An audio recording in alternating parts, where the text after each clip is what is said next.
Right, we finally ended the briefing. It took them like 15 minutes to do it. No, 20 minutes to just brief people. Like, holy hell. Oh, they've very much taken their time. Jeez. Hello there. Oh wait, my microphone is not set on Discord, I'm pretty sure. Hold on a second. You can't. Oh, I maybe can. I seem to be able to talk to you, but like, you're not able. Oh no. I've heard you the whole time since I've joined, by the way. You were just not talking. That's the answer. My audio was fine. You were just the silent type, giving me the silent treatment. I see. No. I'm not. I'm outside. Hmm. I'm walking back from the pub. I had lunch. You casually goes to the pub for lunch. Yeah, I had a pub lunch. Right. I will not say what I had to drink, but yeah, I had a pub lunch. So now we're waiting for them to finally switch sessions. Like, we've been. I have good news. My PC has been turned on. ACC is on. The wheel is on. You don't need to turn content out. The race hasn't even started, and I'm still starting the race. So. No, everything is on because I want to start streaming when I get in. So, right. I'm excited for next season of E-Trek. Okay, so they're gonna have to restart the server again to finally fix the overtime at the end of the session.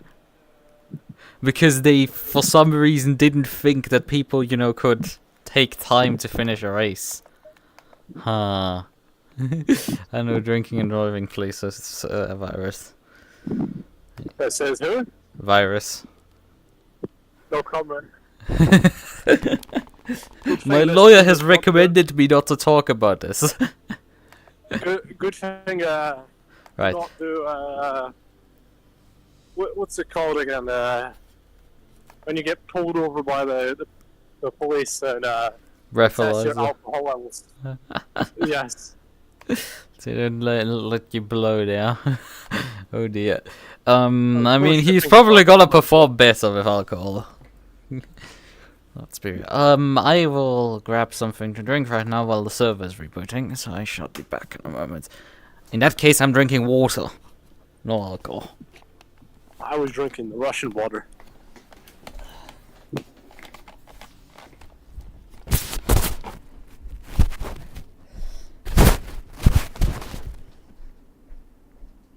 I'll rejoin VC when I get home, like 5-10 minutes away.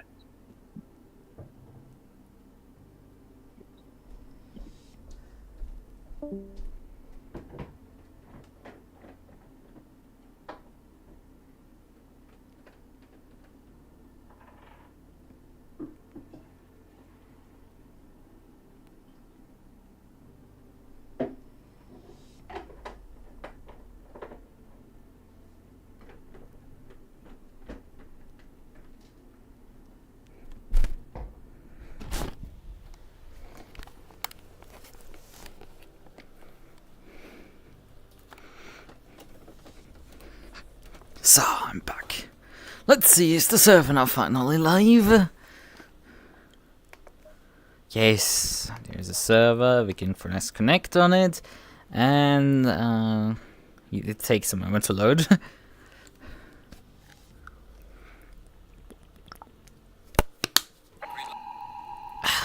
Perfect, we're here.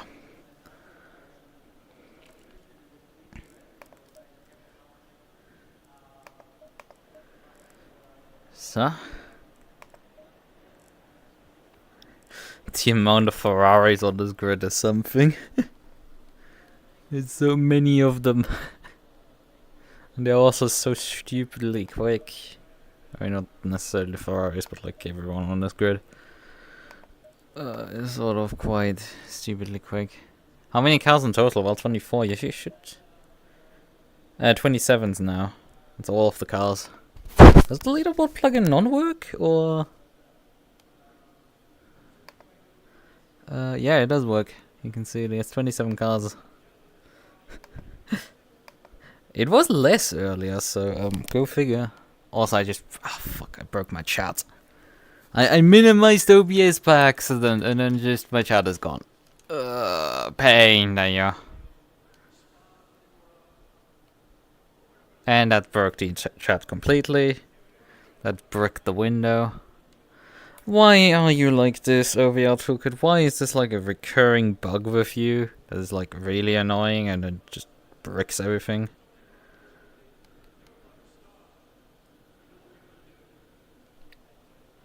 Yeah, the window's just gone. I have to replicate it again. I love it. I mean, we have time right now. We're still waiting for the session transition to finally happen. Good. So, crop window. A bit from the bottom. Quite a bit from the top.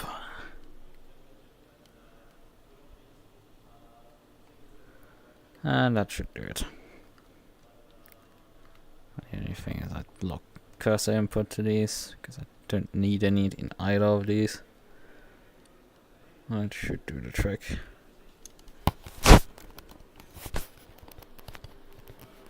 Didn't know if all joined. I mean, there's technically 45 people signed up. I don't know how many we're gonna actually get in this race. And you have to consider for a second, this league is kind of actively hostile against people joining mid-season. Because we have to start off the pit lane. For the crime against humanity of, you know, having signed up recently. This is why us and four other teams have a red badge to eliminate us as starts in 3 minutes. Okay, Qualy in 3 minutes. Good. Fine. I was gonna look at the fuel amount we're gonna need. I mean, I don't need formation fuel because we're starting out of pits. What was my stint calculator? My stint calculator was returning for my reference numbers about 101 liters. So yeah, go figure. We're probably gonna configure then the pit stops to be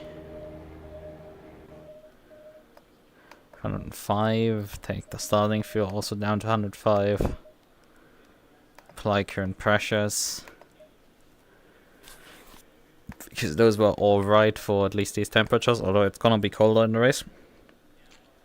Probably need to ramp them back up. And yeah. Oh no, it gets better, Virus. If we don't get any penalty points, we're gonna be allowed to start from the back of the grid for the final 2 races. Yeah, I'm definitely gonna bitch about that one later. I haven't quite bothered yet with it. I mean, frankly, having looked at the pace some of these people are doing, I don't think I'm gonna qualify particularly much higher. And you know, being able to start from the back at least allows us to just avoid all the aliens deciding to implode in turn 1, you know? So, yeah, I'm gonna take my chances, right? I mean, we don't have the best pit box here right now for the race. Also, we've been just teleported into qualifying. And it's gotten warmer, so that's not great. Well, actually kind of great for my settings. Technically, the thing is, they didn't say we're allowed to qualify. They specifically said that people who changed their cars aren't allowed. Which is not us. We just freshly signed up. So, I'm gonna do something that is called malicious compliance. As long as I start off the pit lane, I'm fine. Right? I'm allowed to use the 35 minutes to, you know, do some practice because I'm not sitting on my ass for 35 minutes and wait for the session to finally end. The thing is, everybody will now take the shortcut, probably. We will just head onto the Nords directly because there's no point here. After all, we're intending to just do some practice laps. Oh, fuck. Is there a car actually behind me? There's no flyer? What is happening here? The game is, I guess, sometimes a bit confused about this.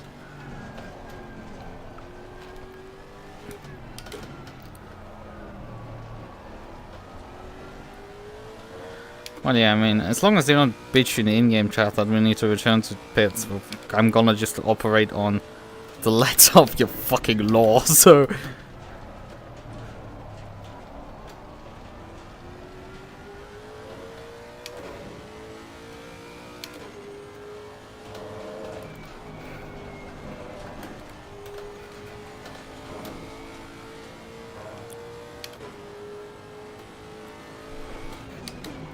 The thing is also with this pit lane stuff, I'm not sure if we're gonna have to do that tomorrow as well. I mean, I hope not. That would be next level bullshit. Stupid interpretations, yes. Yes, indeed. Okay, he's also lining up to do fly. I don't care because we're.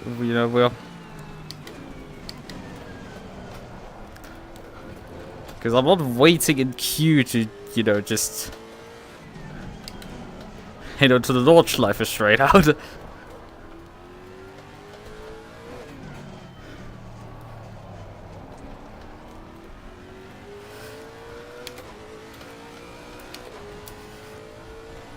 Yeah, that's the thing.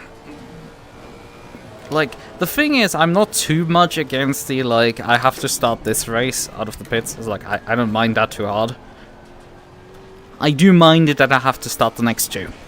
That's what I have an issue with. I have no issue that I need to start this one out of the pits. That's not a problem for me. I will just do that. That's not a big deal for me, but we didn't sign up just before the 24 we signed up halfway through your season. It's especially funny because this is round 4 of the championship, right? There's been 2 rounds prior to this one. So, this is round 4. Tomorrow is technically counted also as round 5. Then there's round 6 at Laguna Seca or another Nordschleife event for 8 hours. And then there's the 24-hour, which is round 7. So we're joining just about halfway. And we're treated to such a thing. It's like, yeah, that's not nice. But I mean, they leave it to Germans to come up with stupid ideas. And yeah, they have like 45 sign-ups for this thing. But you can see the turn-up. It's like, they also seemingly... I mean, this is their 5th season. They should know what they are doing, but apparently they don't. They added like the GT2 class, and also for this race specifically, they added Porsche Cup and M2. But guess what? No one has signed up in any of those classes. Because why would you? There's only people signed up in GT3. I mean, I guess you could throw a GT2 car around here. And then bully some slower GT3 drivers. But frankly, I think in some ways the grid strength here is relatively good. Like, unironically, these people are really stupidly fast. They weren't on the practice like 8-minute 08s, and like I'm not even close to that in terms of times. Like, I'm happy if I can get to within 12 seconds of that. And I'm usually capable of doing like within about a second of alien time, so. But that's on a normal circuit. Even if we extrapolate that out, like, I made 45 lap time onto an 8-minute lap, that's... We're talking more like 5-6 seconds?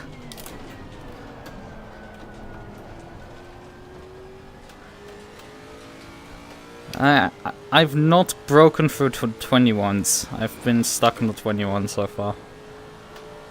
That's including the Lexus.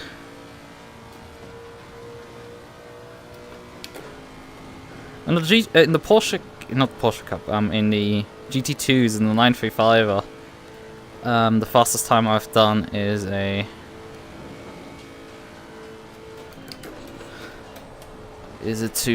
8 minutes 30, 8 minutes 29 or something like that.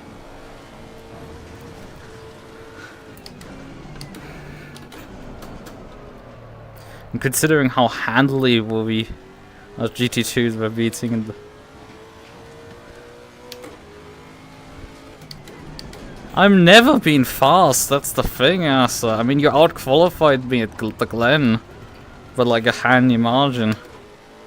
It's just the difference why I was driving up into the podium positions at the Glen is because everybody else was busy imploding. And I just kept going around the track without dying. Which is what I sort of kind of need to bank on here as well. Unfortunately, I think Jordan doesn't quite share this ability. Oh, fuck off, car.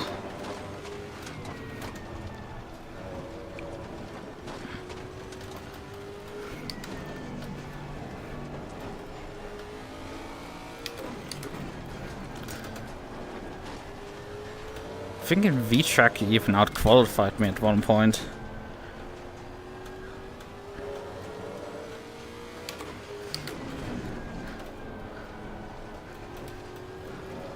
Let's go back last V-Track season. Well, the last V-Track season we raced together because it's now 2 seasons ago. This was last year at this point, remember? So long ago. Are you also considering coming back to V-Track or not? Because it's moved its time slot again. It's probably not ideal for you again.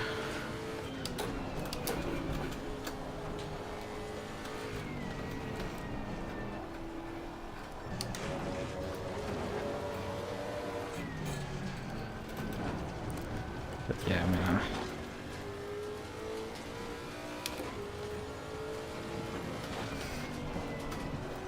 Okay.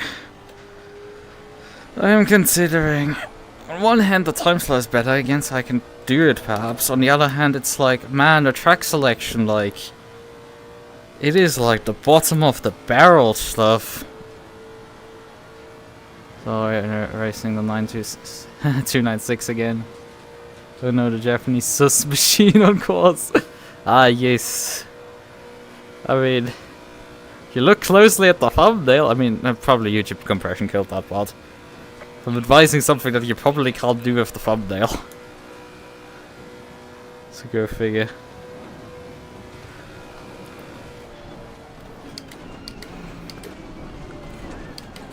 Oh, brakes, please. Jesus. The car just didn't slow down there. Yeah, scrappy driving there. Luckily, I am, for the most part, in just clear air here, so...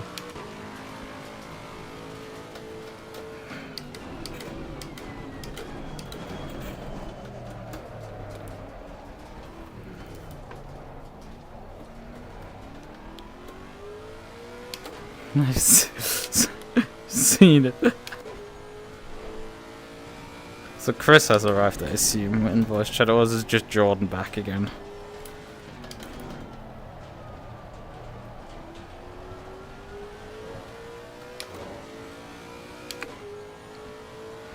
Well, yeah, I mean, looking at the track selection for V-Track next season, it's Red Bull Ring and it's Kyalami, and I mean, Paul Ricard kind of isn't so bad, you know? I mean, I don't like it, but like, if I hit myself over the head with a hammer 3 times, I will still probably pick it out of the remaining ones first.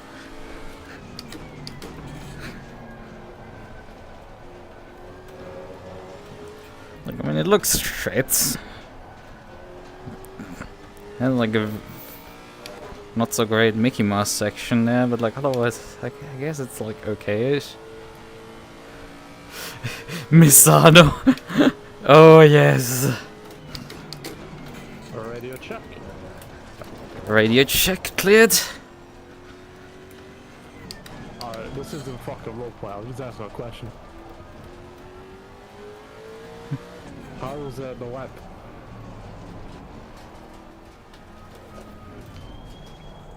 Oh, they now realize that I'm doing something here. Okay.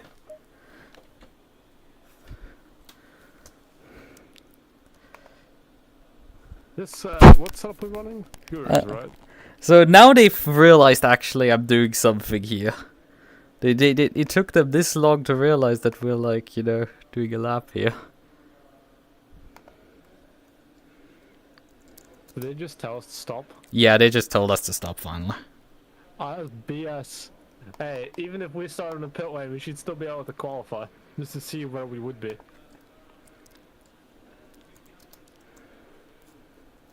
I forgot I had to push the talk on, so I talked to myself for like 5 minutes. Just keep saying radio check.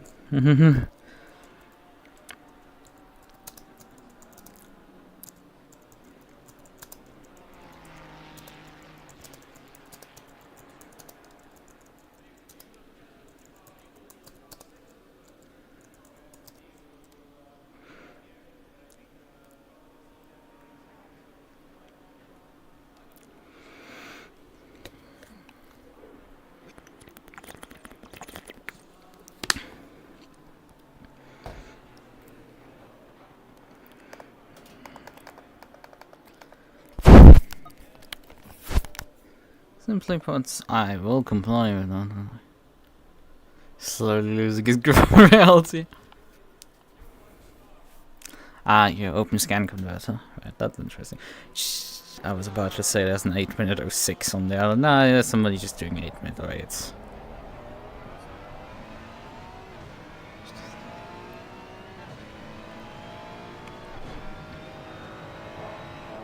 Oh shit, I had a missed opportunity.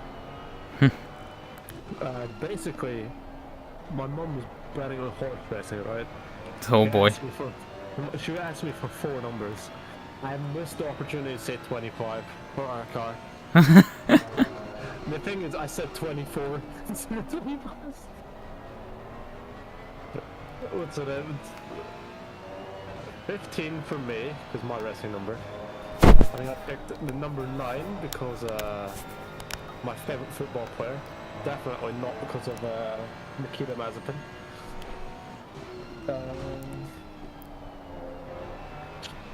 As I said, 24 because William Byron in NASCAR, and 30 because fuck it, I want a number in the 30s. The admin is being pretentious. He said, "Doch, nein, no, fall. No, you said people would change their car." I'm having this urge to like tell him that he said specifically people would change their car are not allowed to do quali, which aren't us. We didn't change the car we signed up. Fucking hell, I could be this pedantic, but like I feel like this is the point where like this is the shit that gets autistic people banned from Discord server because they start shit like that with admins who are power tripping. And like, don't do that. Don't. I want to show this guy up, but like we're not doing this. We're gonna just tell him to fuck off. We didn't change cars. We never raced with them before. Yeah. We're just gonna say. I'm not gonna argue any further. But I'm excited for next season V-Track. I know you were just talking about it. Yeah, I didn't mention it. I have a teammate I've been finally chasing for the last God knows how long. I know you get to do that. Okay. I mean, I could say one thing and give it away straight away if I was gonna drop hints. Yeah, just say okay and move on.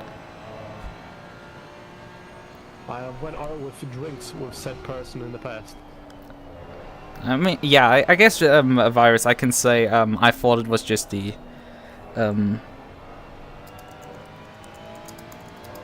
people who changing cars.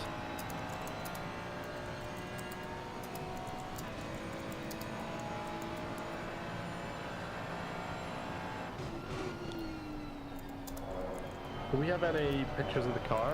So, I mean, I have the one. Otherwise, not really much. I think Chris was asking for one. But we do have that one in the management channel, so like.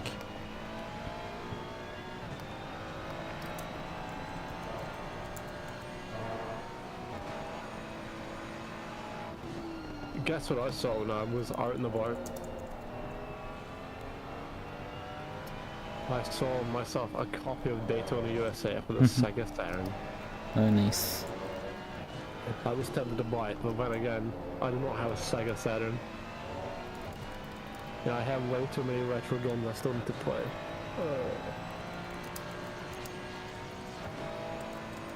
Do people have a management channel? Yes. Yeah, that was the first channel on the Discord server that I turned it into a management channel. Me and Lucas may be haha dumb funny VTubers, but we do get professional when we need to. I mean, there is technically also a couple channels that you can't see for Upskiller with the just the cozy cove where we're also correct now sitting with the driver info and just the infos for the endurance cup and everything. So there's go there.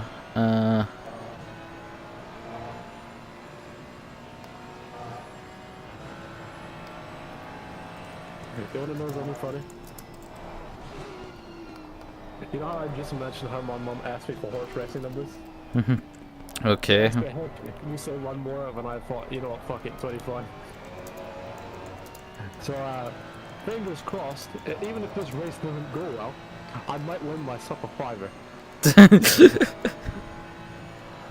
So I can go back to the pub and buy myself another vodka Coke. Stop collecting. What do you mean stop collecting? No. Never. So I saw a video when I was out, released from about an hour ago, which you might be interested in if you like history about race cars. More specifically, JGTC/Super GT.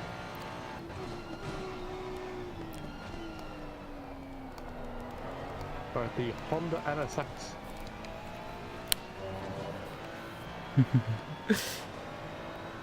the feminine chaotic urge to join you came to be the only woman on the team. Did they ever invite you to UCAR racing? I mean, she is on the Discord. No, I mean you. No. Mr. Lichten. No, I haven't. I got invited many months ago. I turned them down because I think I haven't. Maybe I got. I don't know. I didn't pay attention too hard. I got invited. I don't even know why they would want me though, because like at the time I was the same taste with. That like, is not the rules. What's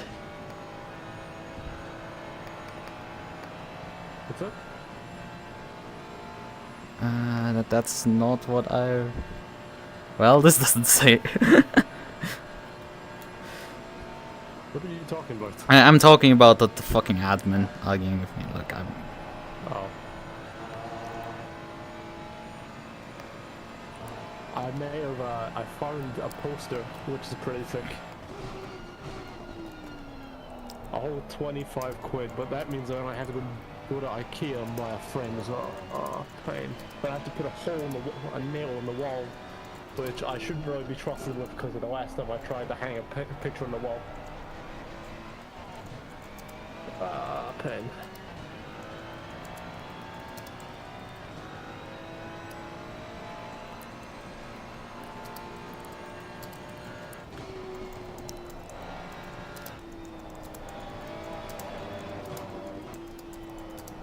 Perhaps Nari just replied to me, as I mentioned it. Huh. What car is on pole? Is it Ferrari, Porsche, Lexus?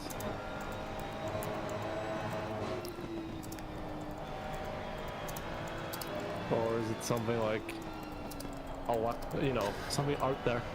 It's probably a Ferrari, honestly. I will check in a moment. Give me a sec. What's currently sitting on top? It's Merc right now.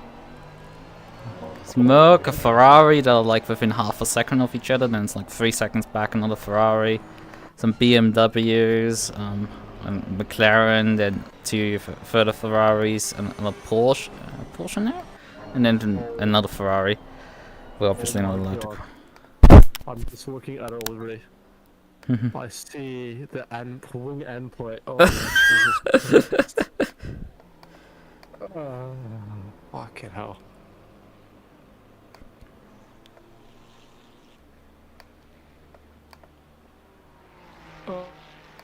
Pain. I don't even want to sound up my own ass, but I think mine's just a bit more professional. It's a bit more plain, but I say fuck professionalism.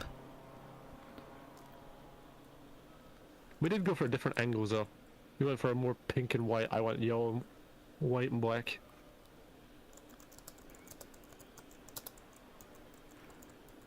Yeah, I was looking at the rules that they have on the liveries, and yeah, it's quite strict. What's it? They have yeah, a bunch of logos in specific places. I put it all in place. It's like they had one for charities and like mental health. I think mine counts as a charity. The Michael Schumacher one, the Keep Fighting, Never Give Up one. yeah, again, I mean, there's stuff. I mean, I can look up delivery rules briefly.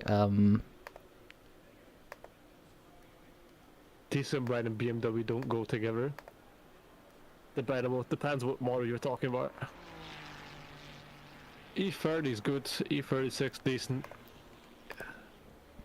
The E46 decent.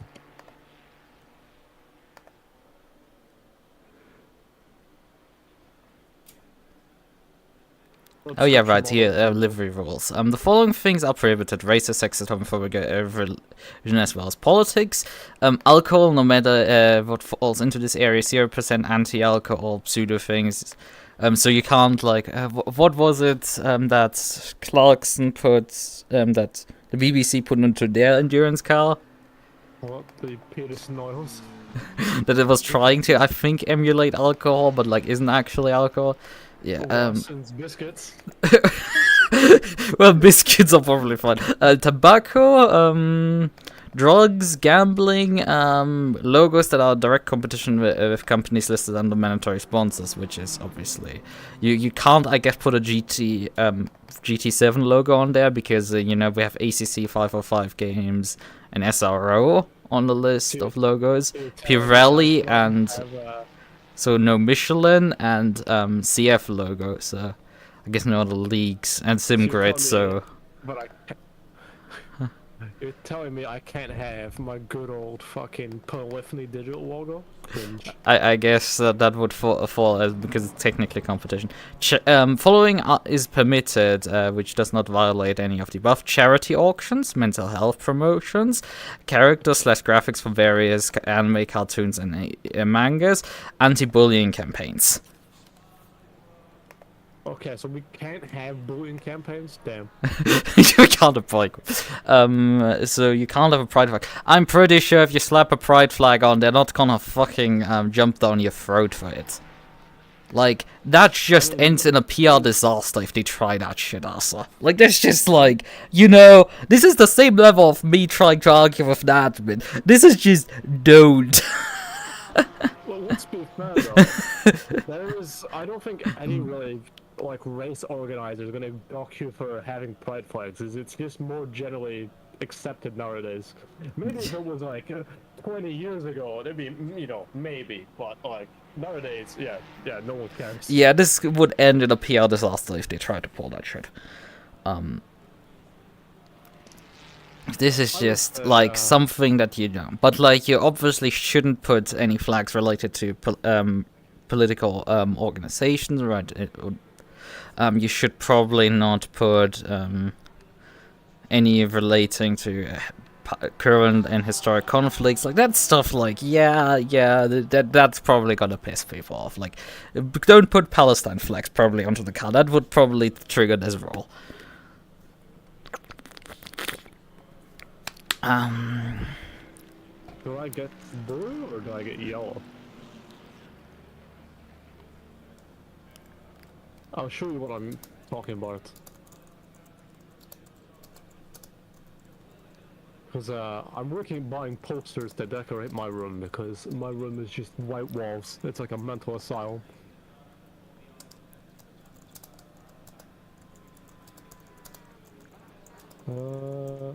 Yes.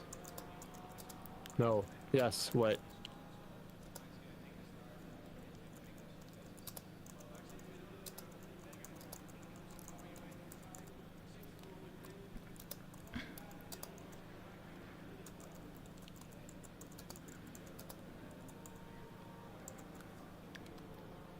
Where is the chat?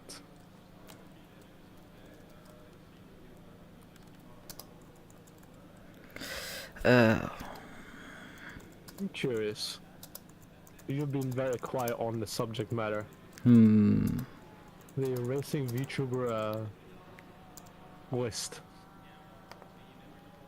The what's the racing VTuber list? Yes. The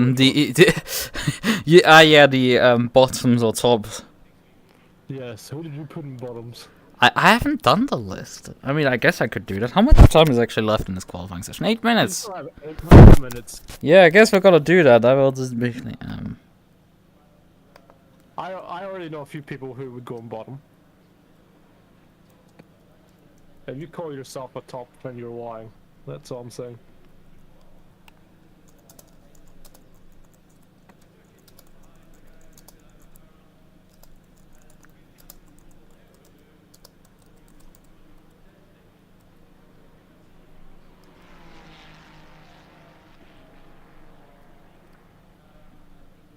Exactly. Virus is speaking facts.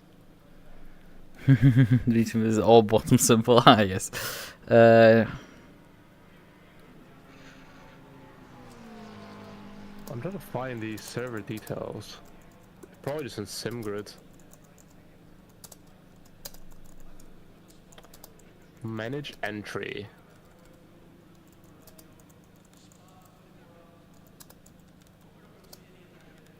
Wonder who else is signed up for next season of V-Track.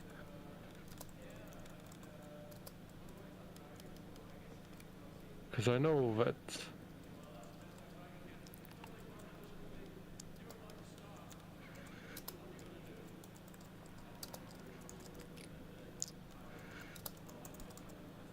that's amusing though. Everyone that signed up for next season of V-Track, I'm the only person in which does not have a rookie grid rating. I have a seasoned rookie. Well, so far, as soon as I sign up, there's someone with intermediate rank. Yeah, but let's be fair, you probably carried me from rookie to seasoned rookie. But bottom is the bottom you would put on the list, right?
You've been very quiet when you're making your list. This is concerning. I'm not making a list, I'm still typing. Oh. That's the thing, I've been just typing and stuff. He's speedrunning making his list. No, I'm speedrunning getting us. Hey, all I'm saying is thank God you're the one who's dealing with this. Mm-hmm.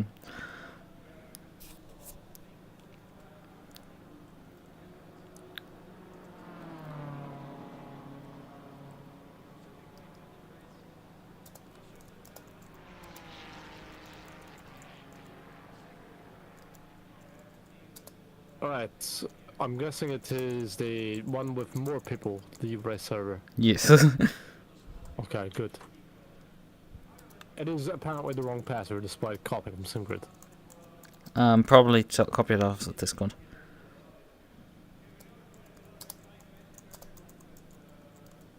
Info...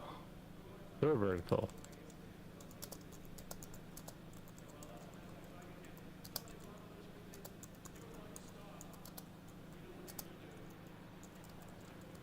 You know, it's strange, but when you try to copy off SimGrid, it doesn't work. But when you copy it off Discord, it works. Probably because they maybe have done the spelling slightly different. I noticed they are all lowercase on Discord. Maybe they did uppercase on... I don't know. It's sometimes weird. An 806. That's scarily quick. Yeah. Hard to think most of these people are German. Which it would be a shame if I have an accent with them and they start arguing me in German. I Yeah. have no clue what the hell they're saying. Well, I have. Yeah, but if you were Brenner, then it doesn't really help, you know?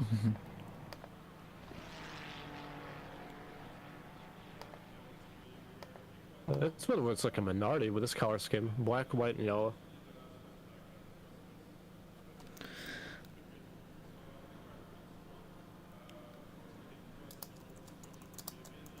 Where is our Fuji's?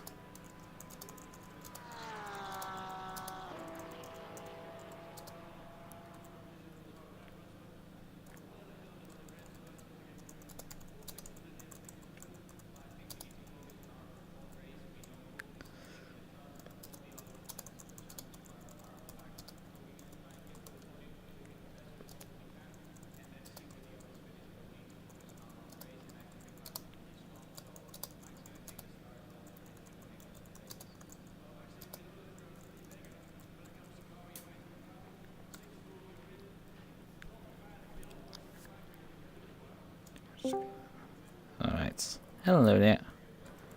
Good afternoon. The thing is, I just spent so long typing it out, Virus, and just getting it right, that I want to specifically address the admin saying, look, your rule had a loophole that I exploited. Oh no, what's happened? Nothing really. I drove in qualifying a single lap, they told me to come in, and I came in. Nothing else has really happened. And I said, look, you hadn't told us to not do quali. You only told us to start out of the pit lane. And I hadn't set a valid time either, so it was just, I was just doing practice laps. Yeah. Wait, has Qualy worked as normal then, or has it worked in a different way?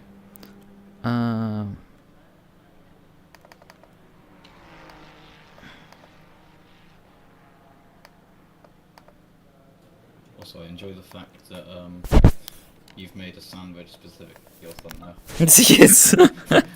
Yes, I took the TF2 sandwich and just slapped it on the thumbnail. It's fun.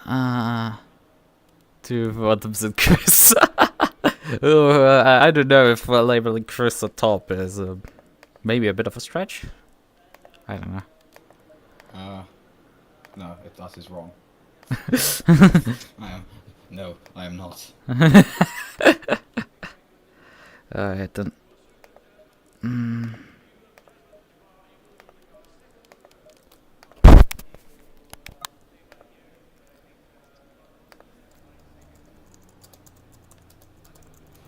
I am a big bottom. Alright, I need to test the setup because I've been practicing on the high-mo one. So I wasn't sure what we were going to be using, so I was like, oh, I'll practice on the more difficult one.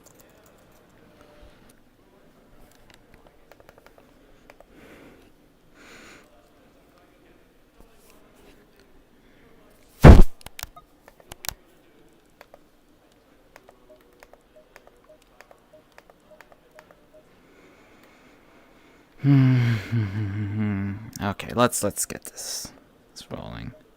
There's no point in arguing this any further.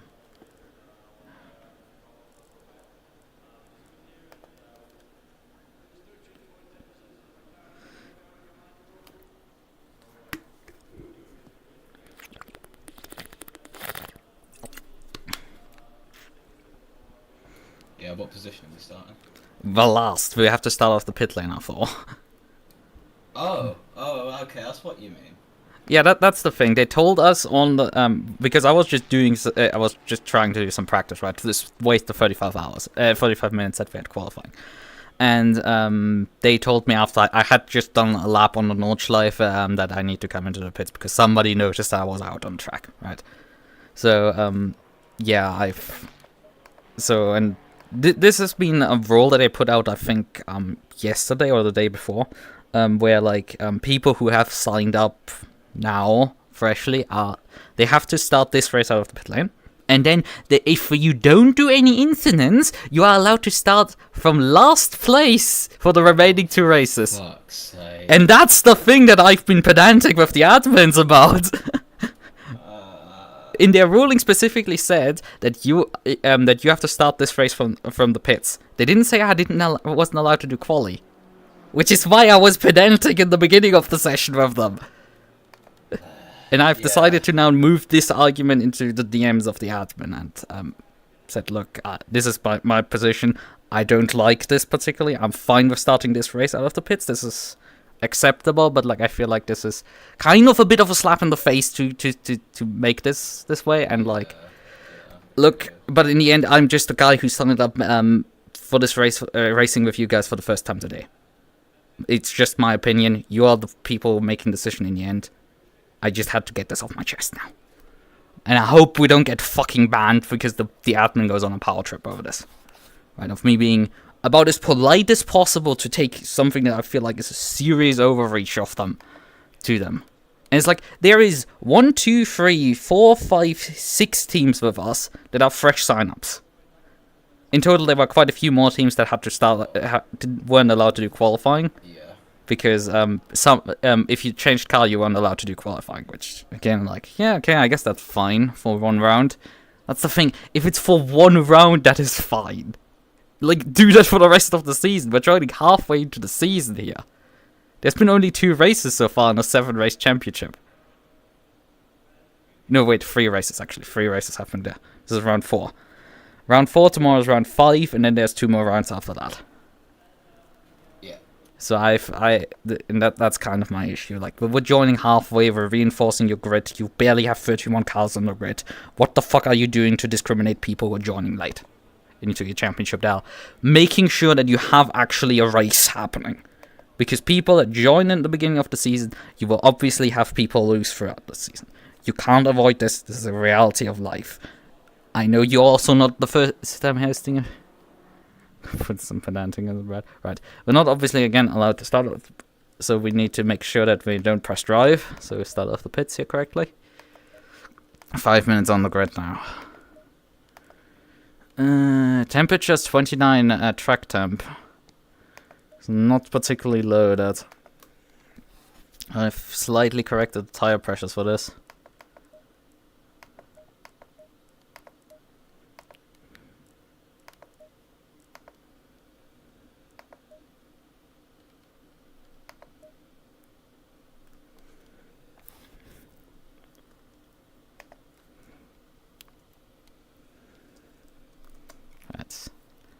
How long until green? Well, probably about 5 minutes because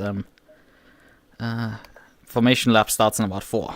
So it's gonna punish the pedantic Brett somehow. Yeah. But yeah, I have sometimes issues with authority if people like specifically want to act a bit like with a stick up their ass, and like German leagues do kind of have the tendency to perhaps do it. Although not really, honestly. I remember people in gaming and those people are like kind of chill. They're not too bad. U1 guys are alright. Yeah. I mean they even like, man, you're totally like, guys, did you remember to send in the delivery? It's like, oh shit. Yeah, I have issues with like authority. I lean up against authority regularly. You cannot really hear Chris.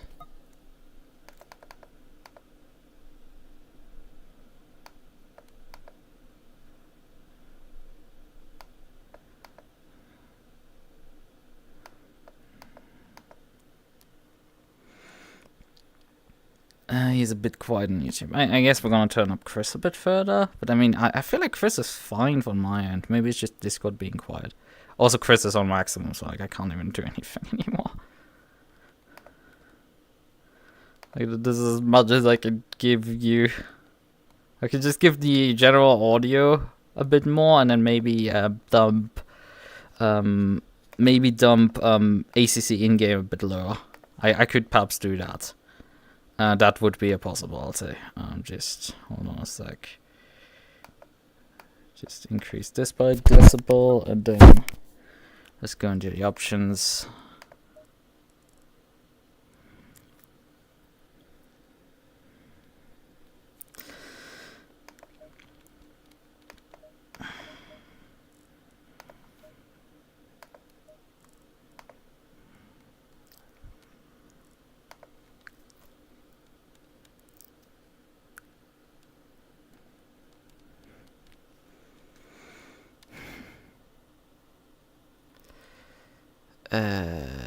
So chefs will stay for the first green flag lap. I mean, we're gonna start off the pit, so like this is gonna be a bit different because you know we're starting out the pit line, so you know we can't witness turn one shenanigans or straight line people crashing before the start finish line like they did in the fucking track EU race.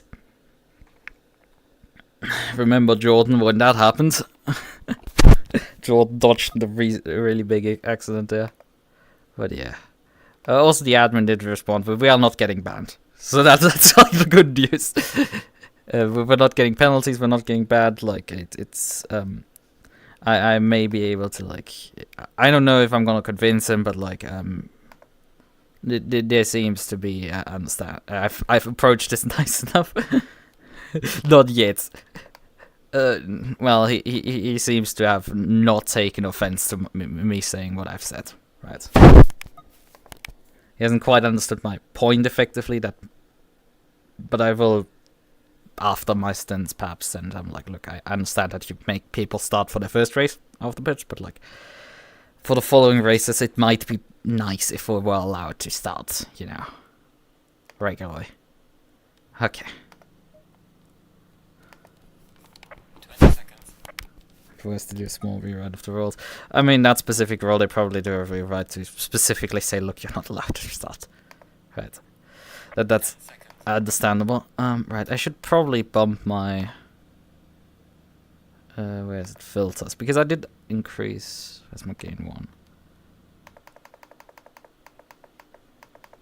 Because I feel like the in-game is just a bit too quiet, probably, for you guys, and it's like not gonna boost enough. Right, so we have to anyway now wait here in the pits for a moment. And then also hold on. Konnichiwa. Hello. Oh wait, For the first time ever, I'm drawing with gloves. Okay. Alright, I'm gonna increase the question is, what are your gloves? What was that? What are your gloves? White silk gloves, because I went to the doctors and they prescribed me a prescription thing, that's why I have to wear them.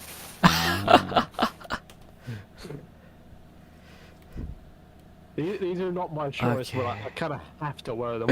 Me with my Michael Jackson on us. 4.5 terabyte of PS1 ROMs. I'm not a professional racing driver, I wear gloves while racing. No, now I think about it, it's like every YouTuber ever wears like a white pair of silk gloves when they're reviewing technology. Right. Yeah. But like, 4.5 terabytes of PS1 ROMs, well, you know. Where's... There's the starters. I still think it's BS that we couldn't qualify. Yep, it's BS. gonna deal with that. For today, this isn't too bad. I want this obviously not to happen. Future rounds. Right, so we're rolling now. I mean, there's gonna be a slight race here between the 6 cars that had to start out of the pit lane. We've not gotten a particularly great pit box for this entire thing.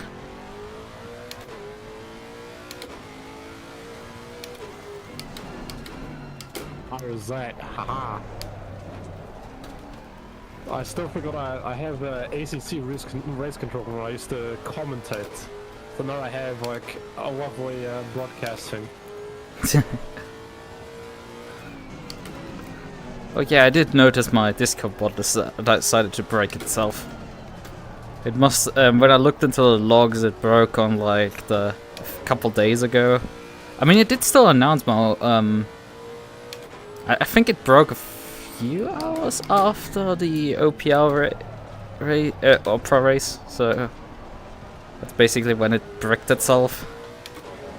Because it let the token expire, despite that it should be able to automatically renew the fucking token, but whatever. That would make too much sense. All I'm gonna say is I find it amusing, but it breaks before we have an endurance race. Our first endurance race with the bot. The thing is, I could probably fix it relative. Well, I need to actually remote into the deployment, remove the tokens file, restart the thing, and then retrieve the API, do the entire sign-in process again. But most of the difficult steps that I have to deal with for that one have already been dealt with.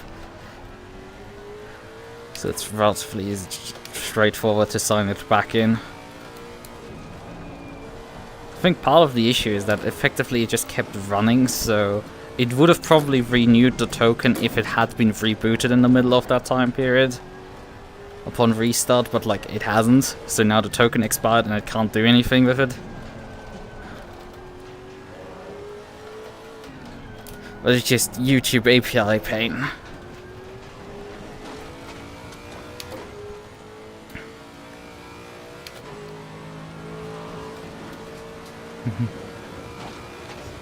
Lexus Ubering. The Lexus.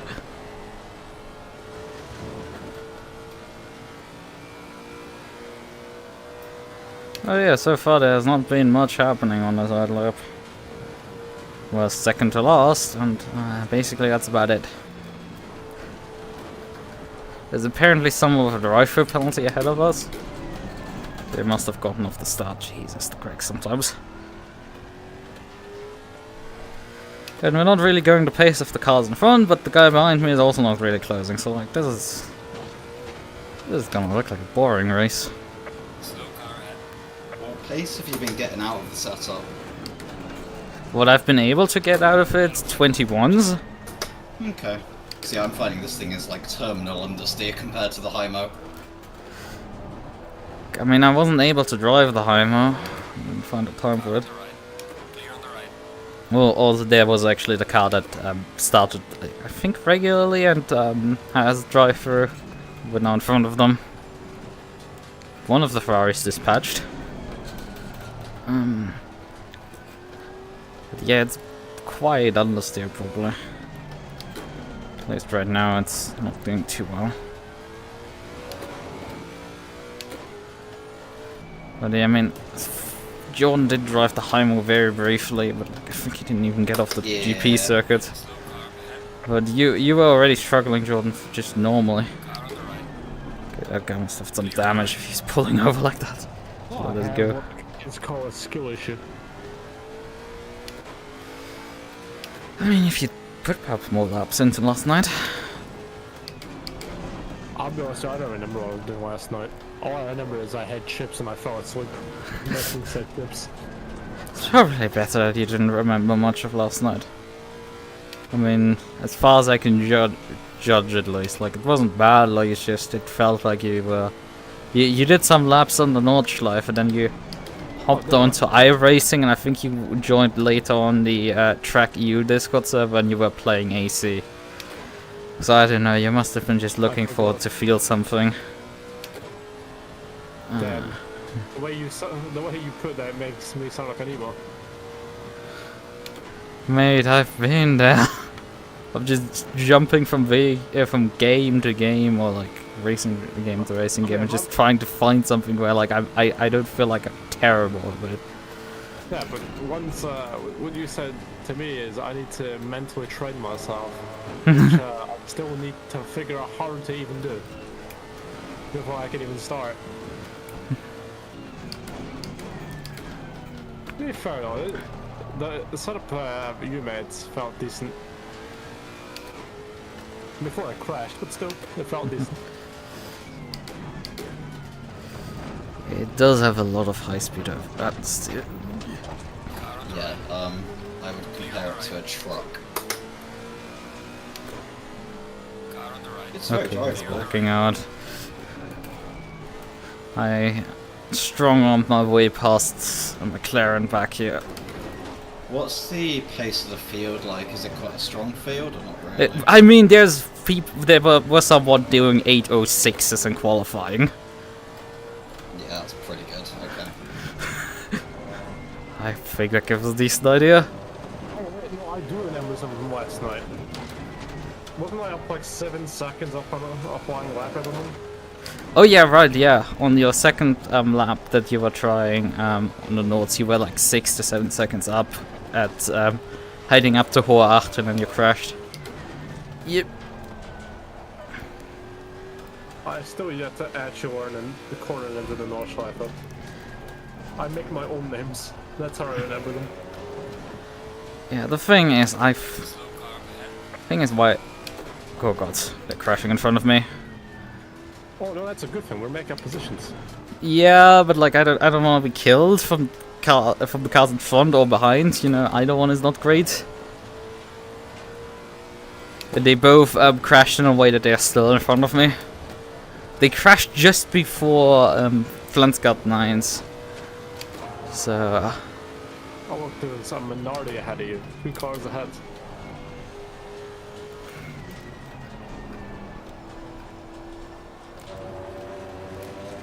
We don't have to pass them right now. They have both damage, and we are Lexus. They have utterly nothing on us in the straight.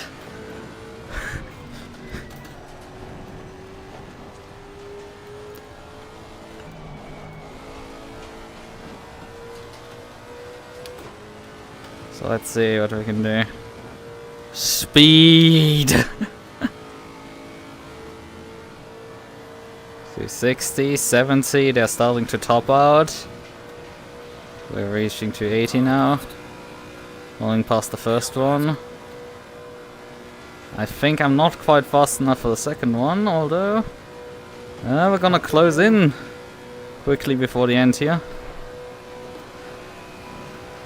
Oh my god. Yeah, both dispatched.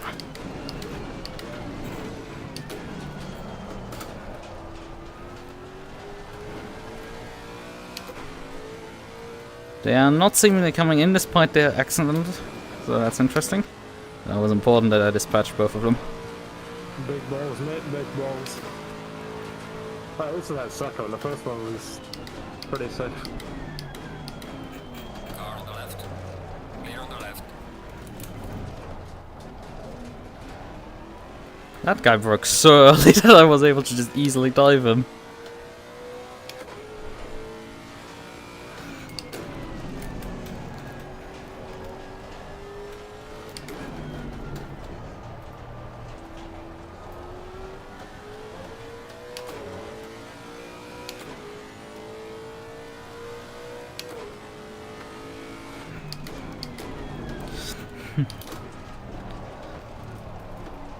Wait. It's sunny today and you're sorting PS1 ROMs alphabetically into folders. What? Why are you sorting them alphabetically into folders? Why can't you just search the folder? Wouldn't that technically make more sense. This is raps we're talking about. Yeah. Really question him. I mean, it does make sense to sort, especially when you're handling like 4.2 terabytes. But like, categories maybe instead of, you know, alphabetically, which technically does itself. But then again, I guess if you sort them after starting letter, at least you have only the 24 folders with a bit fewer files in them, instead of having to scroll through one massive folder to find something. Oh, it's gonna be a shame now. We won't be able to burn a pizza during this race.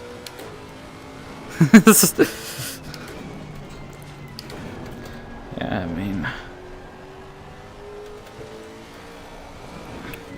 I mean, if you're babysitting your niece today, do you need to technically cook dinner for her? I mean, I didn't say I was home alone. My mother is here as well, you know. You're not home alone. But to be fair, I don't trust myself for cooking. Yeah, we know. I either undercook or overcook things. There is no about right cooking.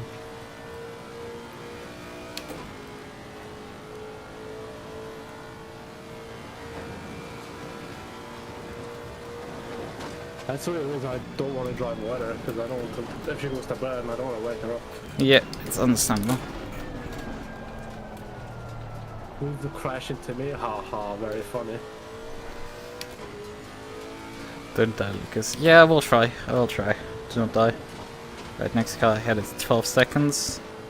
Within 16 seconds, one of the pit starters. Man, those guys are fast if they're 16 seconds already ahead. The first lap.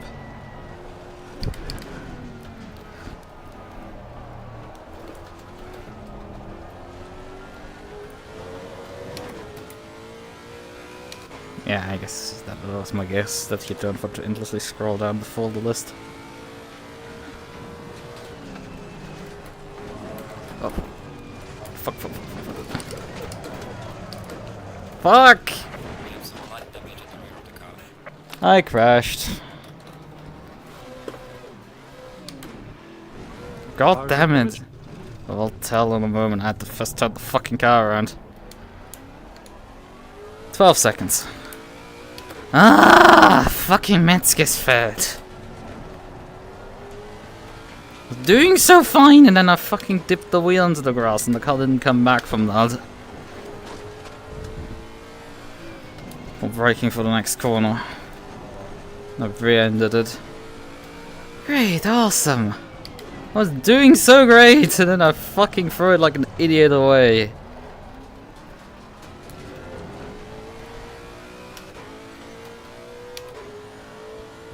Holding my place and everything, and then I just do a fucking rookie mistake.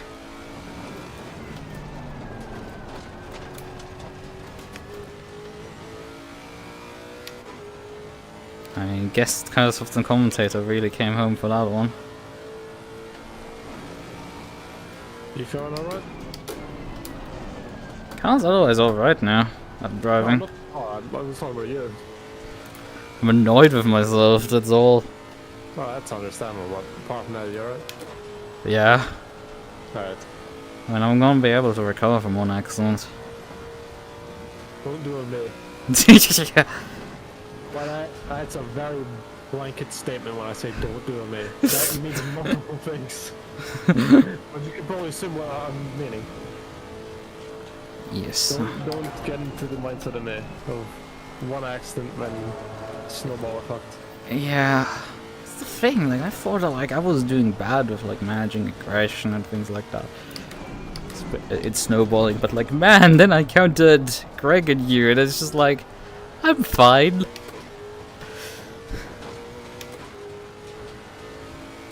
Alright, that shall be back in like 2 minutes. I'm gonna go and ask my mother something.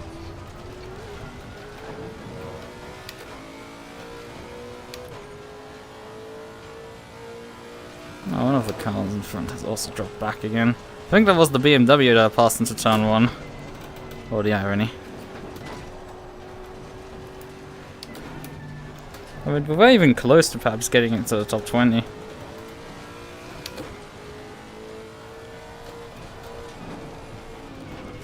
Yeah, they aren't driving particularly fast. Definitely should have looked into the other setup. It didn't feel this understeery to me when I practiced them, and that's funny because I drove the Nissan and I found it way too oversteery.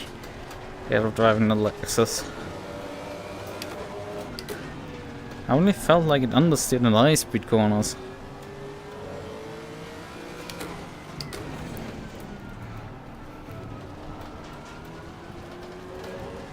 Maybe for tomorrow's race we look into changing the high-mo setup around a bit. Yep, we can definitely do that. That's at least an advantage of this 12-hour race.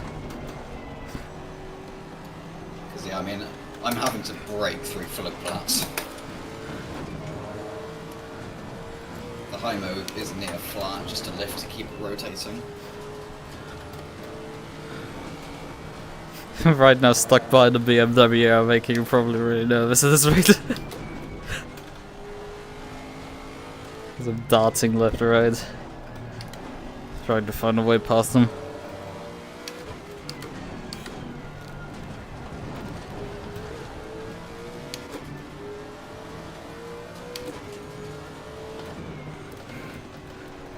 And I assume from a performance up till mood core, the car seems to not even be suffering any aero losses. Goodbye BMW, you probably have aero damage. I'm passing him before even the gantry I'm past him. Like that's how early the pass was.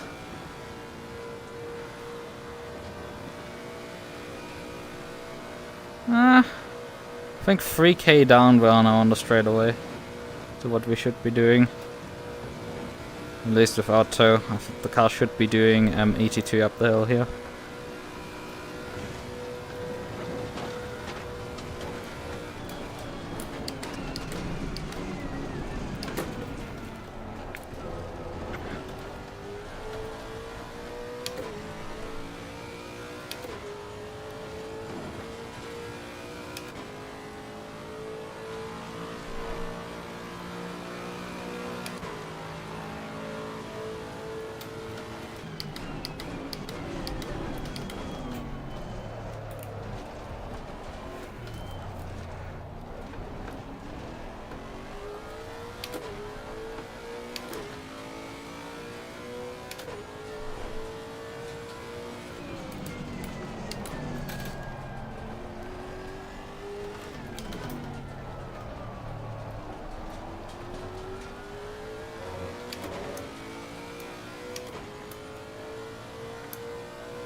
Being today.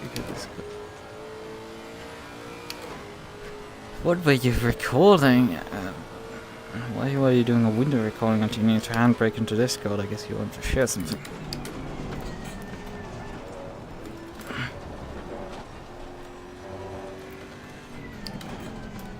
But yeah, I do know the pain a bit because my recording settings are quite high bitrate when I'm recording. But the thing is, then when I just need to record something simple, like, I don't know, some clip or something, like I regularly hit like the file size limit on like Streamable or something. I need to upload a clip or something.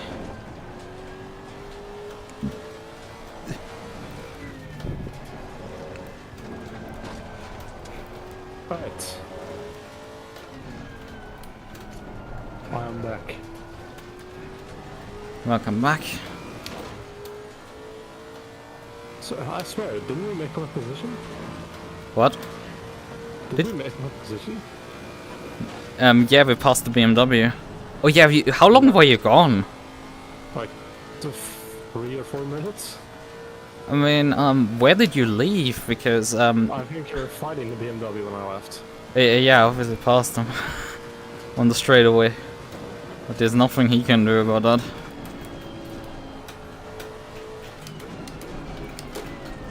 The straight line speed of Lexus go bull. But we're not gaining on the car in front. Too. About 10 seconds up the road, they are just a tad faster. Just remember, the Lexus great in the straight lines, but can be understeer in the corners.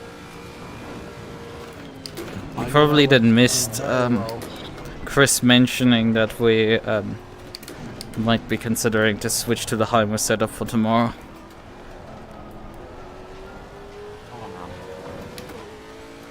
With some changes to make it safer. Yes, that'd be good.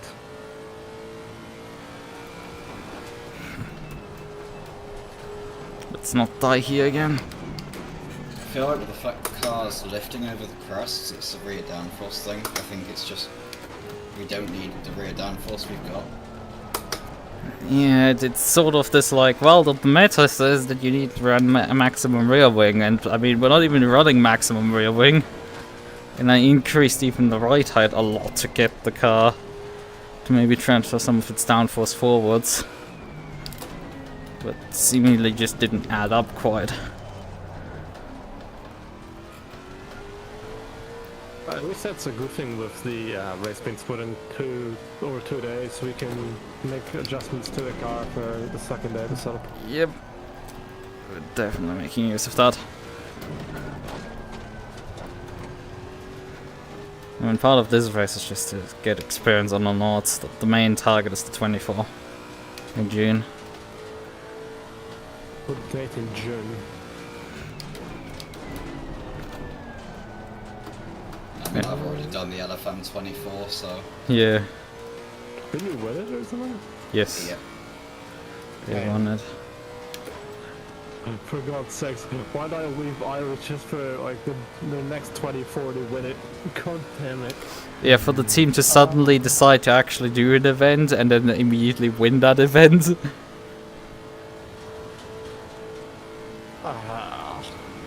It's why I have a love-hate relationship with ACC.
There's a slow car up ahead.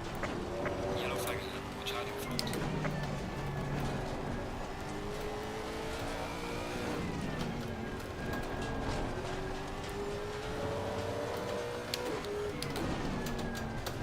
There's a slow car up ahead.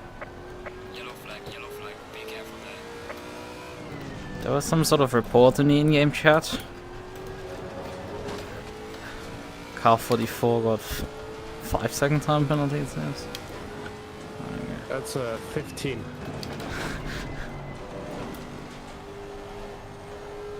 Perhaps a big accident. Granted, they are the second last car running on track.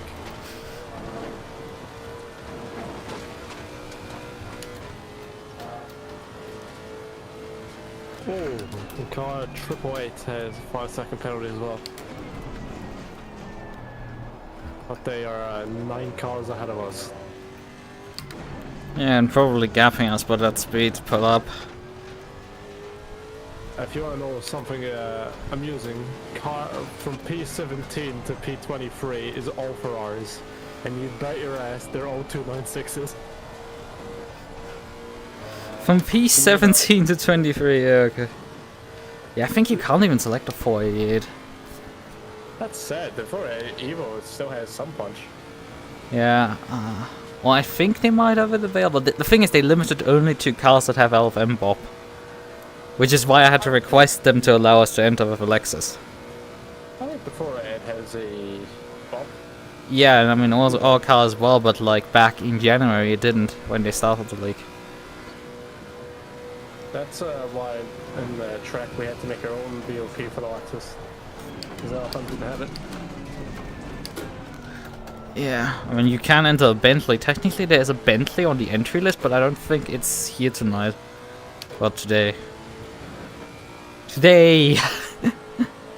Not tomorrow, today! Well done, mate. The fastest lap so far. No, 22 is the first actually valid flying lap.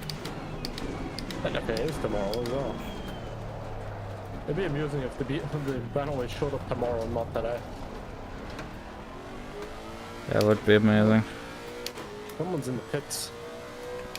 Yep, that's why we just gained another position.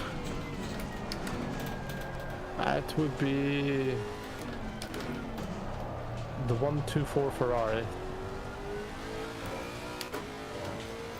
Funny thing is, I was looking at my delta towards my all-time best, and I was up like 7/10 at some point during the lap.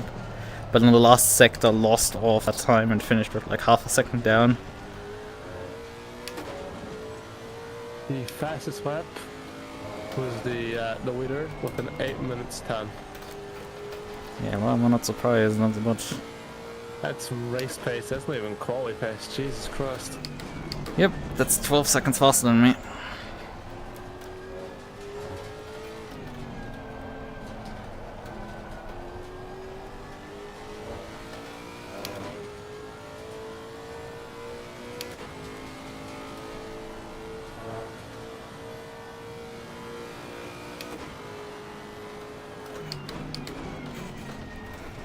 Thing is, it's technically but still not enough to actually do 8 laps in a stint. They still have to pit after 7.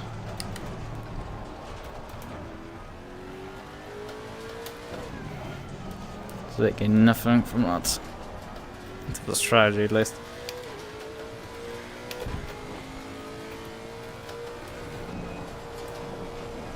Yeah, point that I was trying to make earlier with like why I know all the freaking corner names is I haven't done this track back when it released for R-Factor 2. Practiced relatively intensely with the Audi R8. Which if you have R-Factor 2 contacts, that like sounds really terrible, and it is. Just a heads up, the 124 Ferrari that was in the pits that you passed has a stop to 30. So Okay.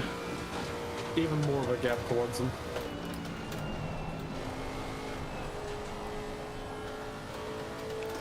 Yeah. Could you look up what the lap times of the 2 Ferraris in front of me did last time around? Well, actually the 3 Ferraris in front of me.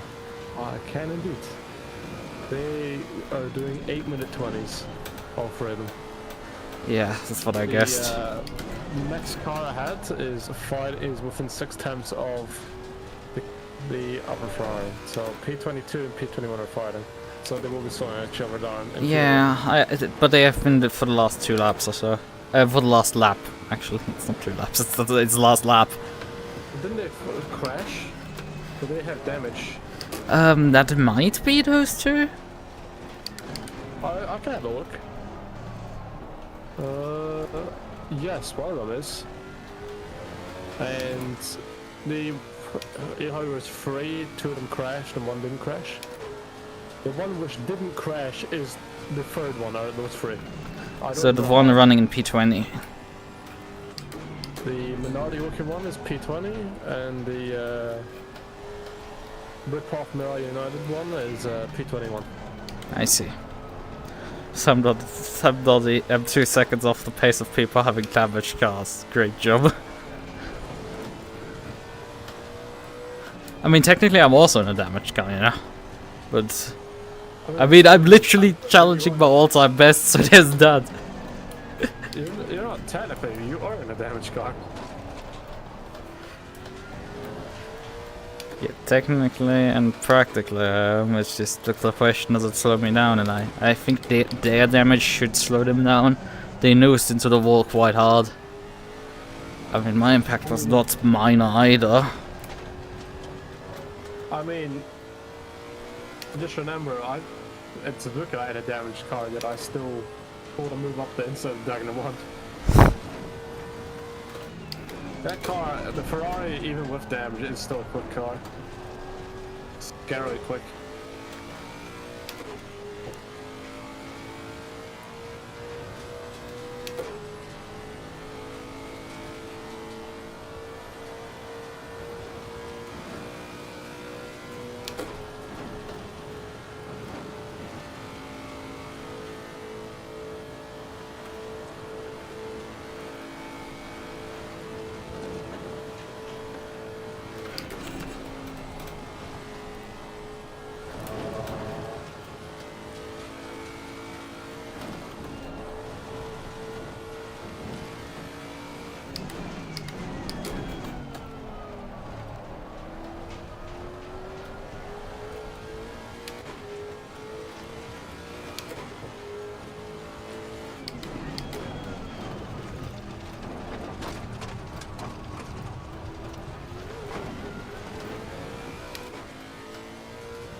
There's a yellow somewhere ahead of me, but the yellows get called here on this track so many miles early. There's a slow car ahead. Yellow flag ahead. Watch out.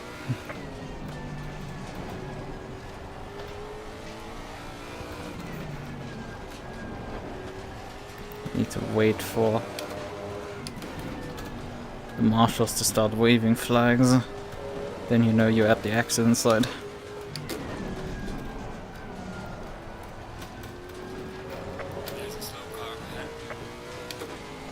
There's apparently someone limping ahead of us. Or behind us, maybe. Oh yeah, I see now white flags. So there must be a car closer? Yeah, no. Still not.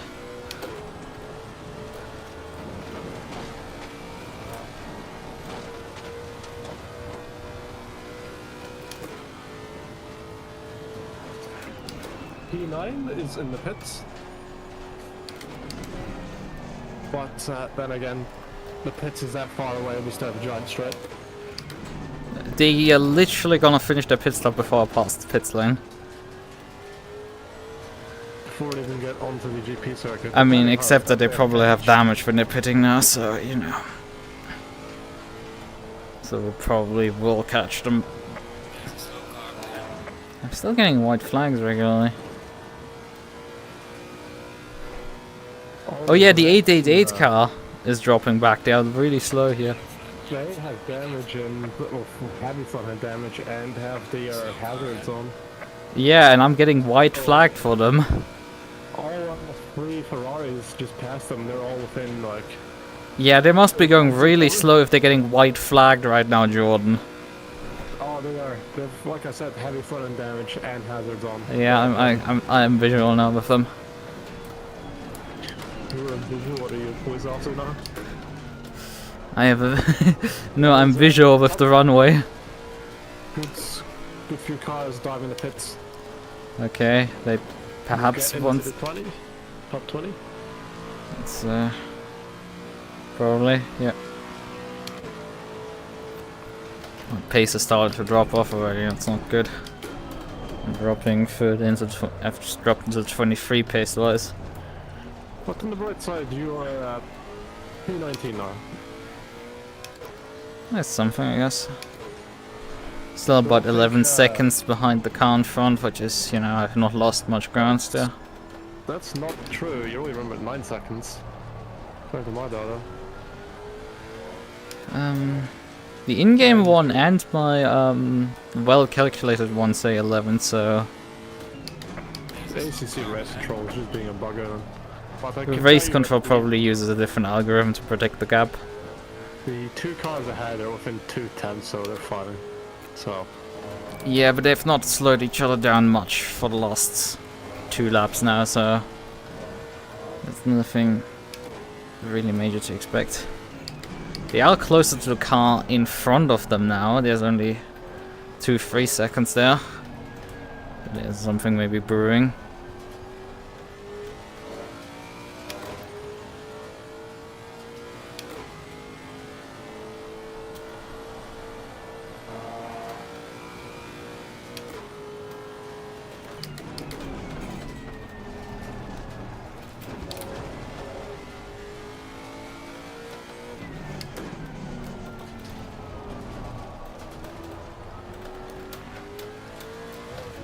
Weird to think it's been 35 minutes, we've only done 4 laps. It's how big the Nordschleife is. Yeah, do you be like that?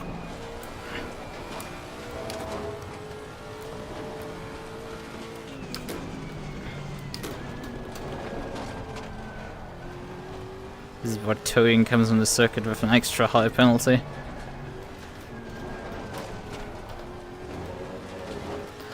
I mean, I don't know what the tow times are that you actually get if you tow in the middle of the Nordschleife. 2 or 3 minutes. So- Easily. Well, 2 or 3 minutes is normal in ACC, Jordan. It's probably around like 3 or 4 minutes on. Maybe even 5. I'm expecting more closer to 10. No, it's not that bad, I know that. I think it's anywhere between 5 and 8 from what I experienced. The closer you get to the pit lane, probably the shorter amount of time. Unless they take the tow truck, the imaginary tow truck around the whole track, instead of using the cup for it. Yeah, at least in, as far as I know in ACC you get, even if you're closer to the pit lane, if you're, if you just started the lap, I think it's relatively short, but if you tow at the end of the lap, it's really long. Despite that, you don't even get the lap that you'd get towed.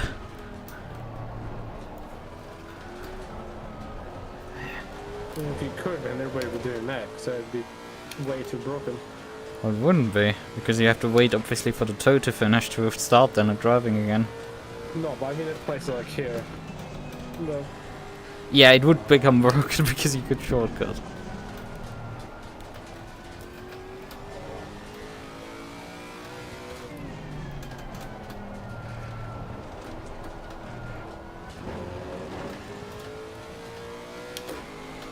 It's seemingly starting to turn into a freeway battle up there.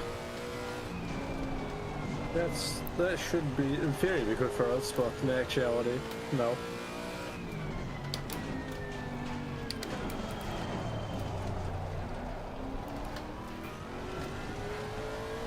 Also, there's a BMW slowly closing in from behind us. They're 16 seconds behind.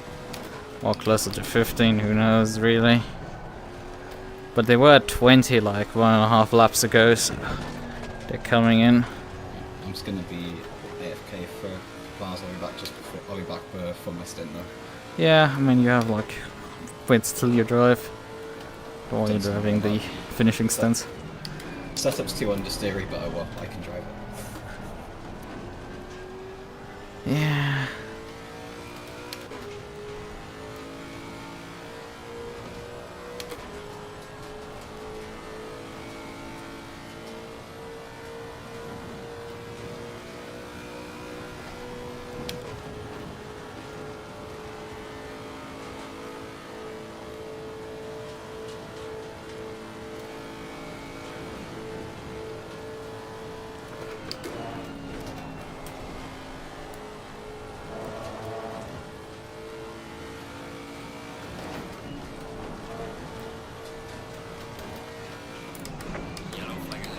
Oh, there's a yellow now in front again. Slow car ahead. But I haven't looked at the car yet. It's probably not the three in front of us. Again, the non-physical yellow flags are displayed very early on this track for some reason. have an update. What? There is one car has already left. Or disconnected, but we are now only down to 28 cars. Oh wait, they're reconnected. But I don't even know where that car is, where it would be, because it's only done 2 laps, so it's not even a concern anyways. Yeah. The connection dipped for a second, but it's the, you know that red and white BMW at the start? Ah, that one. Yep, it's them.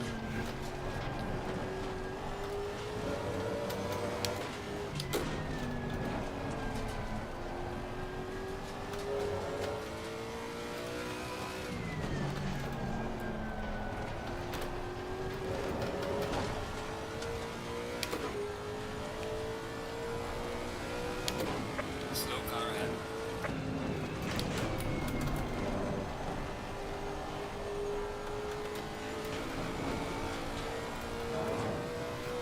One of the Ferrari has made a mistake now. They're in front of me 3 seconds.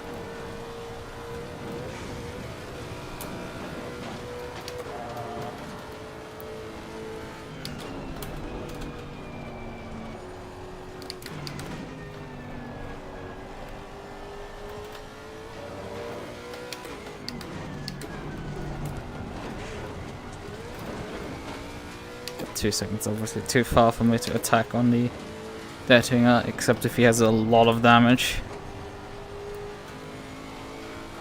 Which he doesn't seem to have, considering he's keeping pace for the corners here.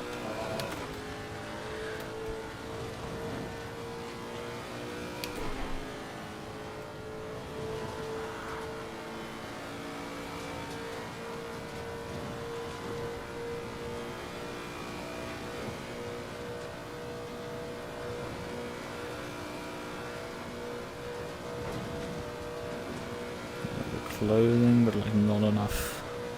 You'll make up another position as there is a BMW in the pits. Okay. So promote us to P18.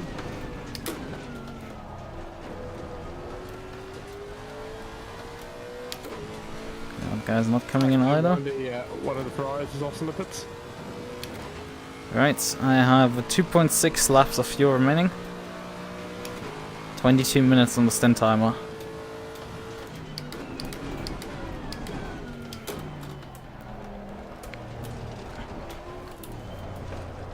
So if I remember correctly, we are doing doubles, correct? Yeah, double stints for the drivers. Gotcha.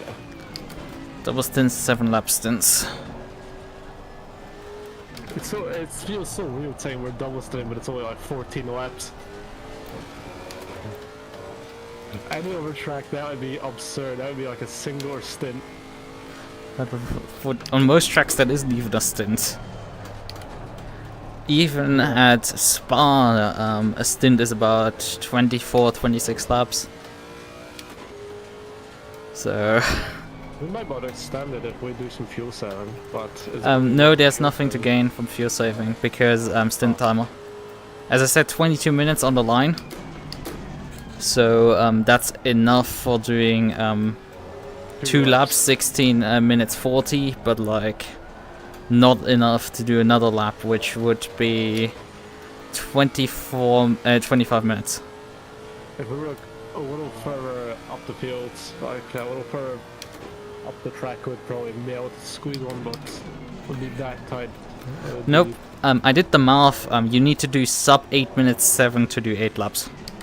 Ah, so you need to go on record pace. Gotcha. And even the race leaders, as far as you told me, at least aren't doing that. So... They did a 8-11 west slip. Yeah, they're not doing it. It's just... They're always in pace as well. I will say, you are fucking hurling this thing though. I mean, I'm not going that fast. Well, the Lexus doesn't really shine in the corner, it just shines on the straights. Yeah, but I mean, in some ways this setup like really nicely tucks into corners at times. As long as you don't get suddenly hit with understeer. It does do that as well. let's not sugarcoat it. Especially anything that is vaguely high-speed related.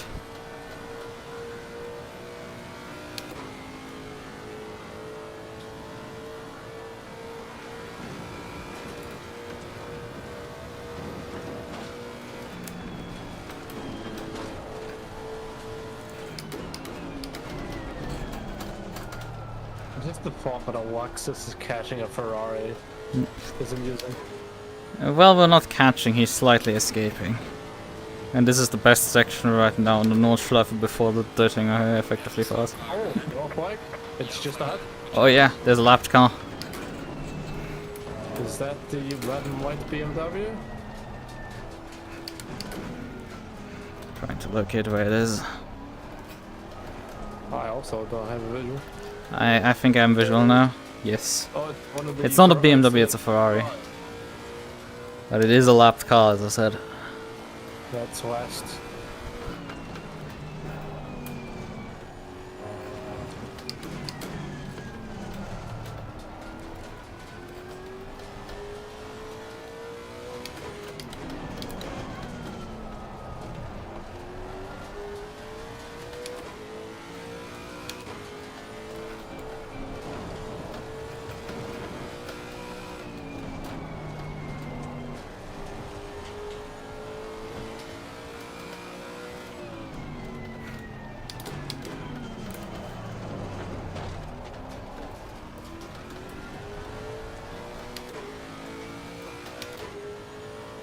He seems to be going again.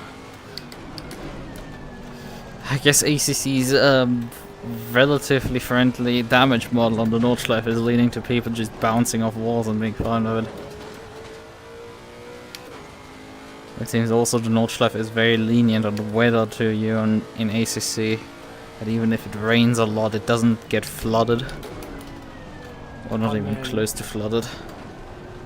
It doesn't develop puddles effectively. Maybe that's a good thing, per se. Yeah, it makes the driving easier, but also it's like, man, I kind of would like this. Is it realistic as we want? No. But is it easier to drive? Yes. There is a chance of people actually surviving a rain race higher, definitely. Is it still low? Probably. We're not expecting rain today. As far as the weather simulations I went through are concerned, there's today no chance. Tomorrow there's like a, what is it, a 0.6% chance for any rain to appear during the race session.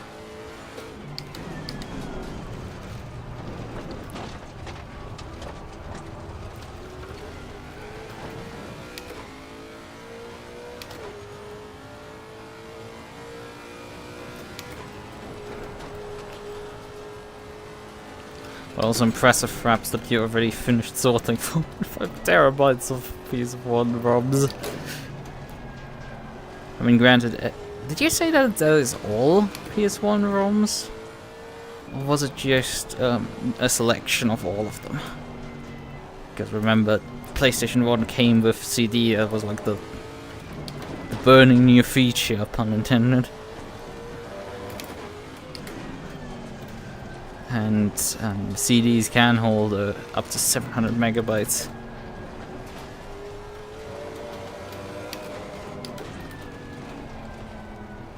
Although obviously not every PlayStation 1 game probably used the full CD.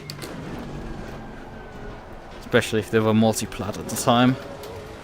Although less common, it definitely was the case that that existed.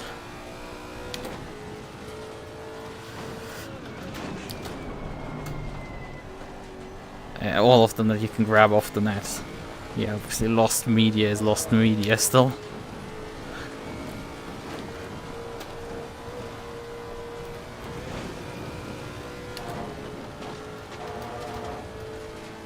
Oh, I don't.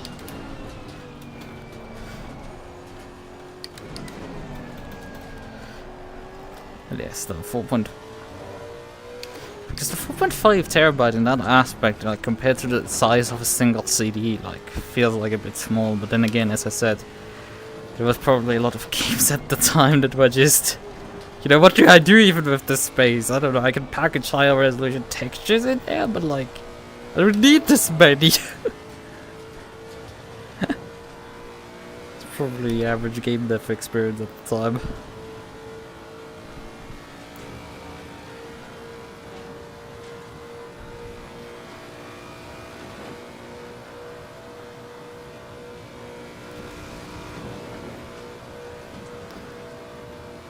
I'm thinking if we should repair the 12 seconds worth of damage. Well, actually 14 now. I'll be honest with you, I'm playing Pokemon Go right now. Yellow flag, be careful there. Quite what? I'm playing Pokemon Go. Pokemon Go to the polls. You know, I'm causing Pokemon Go after that joke. Fuck this, I'm gonna play Clash of Clans. 22 liters remaining. I need only 13.8, which is actually less than I was expecting.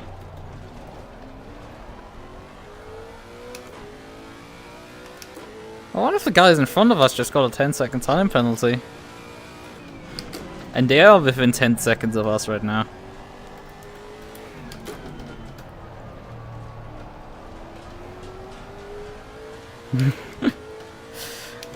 God, that is also such an old reference at this point. Because that was Hillary Clinton that had said that during her presidential campaign. And it's probably said in 2016, maybe even 2015, so... This reference dates at least 8 years back. But Pokemon Go, I do remember that I had flashed a custom ROM onto my phone because I had a Samsung Galaxy S3 at the time, and that only supported up to Android 4.3, and you needed 4.0 to play Pokemon Go. So I flashed some ROM on there that was like a derivative of the S4 ROM, and then I moved over to Lineage OS for it until I retired it. One of the things I find a bit strange, like obviously Lineage doesn't support the S3 anymore. But like, they supported a bunch of phones back in the day, and they don't provide actually all builds for them anymore.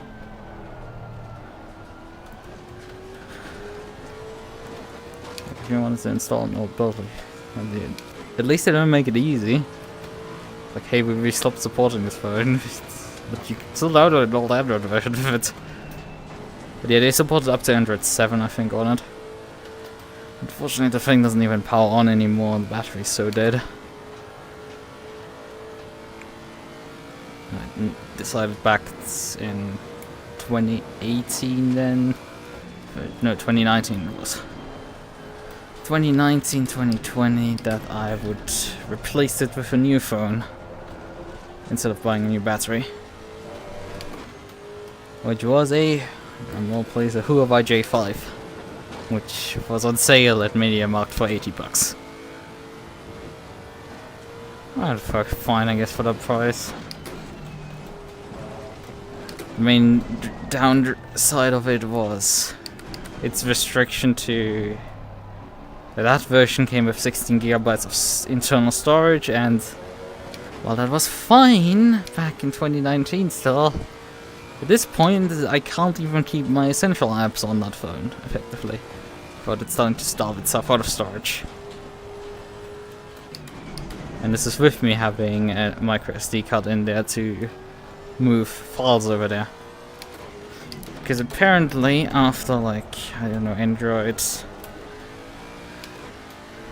after like 2015 or something, Android stopped supporting apps being installed on separate storage devices.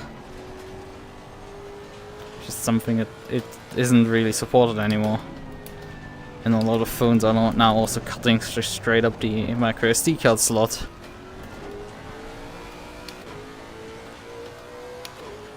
At least you got a phone that's fair. Yeah, I decided to replace the J5 with a Fairphone.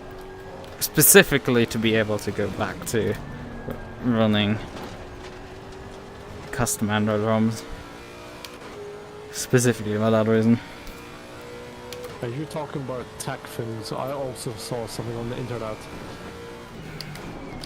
I saw a video of a monkey putting a cassette for some classic rock in a car radio. It's fucking vibing. Ah, that's nice.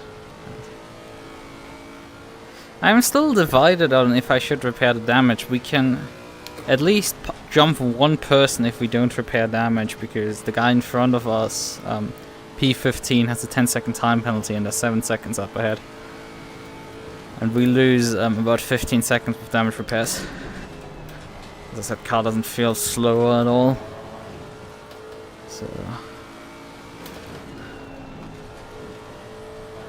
I might just repair it when I hand the car over to you. Instead, just stay on it for now.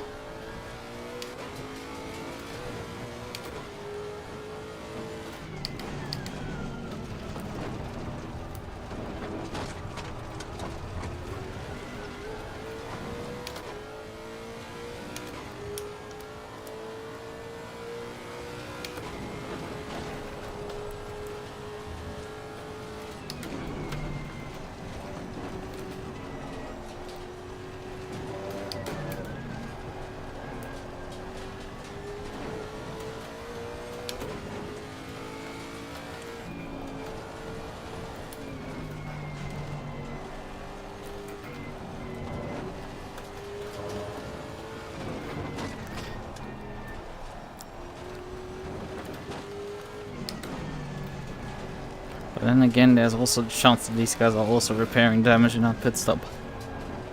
Difficult decisions.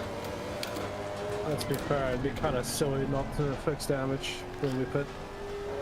I mean, we're not losing time, so it's like... It's up to you. Yeah, I guess I'm gonna fix it.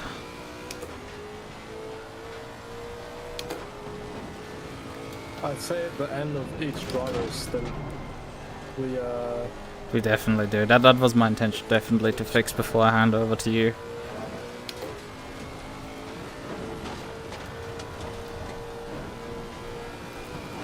But then again, what is 15 seconds on a Nordschleife? I mean, kind of a lot, but also kind of not. It is quite a lot, because I never, if you're handing the car to me, 15 seconds is normally how much I'm off the pace by here. Okay.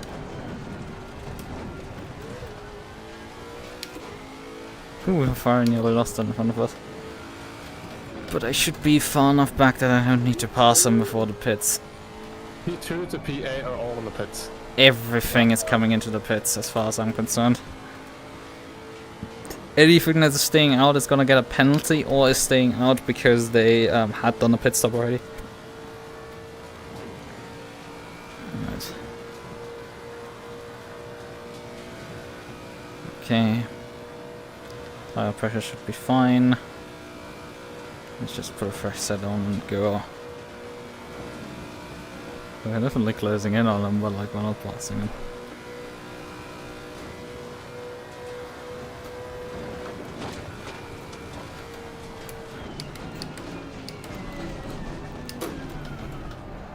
Yeah, the Lexus gets a lot faster at the end of the on the final lap.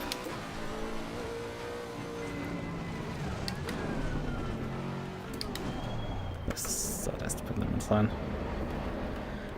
So. Taking fuel. Really more than sufficient. And we're gone.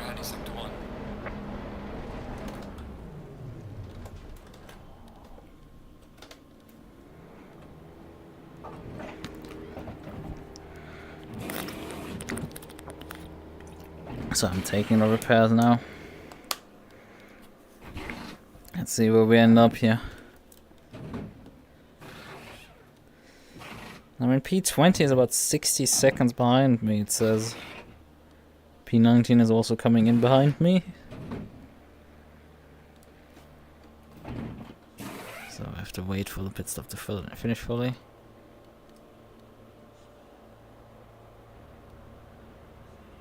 Okay, the car in front of us is already going, so he didn't have any repairs there. Well, not much. Come on.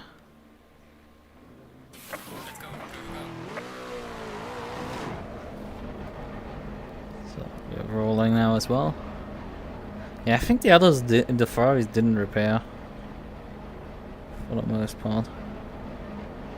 I think one of them did, Molad. I think the rip-off Mirai car did repair the damage, because they're still standing. Right. We're back out. Oh, fuck. I owe my dad a $5.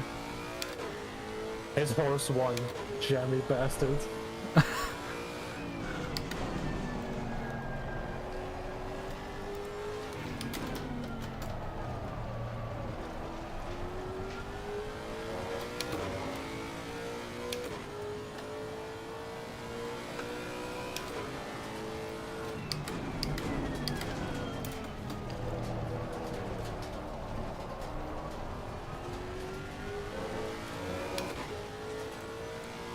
But yeah, right now my stream actually probably has the correct standings on there, while my in-game is displaying something. I can guess that I'm probably in P19 or something, but I'm not too sure. We'll have to wait, I think, for the first sector beam to update the positions, but because this track is so long, it takes so long to get there.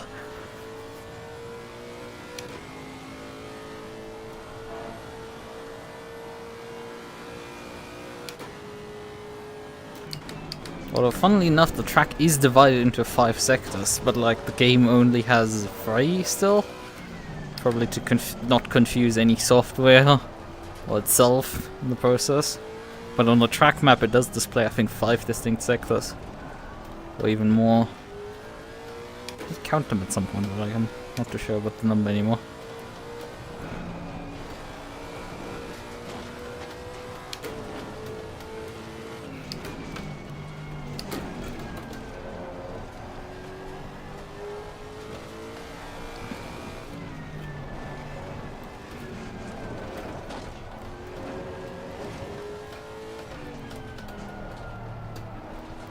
I mean, at least those 3 are a tad bit more sensibly picked compared to the R-Factor 2 version.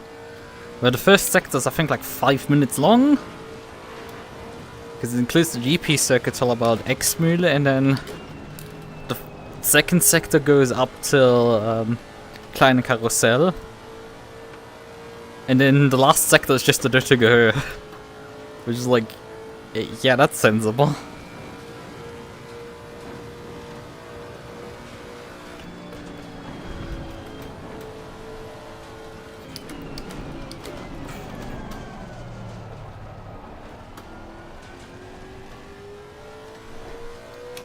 Seems like we're in P17. From how we've been scored now.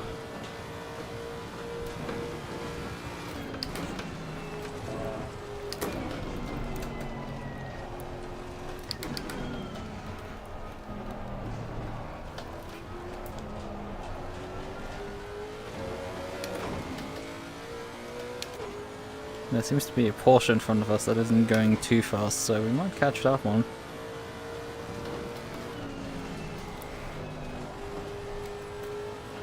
I will say I love this camera angle. Which? Oh wait, I'm still in the heli cam. Fuck. I thought I was in a TV cam. I will say that just that little section with the heli cam was pretty good though. I will say that.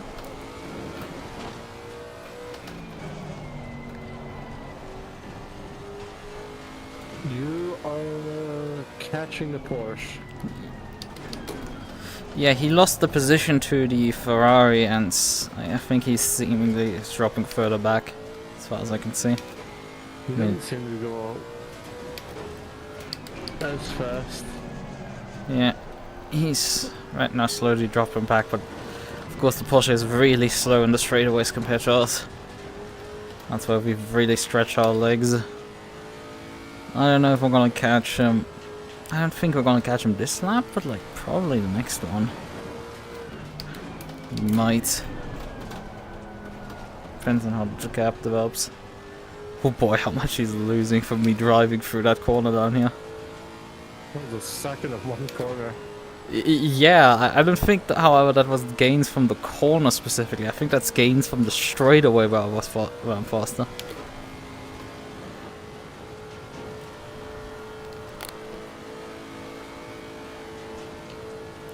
I mean, I'm doing 257s up the hill here. The Nissan was only doing 252 there. I think none of the GT3s really go much beyond 250 up the hill.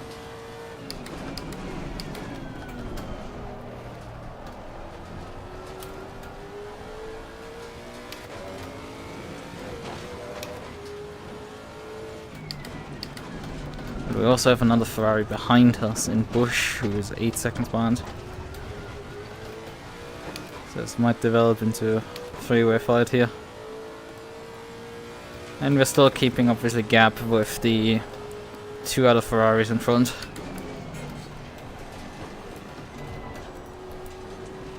Which are not really escaping from us, but we're not really gaining on them either.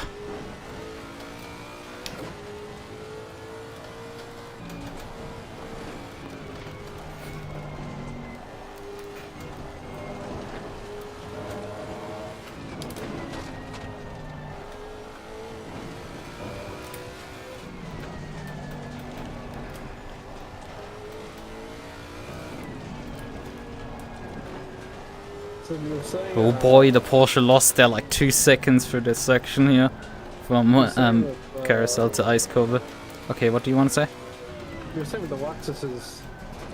What's up, the Porsche's slow on the straights, but you're catching the corners as well. Yeah, I was just... That's what I was just about to say, like from last time I checked the gap at carousel down to ice cover here, it was I gained like 2 seconds. So that's mental. But I was also gaining on the Ferraris through that section, so I guess I might just drive that section better. You really are stretching the legs now. You never know, you might actually get this Porsche straight. I don't think I'm 2 seconds fast on that straight away. I mean, you're getting time in the corners. There's only 2.5 seconds on. Yeah, I don't think, however, I'm gonna get him on this straight now. We're gonna get, however, probably down to a second or half a second. So, it's gonna be even tight if we can attack him into turn 1. But everything else is... We're gonna definitely be right there behind him for the next lap. We might be able then to pass him in other sections. Although the gap is coming down really fast now, really fast. 1.5 seconds. Yeah, it's gonna be about what I predicted, but yeah, we're gonna maybe have to attack him on the first sector on the Nordschleife. There in the fast sections. Flugplatz Schwedenkreuz and Fuchsröhre. But they're not really passing opportunities. But then again, we're sort of out of ideas. When it comes to dealing. Oh, there's some people with stop-go 30s that are now in the pits. Which we're getting positions on. One of them at least.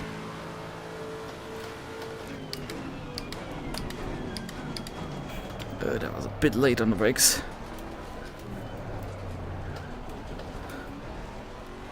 One second right now to the Porsche. The BMW that has been pursuing me early on has jumped us on the pit stop cycle. He's now 4 seconds ahead.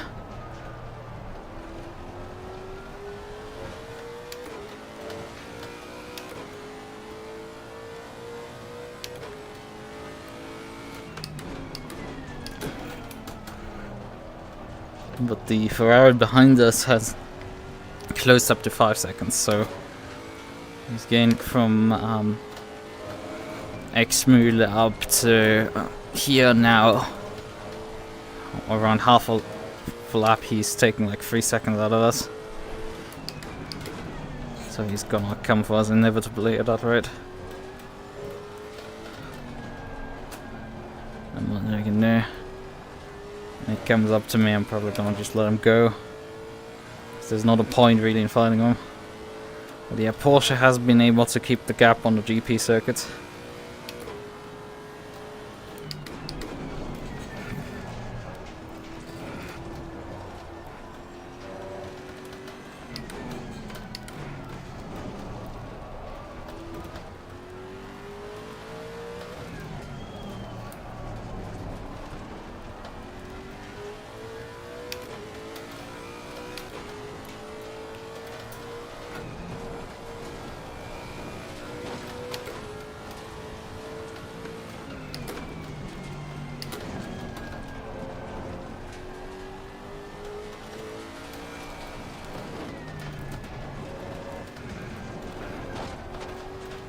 That could be a thing.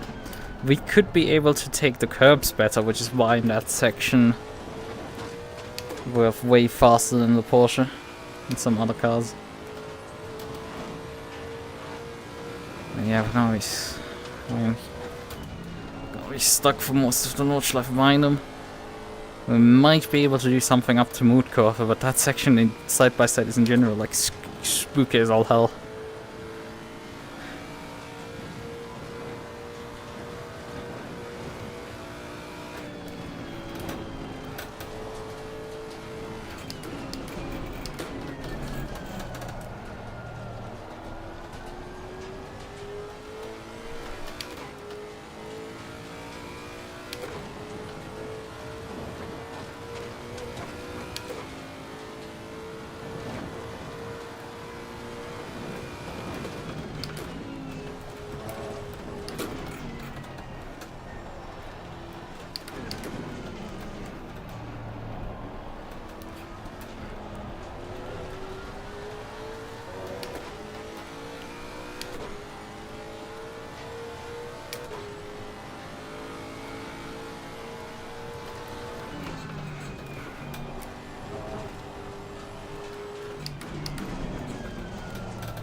Let's see what we can do here.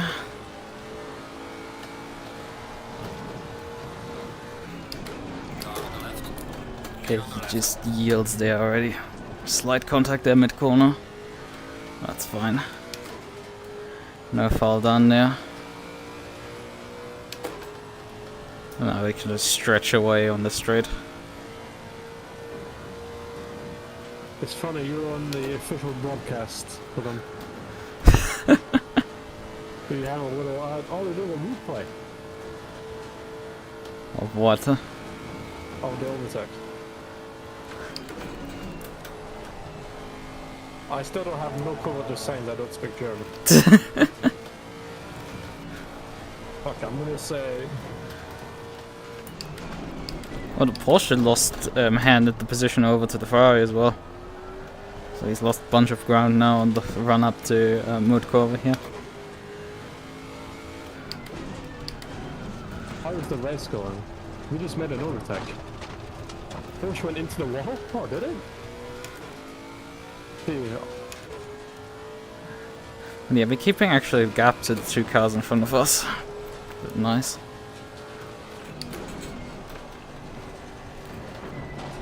I do not have a replay of the Porsche going in the wall. Maybe it was further back.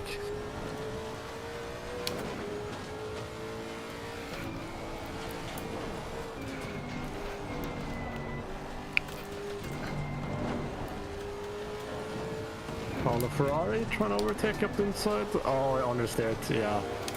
Oh, that end lifted up. So the Ferrari tried to pass the Porsche as well? You know the left-hander? The really high-speed left-hander? Yeah, mood cover. Yeah, there. Yeah, that's why the Porsche dropped back there and why I didn't see them when I was heading up to a carousel. Mind me, there was only like 3 seconds. The Ferrari is so bloody fast, mind me. Because he's came back from all that again. I hope he doesn't do anything stupid and sticks to my inside in the next section because, you know, I am faster than him a lot down the straightaway. He cannot pass me till the GP circuit, really. It's useless to do so. He's probably gonna try and draft up here. Yeah, but just if he does that's what I would like him to see. Do anything else that's gotta be just not great.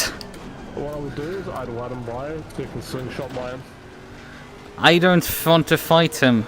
That's the thing. He's so much faster than me. He's like 6 seconds per lap faster. Ferrari moment. So I'm just like, I'm not interested in fighting with him. This is not my fight. Their best is... Oh, it was less than 2 seconds faster than your best. They are on pace for a lot faster than that. I can tell you last lap they gained on like half the lap 3 seconds. And this lap they already made up, I think, like 6 seconds. Like that, we started the lap 6 seconds ahead of them and they're right now behind us, so... That's why I get the 6 seconds figure. That this is... Ruska said in my chat, can't believe you're racing Kyle Busch. Truck race to race in the Nordschleife on ACC. Some random German league. Yeah. Well, I lost like 6-10, so we're not gonna be able to go... Yep, we're not able to go sub 20 here. He'd put a 15 in there.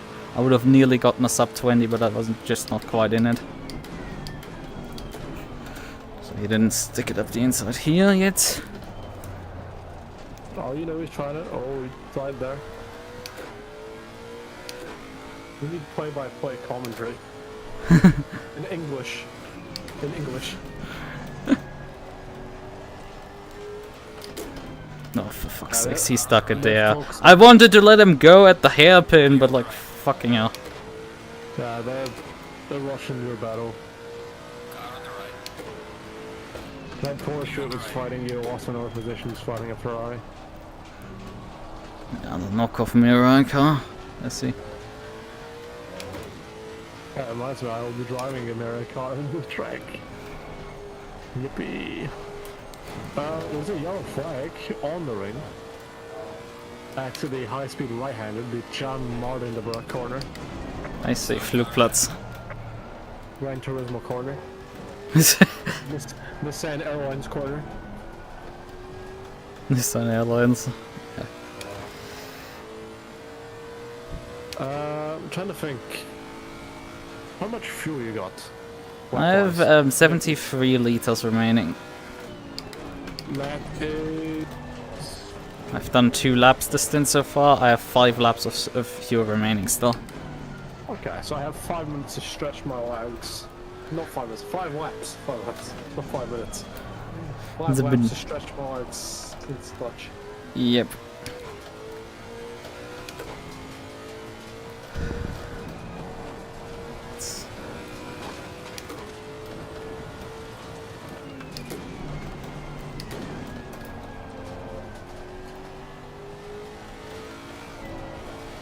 There's another car 8 seconds behind us.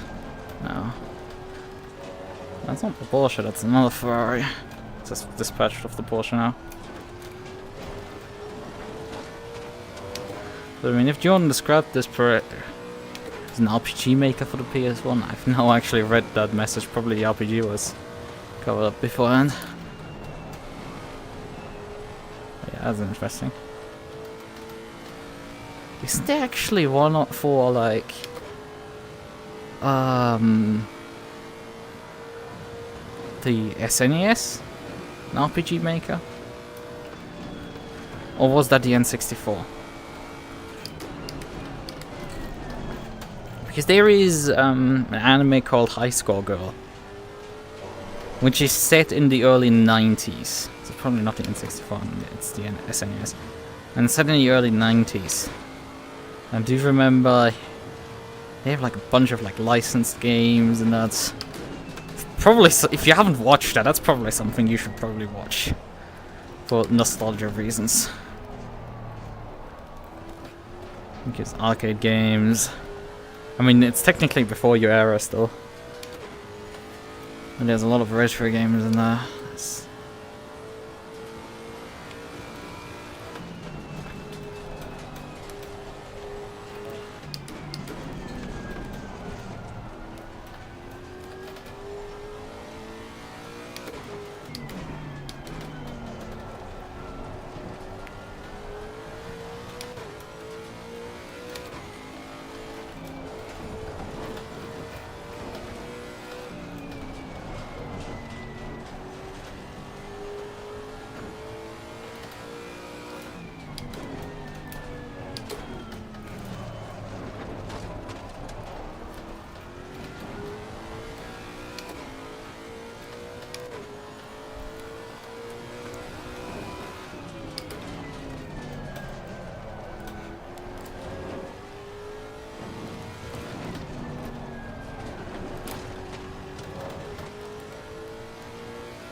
There's a bit of fighting now with the BMW and the Ferrari in front, and obviously the other Ferrari is starting to catch up to this too.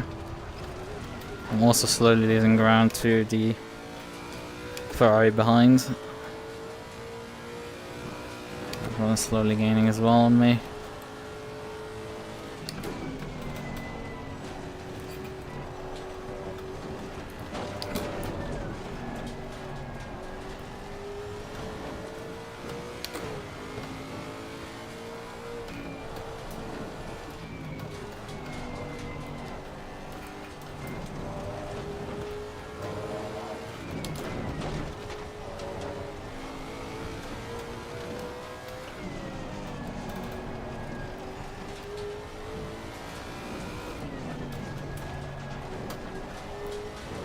Oh yeah, they've all bunched up now in front of me. You know, it's funny. I actually learned how to say bastard in Chinese throughout this web. Why? I don't know. I was on TikTok. Okay. I was using the Zoomer platform, and I somehow stumbled upon how to speak Chinese.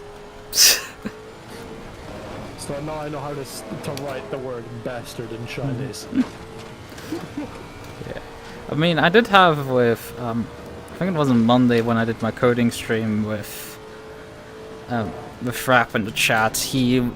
We had an argument about that he technically would also be a Zoom, and then like I literally went to Wikipedia and looked up when Zoomer would be defined as beginning. And I definitely count in most definitions. Does he? He kind of, because colloquially it's said born in the late 90s to early 2000s, and it's like, yeah, I mean, he's 95, so like perhaps, but then there is more concrete, most define it like 97. Some like population studies define it. Some define it down to 95, so like technically he can count in like a few, but like most define it as like 97. Would I find the BTCC? No. I have an ITVX thing account, so no. But yeah, for the most. Not watching touring car racing on the Chinese app. I watched the 10-second videos on the Chinese app. Yes, but yeah. So technically, I do count also as a zoomer, even though I'm massively anti-zoomer regularly. Anti-zoomer. If 95 counts as zoomer, then technically Rusk is also a zoomer. Let's be real, most are. It's just like perhaps Kohai that doesn't count as one. You're definitely not. What do you mean you're not? Kohai is not a zoomer, he's just... Kohai is Kohai. Wouldn't call him a zoomer. I mean, isn't Kohai in like his 30s? Oh. Only very late 20s, about to turn 30. Yeah, I mean, that's the thing, like, kids born in 95 are turning 29 this year. So, if our definition of zoomer can be deflected down to 95, at that point, yeah, even people that are turning 30 could technically count into the zoomer category. It's like wheels at that point. Yeah, I think it's more 97 to yeah. 20, like 2 far in the air or something like that. Yeah, I think 2012 that they found or something like that. 2012? Oh, hell no. I'm not the same generation as people born 9 years after me. Rather in Christ, people born 14 years after me. I would have to open the fucking Wikipedia article again and look at it again. Well, not right now, you're focusing on driving. Yeah, that's my point. You know what's good about 1995? 85? 1995. What? One of the best Scottish films of all time came out. A cult classic. Is it Trainspotting? Yes. Because you've brought this movie up like so many times, I was like... But it's a good movie, that's what. I see. The Trainspotting evangelist. No, you wouldn't get it, no. Yeah, because I haven't watched it, so... Yeah, it's about people from Edinburgh taking heroin. So, yeah! It's definitely not about trains. It's a play on words because the term train spotting means either watching trains or, in some circles, means taking drugs. Yeah, sure. I mean, yeah, sure, it's true. Would you not believe me? I do believe you, but it's just like, the fucking druggies and their utter creativity of turning something that's unrelated as fuck to it. Yeah, I briefly saw on the slow car ahead flag, but like, The reason that the druggies get that is because apparently back in the day, some drug addicts used to somehow end up at train stations when they were high or under the influence. Yeah, that's not too surprising. I mean, as long as they don't end up on the tracks, oh Jesus Christ. I mean, there's the minority. Isn't this the guy? No, that's not the guy that I led by. That's still the rip-off.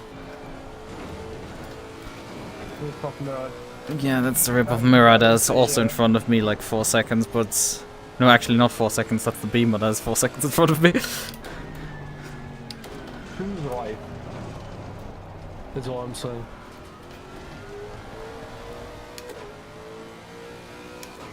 Yeah, we're up to P15 now. I find it very amusing that one of the most popular Scottish films of all time is about taking drugs, and it's not even that far away from where I live. I was brought up.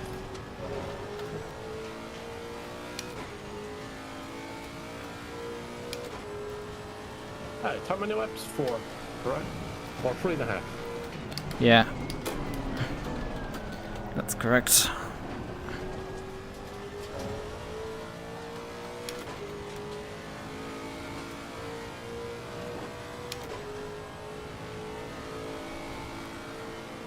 No way. Rascal, what are you posting? Is that the fucking, posting those dumbass fucking pictures I saw on Twitter? The motorsport quotes one.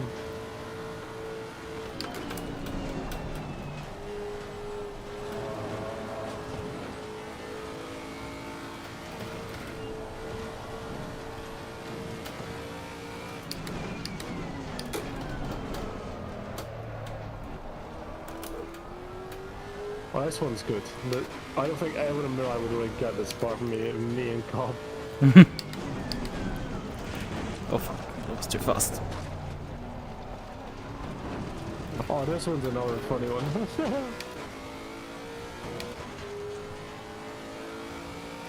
George Russell reported that with some priorities sitting in London Underground.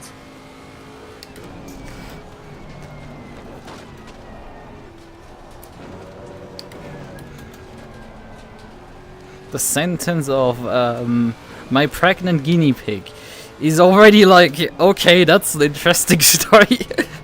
The Oyster card one? Yes. The funny thing is, how I found out about the Oyster card, it was like the most weird way. I remember when I was in school, they showed us this video from like 2008 by the BBC. I forgot what it was even about, but they mentioned Oyster cards. I had no clue what they even were. Apparently they're for transport in London. So Raska, do you have an Oyster card? You think Leon JHK has an Oyster card? Is he from London? The Oyster card, it does remind me of a Top Gear episode where they raced across London and the stick used a train and he had an Oyster card. That's the, no, you can just tap it in your contactless card now. To be fair, if you have an Oyster card, it probably still has its advantages. Even if you don't have like a contactless card, but let's be fair, who doesn't have a contactless bank card nowadays? Oh, I found one of those, another one of those motorsport quote ones. Max Verstappen has ended his Discord Nitro subscription. I found some other ones. Carlos Sainz reportedly uses Rewind in Forza Horizon. Yeah!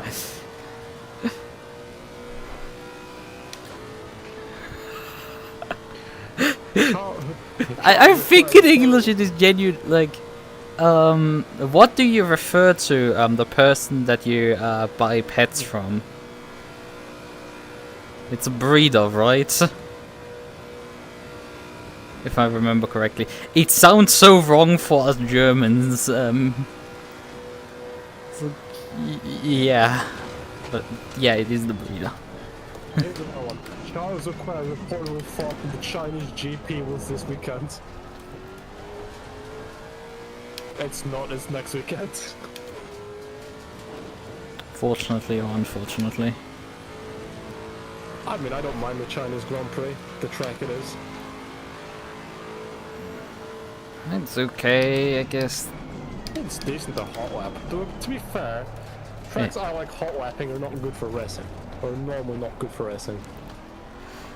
Honestly, it has a few corners and I want to take the person that designed them into the dark room and beat them. Beat them off? Over the head. There is, you have the... I mean, turn 1 is fine, I guess. Isn't that Herman Tilton that designed that track? Probably, I mean, anything in F1... Anything F1 has raced on has been designed by Tilken in the last fucking 30 years. Let's be fair, my favorite track that he butchered was Hockenheim. That will never go unnoticed. Yeah. And it's not because, oh, going through the fucking, what do you call it, the forest is good. It's just how he changed it, when he could have made like it probably a little bit better. Eh. Oh, he designed Sochi, that one's absolute garbage. The Korean track, Yas Marina. They found out, I wish they fixed Yas Marina. Like, two of the corners I find kind of garbage. Yeah, Yas Marina. Istanbul Park. Sepang was probably his best one. Yeah. Not even a comfort. Sepang is the only one where I actually have a win.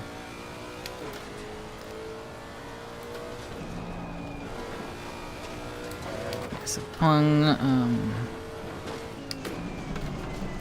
Sepang's good. I can drive the Proton Saga there, on home turf. It's like I can drive the Hillman input lock-in. Would you like to know a fun racing fact? Because I know for a fact you will not know it. what? Okay, so you know how Edinburgh is the capital of Scotland? Yes. Okay, so at Edinburgh Airport, because you know every capital city has an airport, right? There used to be a racetrack there, right next to it, many moons ago. Okay. And the fun fact about that said racetrack was the first place I ever drove a car. Okay. I drove a Vauxhall/Opel Corsa. Funny enough, my granddad in the 60s, fun enough, raced there a few times. Okay. So the more you know. Yeah, the more you know. It's funny because I know because Rasko sometimes visits Edinburgh to a cinema festival kind of thing, and once I told him the last time he was up, he was surprised because he never knew. All the times he'd legit fall right by a racetrack and he didn't know. Yeah, I mean... It's sad, there is no mod for AC, but I think there is for maybe GP Legends. Not the open wheel one, I think it's the touring car kind of one. I think it wasn't the first place where I... Maybe it wasn't the first place I actually drove a car.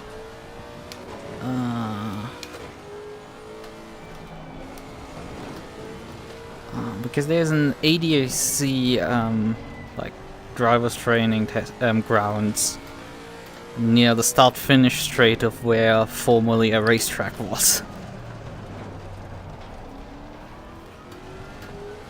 And I've taken there, well, like, did some driving a bit, but also I did some, do like a young drivers program as well there, that, like, my parents gifted me. Young drivers, damn. Yeah, well, you just do, like some of the, like, you know, this like training ground on the ETK map in BeamNG Drive, where you have also like these like skid pads and like this wet area. So you did basically what I did in Ingleton. Yeah, they offered. I mean, you could drive that. You could do a bit of driving on there with like they have a few road signs and everything for practicing that stuff. But they also like offer sometimes these like training days, and like I got gifted one of those after I'd gotten my license. Like I think I got that for my 18th birthday or something like that. 18th birthday, how many years ago was that? Only 8. Only 8. How old would I be 8 years ago? I'd be 12, turning 13. Oh boy. It's funny enough that when we turned 18, my niece was only about half a year away from being born. But yeah, Still in my second year of high school. Could you, in the UK, at least in Scotland, you start high school at age 12, 13 till 17, 18. Yeah, it's roughly the same in Germany. We'll also start high school at about 12. I mean, the thing is, we don't have a middle school, so. Oh yeah, I was near it. I think it's more of an American and other countries thing. Yeah. Obviously we have kindergarten. We have, in case you go yes. there. The funny Arnold movie, Kindergarten Cop. Yeah. What does he do? And you are there till like 6, then you go into school. No, wait, you actually get into high school then at 10, because you get into school at 6 and you are for 4 years in elementary school. And then you're in high school for from grades 5 to 9 or up to 12 depending on what high school you go to. Because we have the 3 different gradients of high school that are Hauptschule, Realschule and Gymnasium.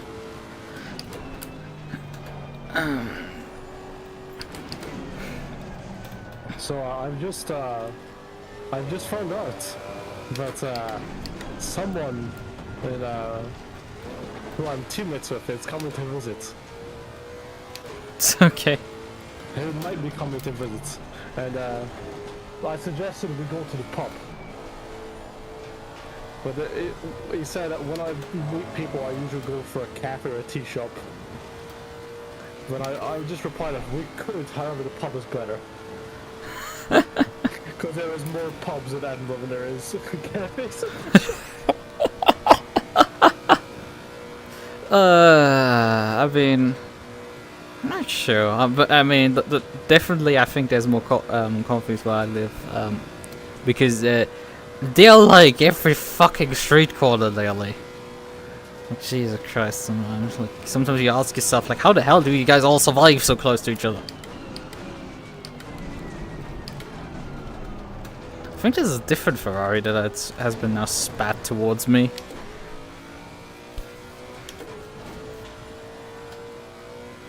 And the last 2 laps have not been particularly impressive. Right, I'm going to start getting prepped for my left. Yui, that was close. What did he have written on his rear wing there? Something if you... Alright, I'll be back in a few minutes. Okay. Almost 10 years your license. I mean, I took my theory, I think in January where I turned 17. I had my license, my driving permit pre-license for a good few months. Just like 6 or some months before I actually turned 18.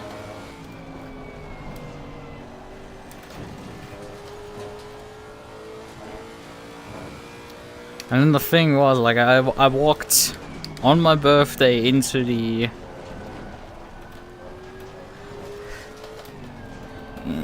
office there to pick up my license, and then they told me, like, oh yeah, that we don't have it.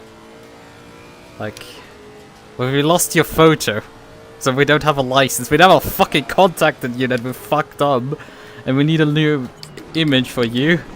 But yeah, we can't, you know, we didn't make your license. So it's like, great, awesome. But my permit was effectively temporarily turned into my license, and then also I literally had to walk back to them with a new photograph and just fucking put there and just give it to them and just finish the stupid process. Because I had enough spares of photographs laying around.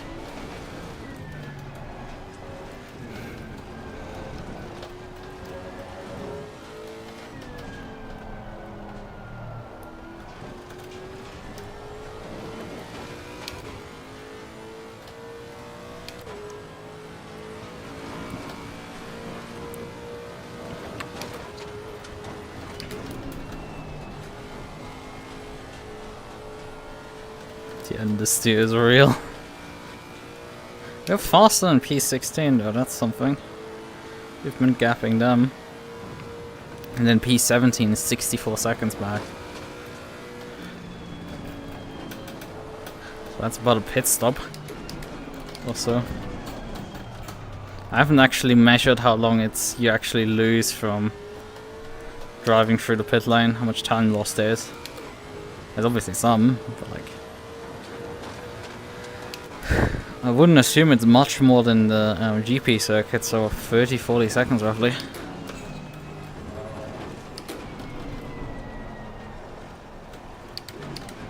Plus obviously the 30-second stand time from changing tires.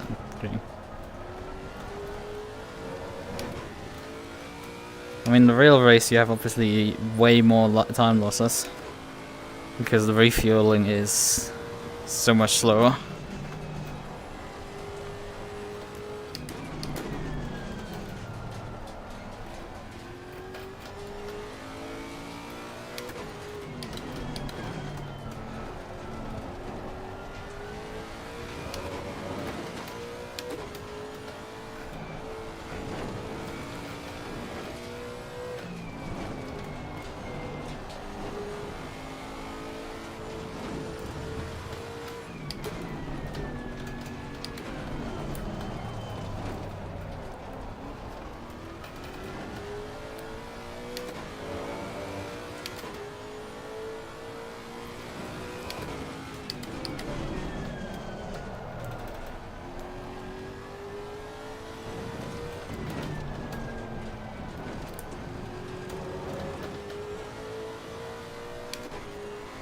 A few weeks before my 19th, I got my...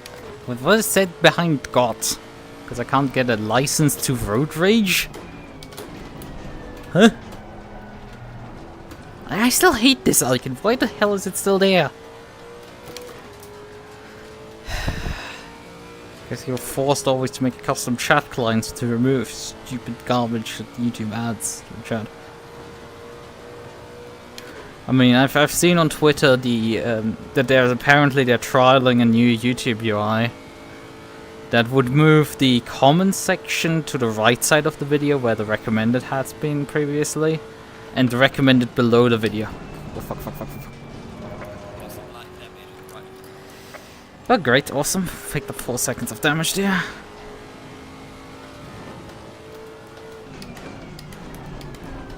So I'm like really struggling right now pace-wise.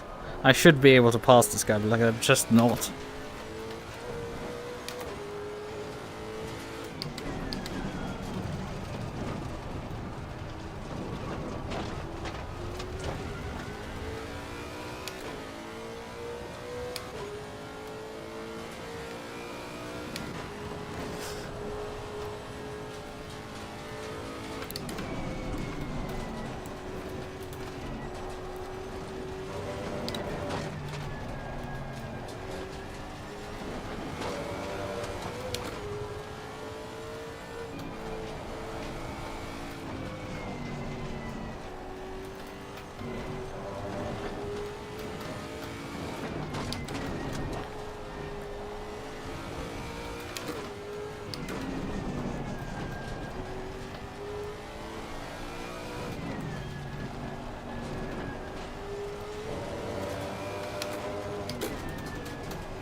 Getting her back to him now, finally.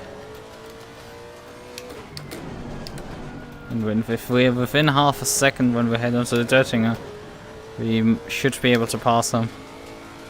Should not be a big deal.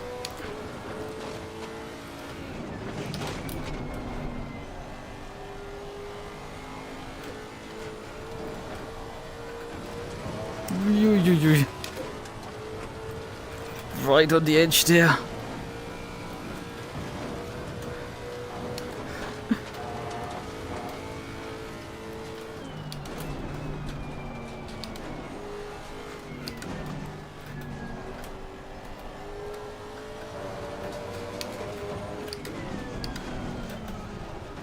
Fast into Kleine Carousel here. I've got one left to go on fuel now.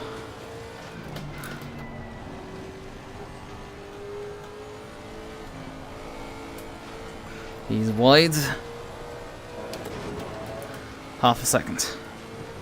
Let's see. Run, run, motherfuckers.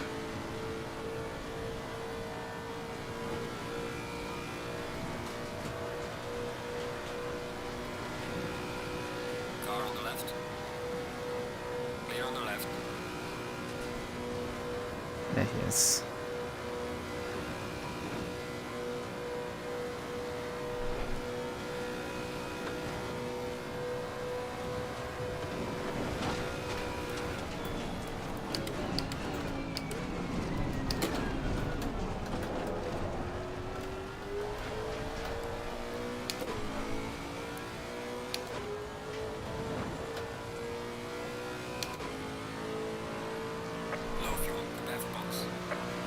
One more lap. Jordan, one more lap. Jordan is AFK again.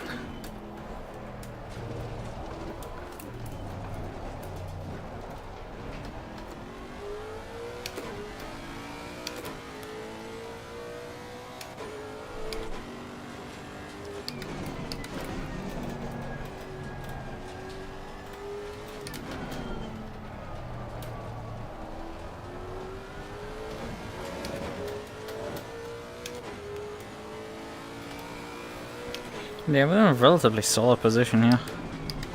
Although granted, we probably have started gaining positions again on pit cycle. Just to see where we come out on this. I'm assuming probably around B15 again. Which is honestly relatively solid. We aren't really fast here at all.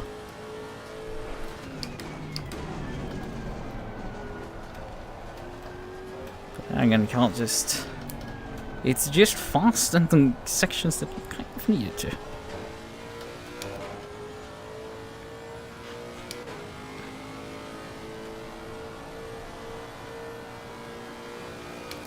Good thing is, because I'm not driving the finishing stints, I may just use the time to effectively do practice instead.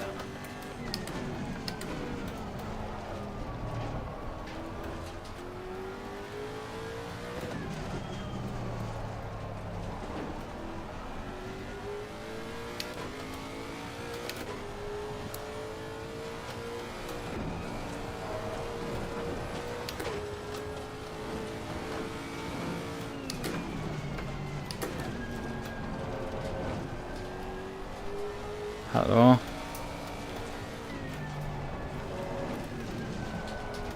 Vad sågs du? 10 minuter. Your stint is ending. Box this lap. Yeah.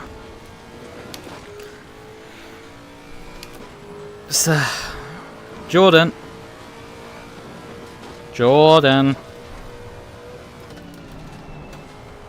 Is this gone back? No, he doesn't seem to be back right now. Like, it's the final lap here now. Hopefully he comes back in, like, a reasonable time frame.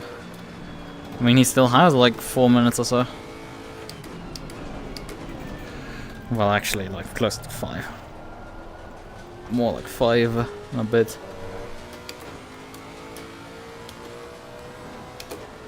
Yeah, I should have actually corrected my tire pressures. I think that I've been running low tire pressures the entire race.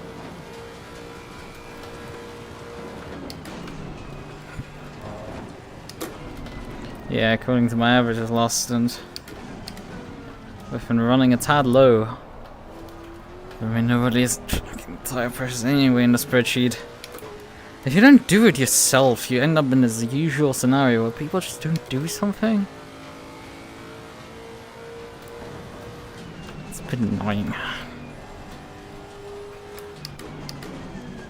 But yeah, I'm gonna jack, I think, the tire pressures, but it's oh yeah, the temperature's dropped a lot. No wonder.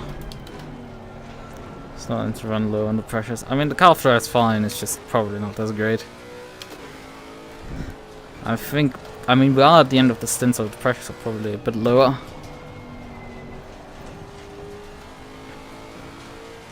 Yeah, probably a good idea to jack these up.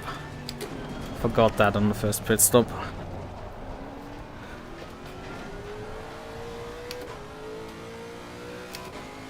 the good thing is I do show my pit menu on stream, so if I adjust something, I can just write them down afterwards. Alright, I'm back. Did you get a call through Telegram? I usually get called through Telegram. Okay, welcome back, John. By the way, we're on the Telegram, my brother in Christ.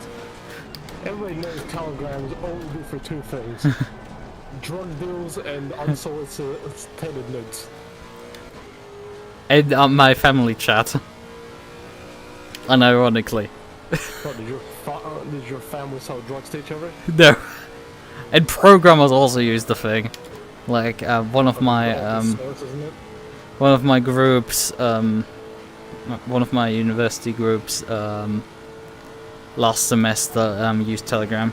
I mean, if you're getting into like the higher courses, you start using Telegram more often because there's less fucking normies that end up using WhatsApp with you.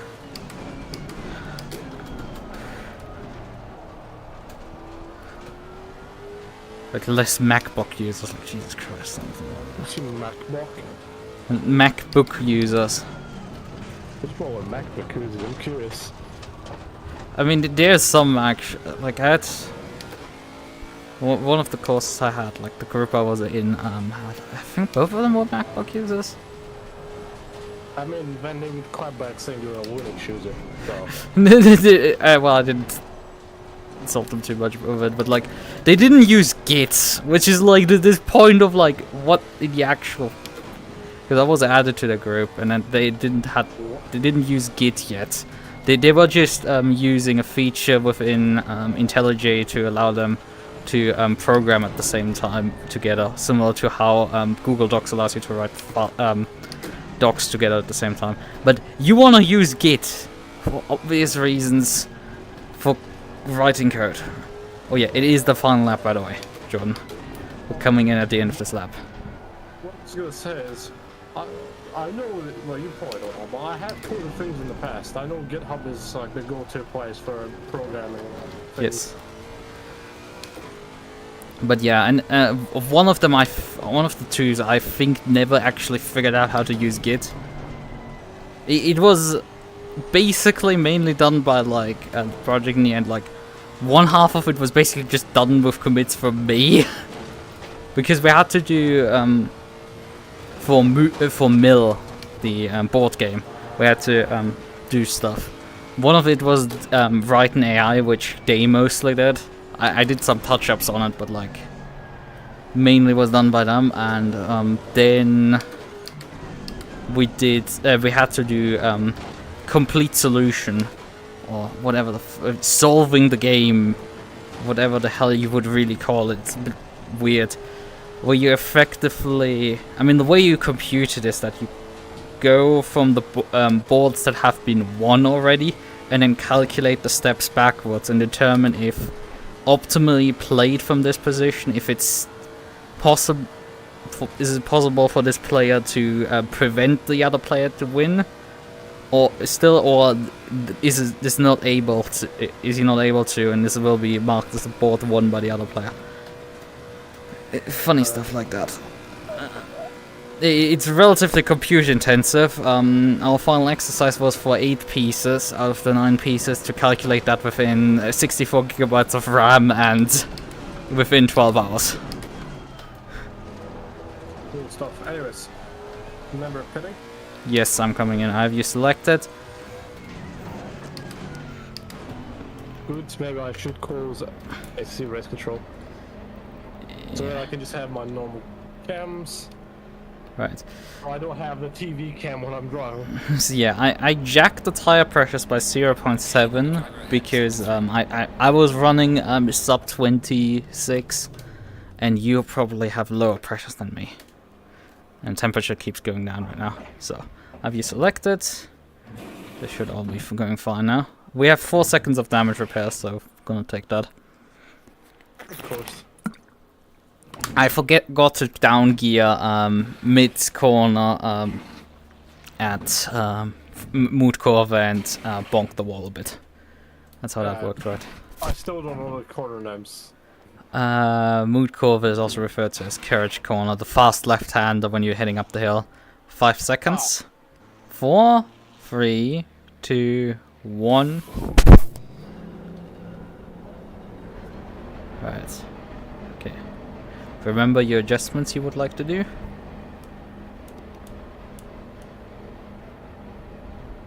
You're moving right now, the brake bar is rivets.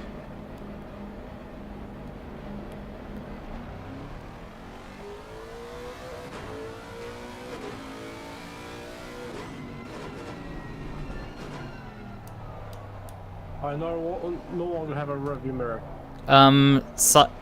Press F1 repeatedly till you're back in the driving position. Cheers.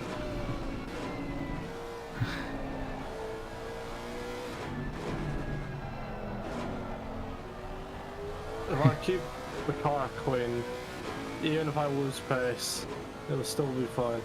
Yep, car in front has a stop go 30, by the way.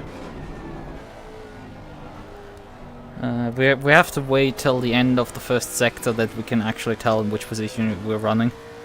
The end of the first sector is, Schwedenkreuz, roughly, going down to Fuchsröhre. That's Which is... the wrong German words. None of that means anything to me. I guess I will be telling which corner is which to you, but it is the Schwedenkreuz is the left-hander after the Flugplatz, aka Mardenborough corner. Yeah.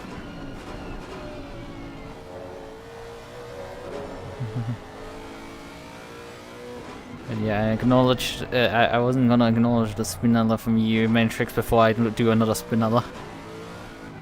Yeah, signal 3 mile need. Yeah, I mean, didn't you send me some codes and stuff? I've just not gone around to this stuff. But yeah, I guess it might make sense, you know, to migrate from. But it's also like you kind of are like stuck having to install WhatsApp, as I said. Like even me, as someone who's, you know, the only people who I have are my family and then people that I'm in a group with for university. And I still end up having to use WhatsApp for people who I end up in a group with at university. So go figure with that.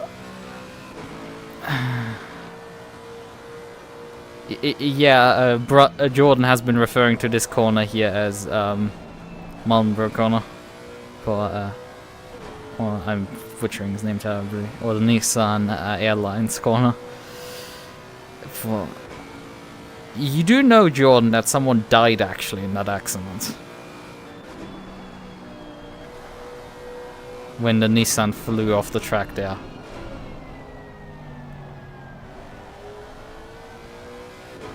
And then that was what... However, are you aware that I'm currently trying to battle? So... Yeah, I was gonna say that as next. This is, by the way, Fuchsröhre.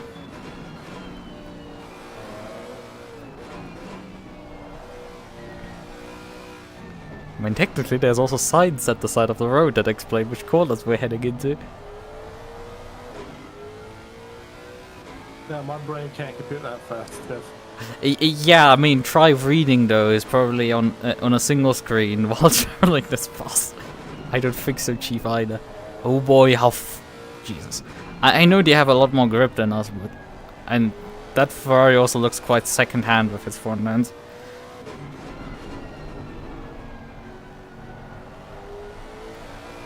I need to get going sometime soon for dinner.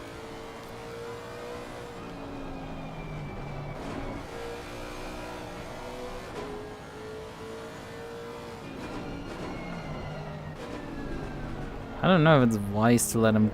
Oh, Jesus. It's a late apex corner, this hairpin. So you go wide on the entry and then try to apex at the end.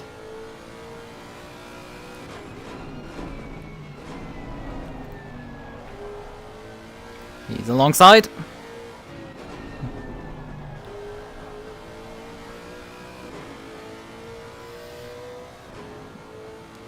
mean, if you don't want to let him go, even if you want to let him go, it's probably wise to just keep ahead for the hill, up the hill here.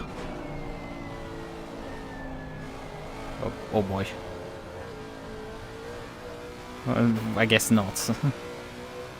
Oh, you think that was intentional? No. But at least on the bright side. Yeah, I'm pretty sure it wasn't intentional, but I'm like, well, on the bright side, it's solved now. On the other hand, you gotta now close up a lot to him. Be aware you're already hitting higher speeds than you would without slipstream. Okay. He didn't have to brake though, what the hell? You do need to brake there. Even I said he didn't brake though. I didn't see his brake lights. maybe he just lifts. That's perfectly possible that he just lifts. I mean, I prefer to dab the brakes a bit in down gear. But the Ferrari has a lot of downforce to go for him, and he doesn't have much straight line speed.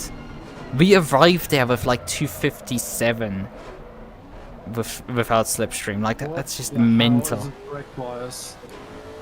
You moved it a bit rearwards, I said earlier. Let me check. What do you have it now? It's now further rearwards. You moved it by 1 click rearwards effectively in total. Oh god, boy, what the fuck? Jordan, focus. Don't work.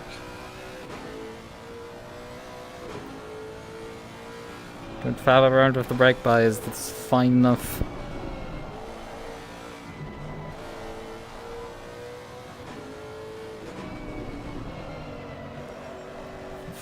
What are you doing right now?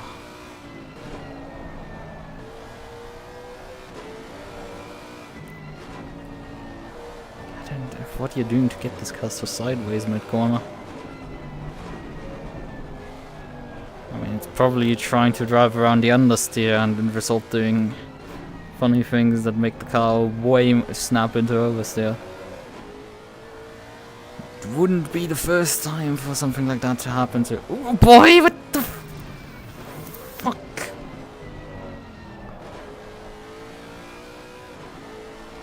Okay, hell, why is... You ate the curb there. Any other car will eat the curb. This No! I mean, you can eat that curb, by the way, I've done that a lot. But like, no, most other cars would eject you off the circuit completely if you hit that curb. The Lexus at least can take that. You have at least a chance. I hate the understeer with this thing. Yeah. You seem to be struggling with that a bit. And that's why you do try to rotate the car, and it's leading to the car snapping on you violently. You need to just, unfortunately, wait for the car to turn. There is not much you can do. If it understeers, you just have to wait for it. How much damage have you collected so far? I mean, the Ferrari is actually keeping up with us. 34 seconds. Hold on. Jesus.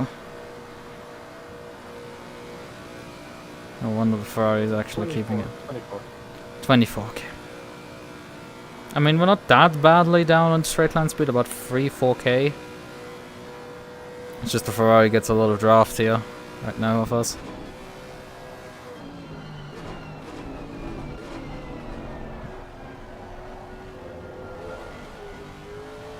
I hate how the car doesn't want to turn. Yeah, braking for the chicane there is quite tricky. Yeah, it jumps over the bumps and doesn't really slow down.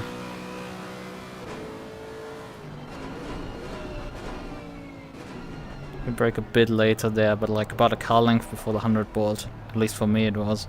Probably a bit earlier for you, perspective-wise.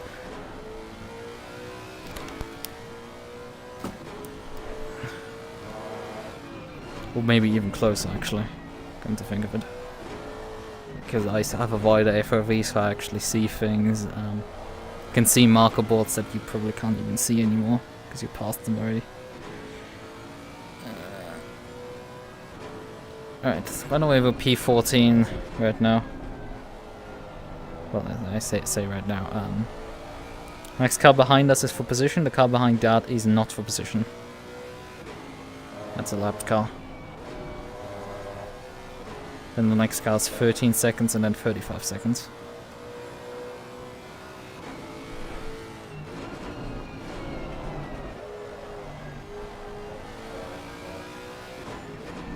By the way, to reinforce this again, brake bias value that you see is how much it's forward.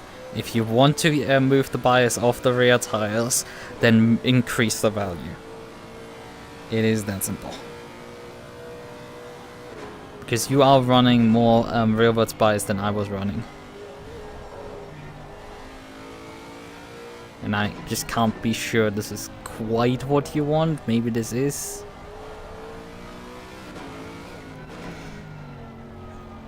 Do what feels better for you. Just don't faff around with bias while you're driving through tricky sections. Just saying.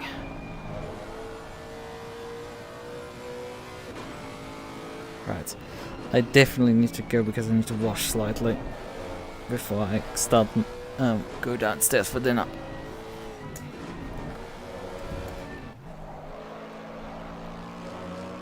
Look at her, she's a kid from the back. Senko on the rear tip. The rear bumper has a Senko on it. There's a Senko on the rear bumper.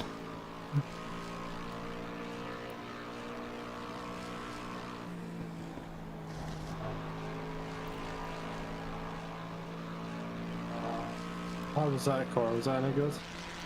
I was spooked because I was expecting the car to be ejected from you mounting the inside curb. I actually felt the front end lift up there. That is not surprising. The setup does that a lot. I mean, you've probably felt a similar sensation when you go over the left-hander that you just did.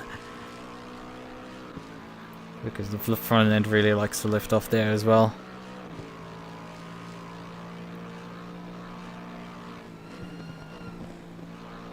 That's a 5th gear corner, by the way. But granted, I've been always braking too early for that one as well.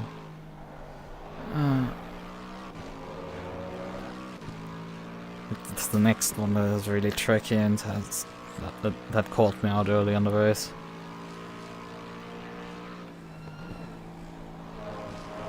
You've been doing it fine. Cautiously, but fine. That's what matters.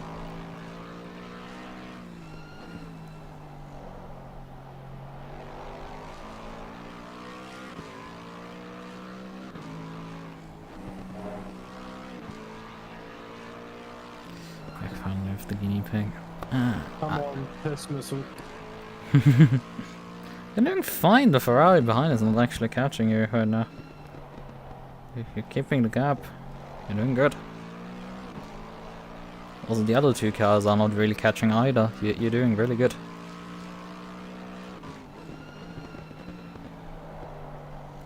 Right, I will be gone now. I might be back before the end of the lap again.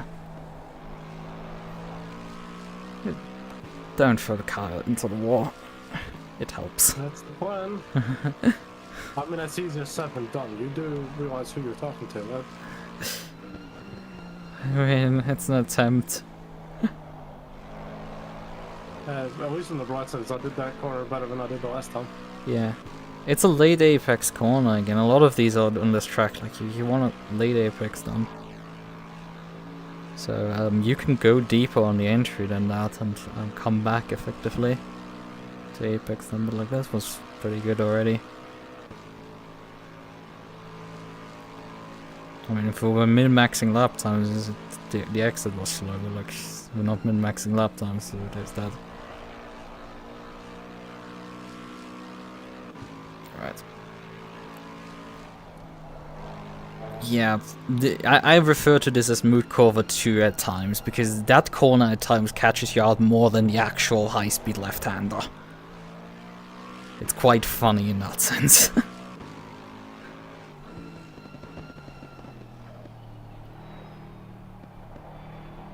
Right. Good luck.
I want when my car decides to not car. Ah, fucking hate the understeer with the car. Jesus. I was going over that crash, felt like a damn Ryanair landing. What the hell? Yeah, what was that? I just saw that. You recovering from a spin. There's still a little jump after that. It felt like a Ryanair landing. I didn't quite understand. Because as far as I saw, this happened before you actually got to the jump at Flansgarten 1. And then obviously the big jump down the hill. I'm talking about the big jump. Yeah, the big jump is... Yeah, the big jump is something. If you're offline, you definitely have to lift and slow down. If you don't get it tucked up.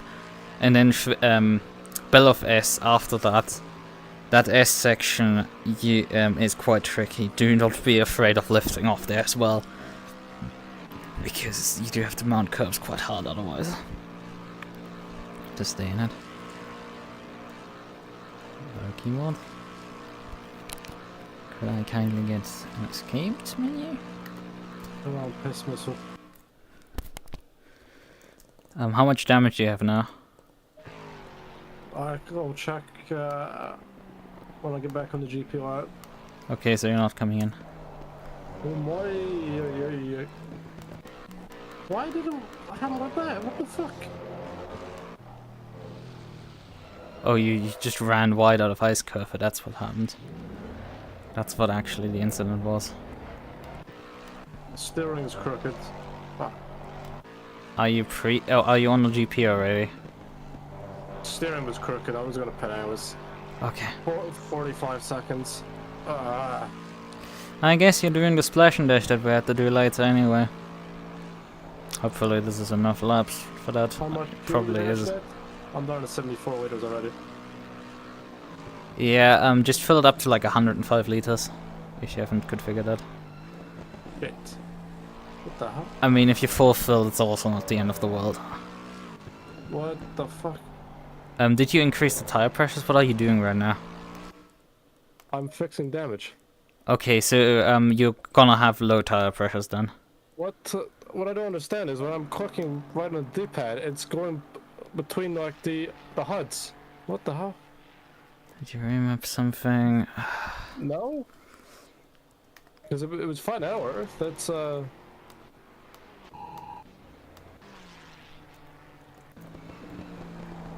it's gotta be one of those races, isn't it? Yeah, you got unsettled over the bumps in the braking area, yeah. Just take it. You're driving now. Your pressures are gonna be low for the next stint. You're gonna need to bump them up at the next pit stop by a PSI, probably. You think you will be back from your dinner? I don't think I'm gonna be back from my dinner at that time. I don't think so. Chris might be back though. You sure should need to overdrive this one. Just to try. Take it easy. Let the car talk. And work with the car, not against it. It is talking, it's saying fuck you. No, it isn't. It is, because understeer. Then gently remind it of which direction it needs to go with. Gently, otherwise it will not confirm it. It's not happy, as I ditched it for the You need to take your time if it starts understeering. It's unfortunate, but if a car understeers, you just have to fucking wait till it finishes turning. And if you try anything else, it will start suddenly snapping on you. This is how painful the Porsche 935 at Red Bull Ring was, where I had for the middle sector to just fucking wait for it to finish turning its turns, because it just was so goddamn fucking slow in those corners. This isn't as bad. Although it understands probably more than the Porsche. But it doesn't feel as utterly terrible to drive through corners. Right, I need to take a slightly wash down, so take care, and maybe lift a few more times.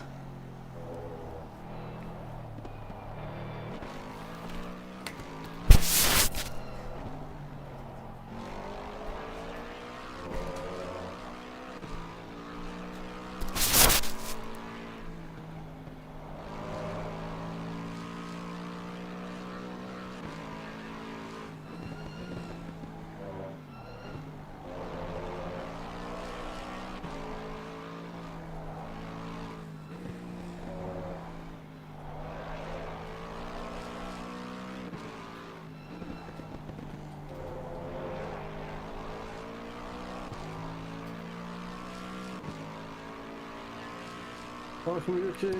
Sorry I didn't say hello. I was dealing with someone.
Some people are cutting, which is good, because then that will give us a chance to make a few positions.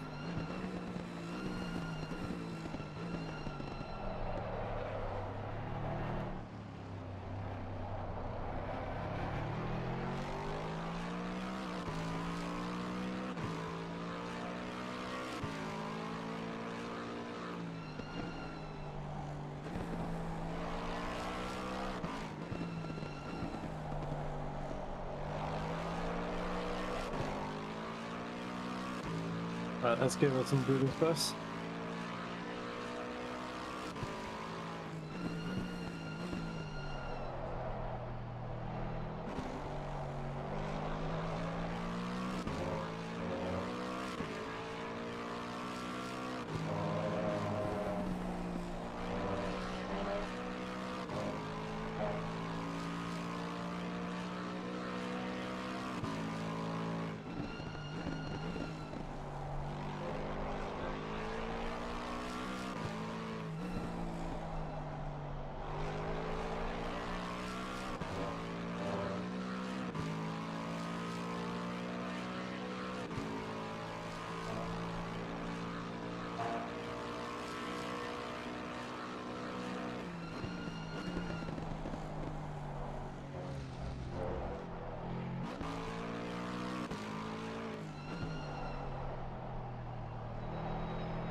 I wore the tires a little bit. However, no damage. That's good.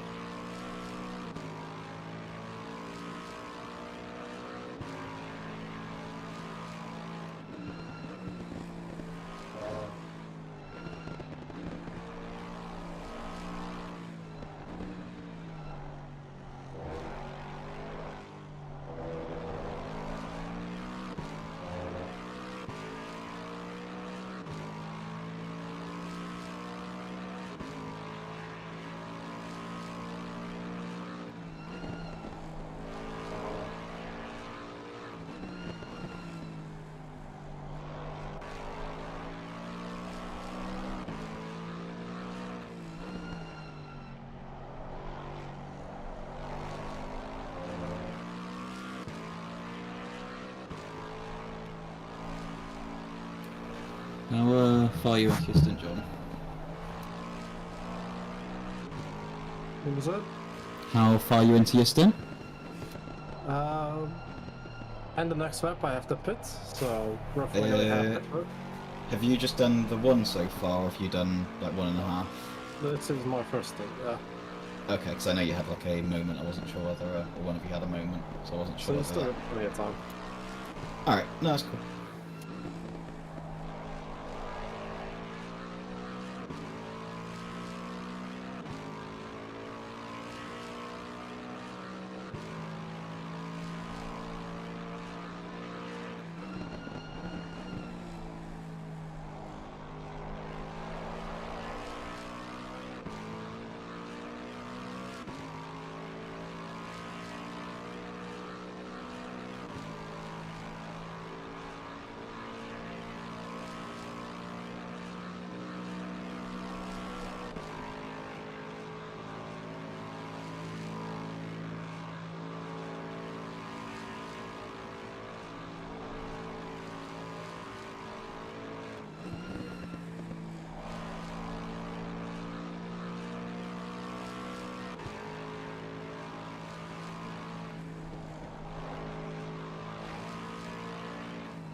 Got a tiny bit of rear end damage from a car behind, just you know, ever so slight bump.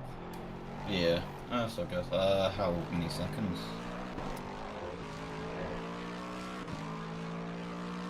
Like only 2 pumps, so not bad. Yeah.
What a dick. We just got spun.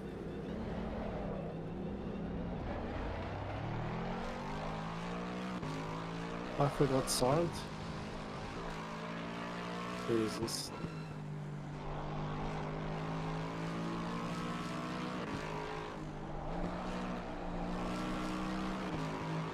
Do you know if we can file petitions? Petitions? Do you mean We just got protests? on by that other guy. Do you mean protests? I don't think we're not filing a petition. Number 45. Should be able to. I'll have a look at the incident. Oh, this ass was doing. I'll have a look at their website. Not website, Discord. Give me a sec.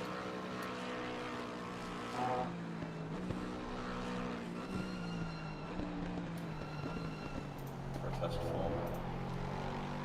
I'll do it now. Of course, the fucking protest forms in fucking German.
How bad the damage is.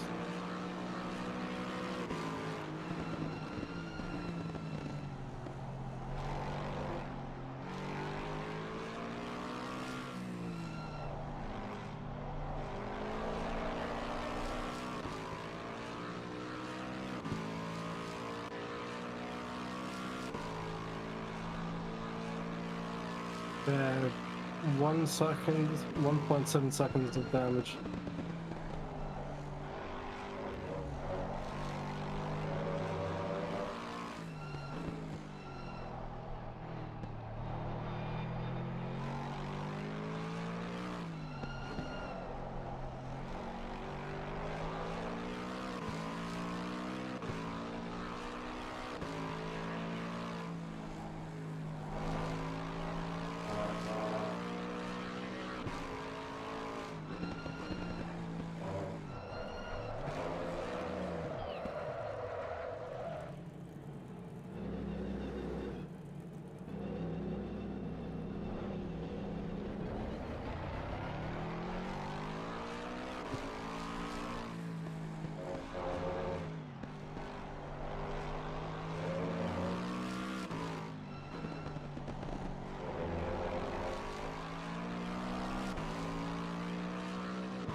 I've reported the incident, Jordan.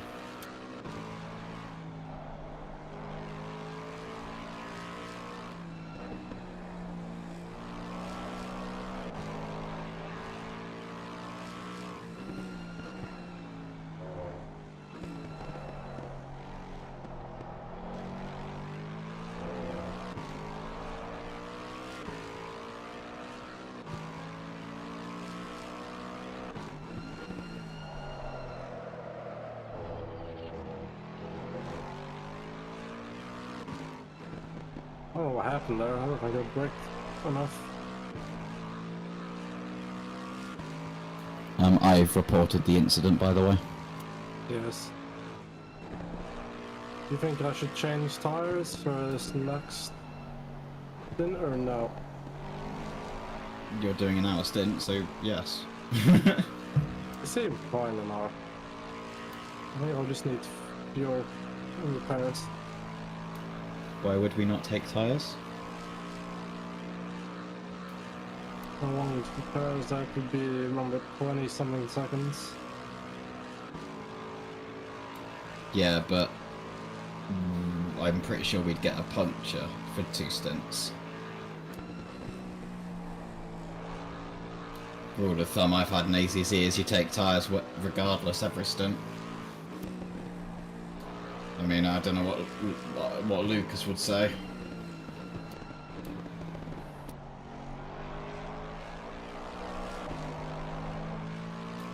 But personally, I just take the tyres because they get a pretty good chunk of wear across a stint. That's best to do quick tires.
I might have enough fuel to do another lap.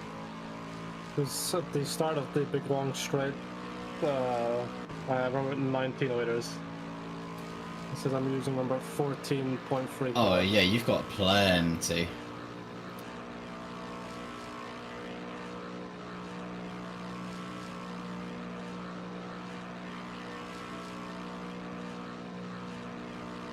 How much stint time have you got left? Oh, 30 minutes. Oh, okay, yeah, you'll be easy. easy, yeah.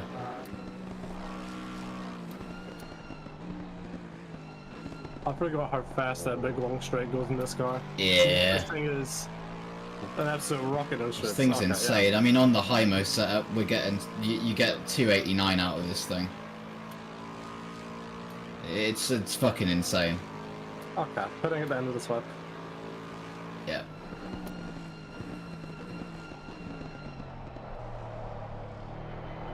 I couldn't drive the high-mo one. I just found it just way too hard to drive for me. Only corner I had a problem was, I want to say it's Schwedenkreuz, the left-hander over the top of the hill, towards the start of the Nordschleife, past Floodplatz. There you have to be quite careful. Apart from that, setup was perfect for me. Amazes me people actually remember the corners around the Nordschleife. I know a few, I don't know all of them, mate. I know the major ones. I'd make my own name up them. Like Gran Turismo corner.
You wanna know something funny? Go on. The car is saying I've got 0 laps of fuel left. Yeah, I ignore that. The fuel calculator on this track seems busted as fuck. And it's the first time I've ever had that happen while still having at least more than 10 liters in the car.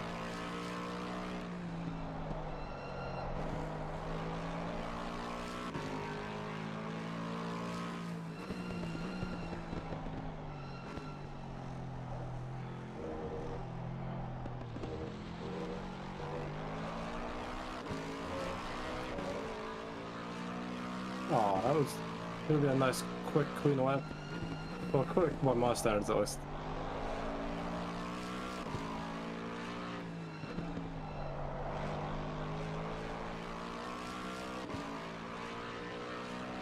How much fuel are we putting in?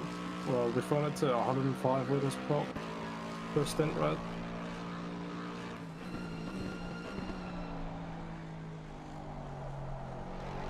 To increase the pressures.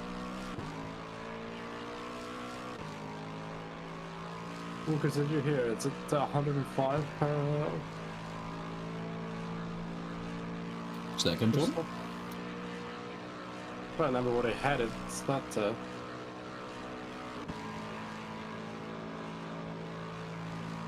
115.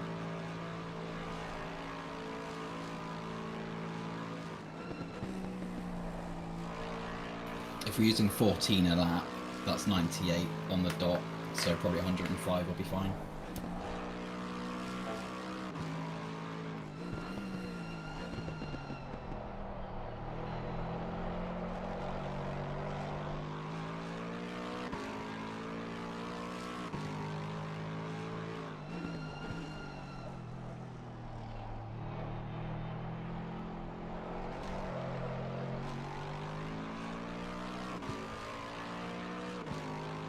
We are halfway. halfway through, not over yet.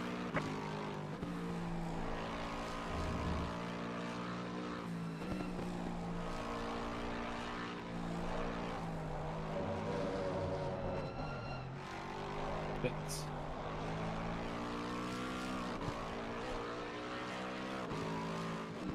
That guy got a penalty for telling us. Oh, what, the car that hit you?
That was close.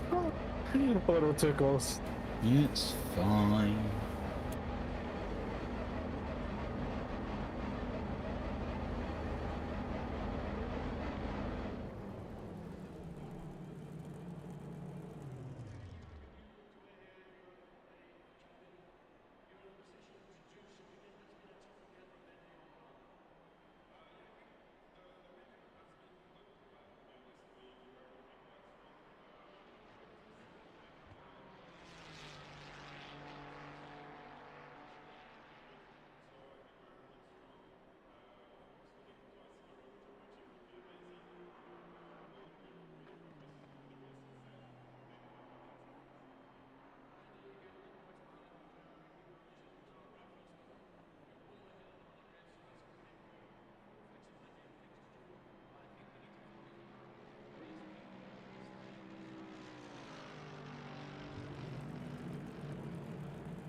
I said one thing, with new tires this car feels so much better.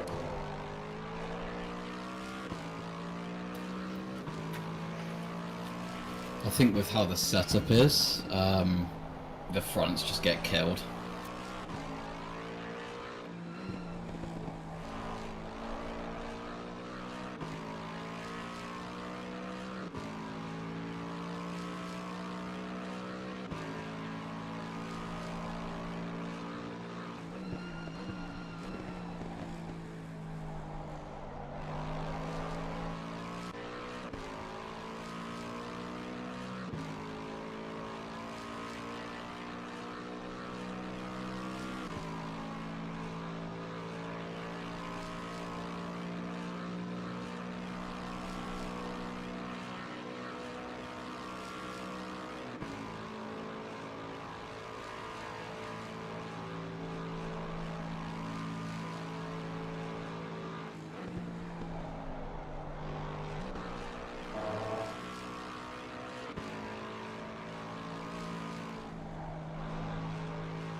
I know stream audio is messed up. I tried fixing it during the pit stop.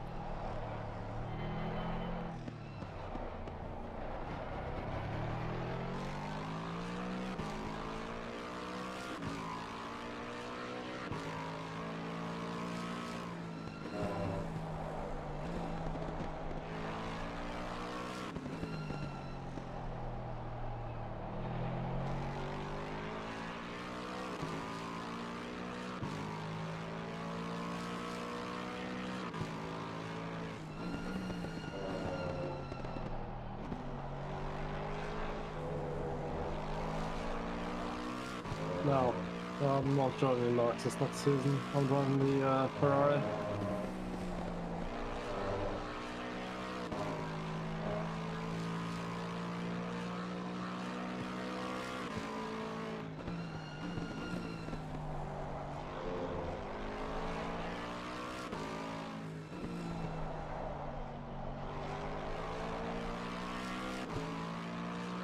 $296. I'll be matching my teammates.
Probably, like Chris, do you know anything about that Porsche hat? The one for position?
back now.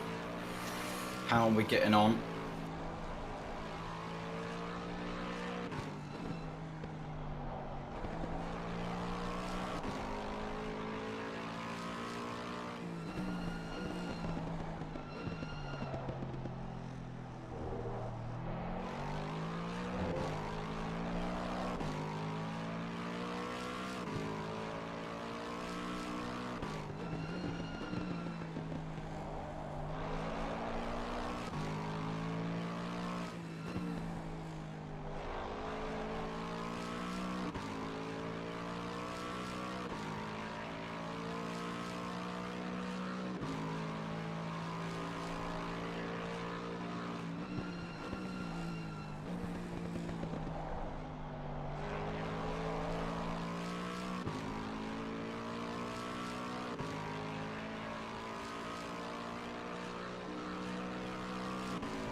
Is the car all okay?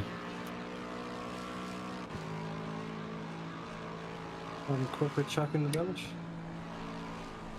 Well, does it feel okay is the main thing. 23 seconds worth of damage. I don't really feel anything different with the car. Okay.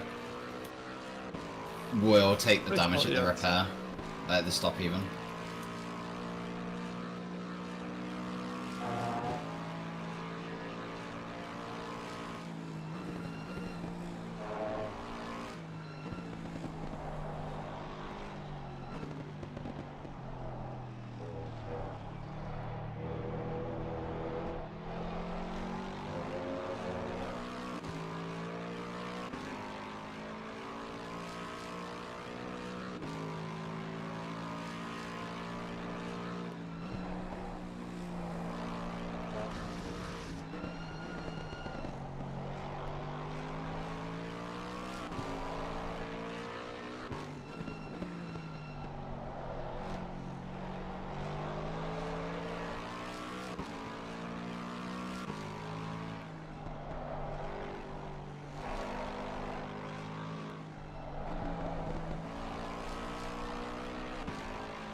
Did that Porsche behind us crash?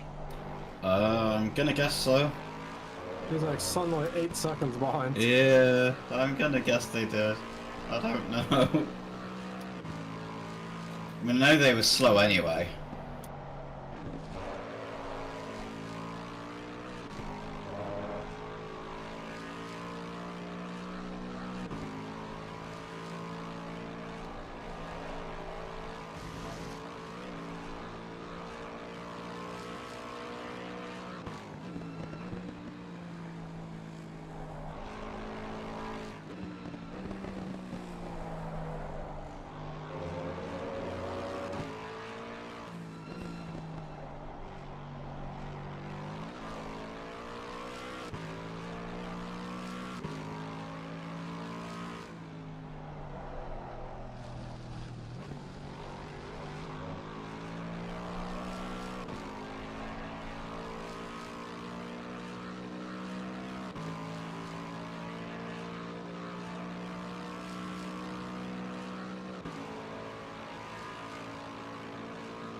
I do have good news. Despite the damage.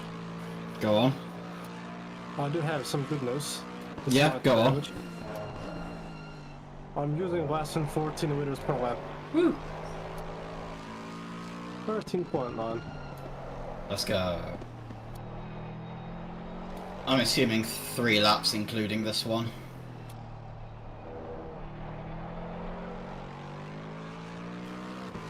Three laps including this one? Should be, yes. Cool. Roughly. That's what the game tells me at least. Yeah, I'm just looking at the sync timer.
So.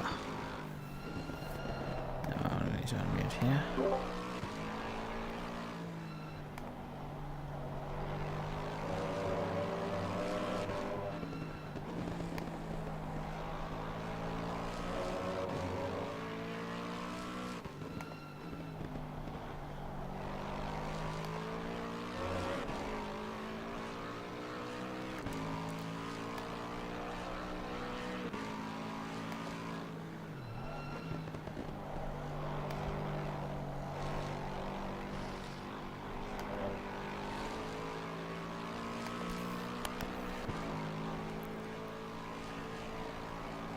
So how is it going?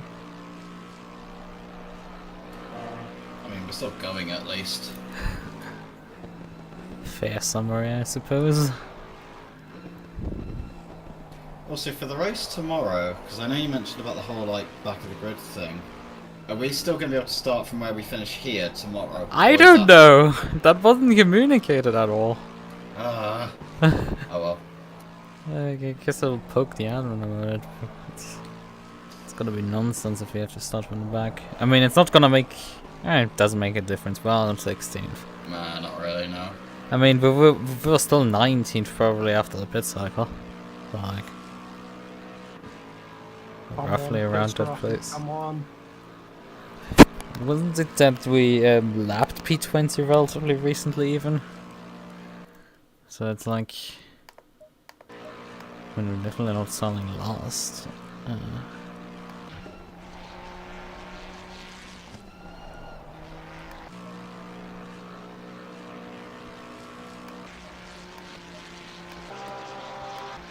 Oh, Jesus Christ, some of these cars look really second-hand. That's not the line from that Ferrari. Which one? They just skipped the last chicane. Okay.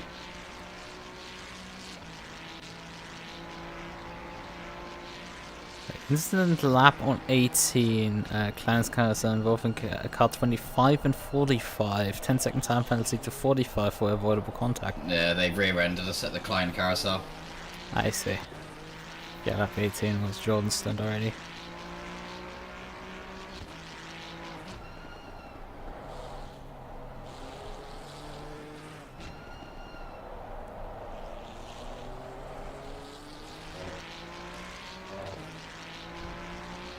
Do you have 2 laps to go, Jordan, right?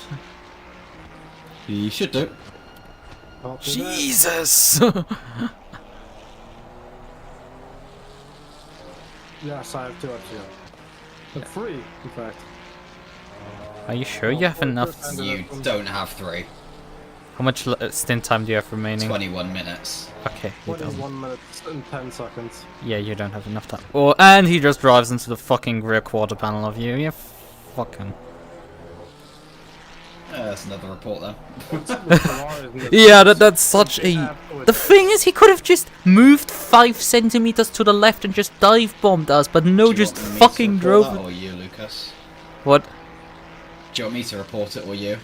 You've gone through the versions apparently already once, so might as well do it. Yeah. Again. Yeah, I was even watching the swing round from him, and it's just like, what the fuck is wrong with you? 28 seconds of damage? 28.8 I should say. I mean, how much did that gain? Like 2? It probably didn't deal much damage, at least. So fucking stupid. Oh, Jesus. Yeah, that's a bit something. Yeah, but it lost 2 positions in the process of the funny round. Lucas, since you're here, I've got a question for you. What? See, when you refilled the car, you put it to 115, correct? 105. 105, okay. Because I think I put it to 115 by accident for this one. Yeah, I mean, did you increase the pressures as I told you? Yes, I did by half a PSI on each tire. Okay. Maybe by 0.6 in the rear right by accidentally forgetting. I mean, I accidentally clicked it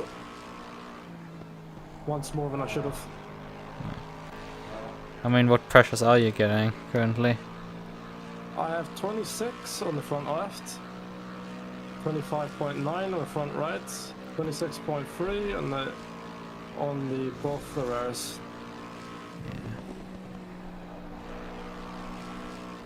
Interesting, you're getting higher pressure on the rear tires, despite the understeer.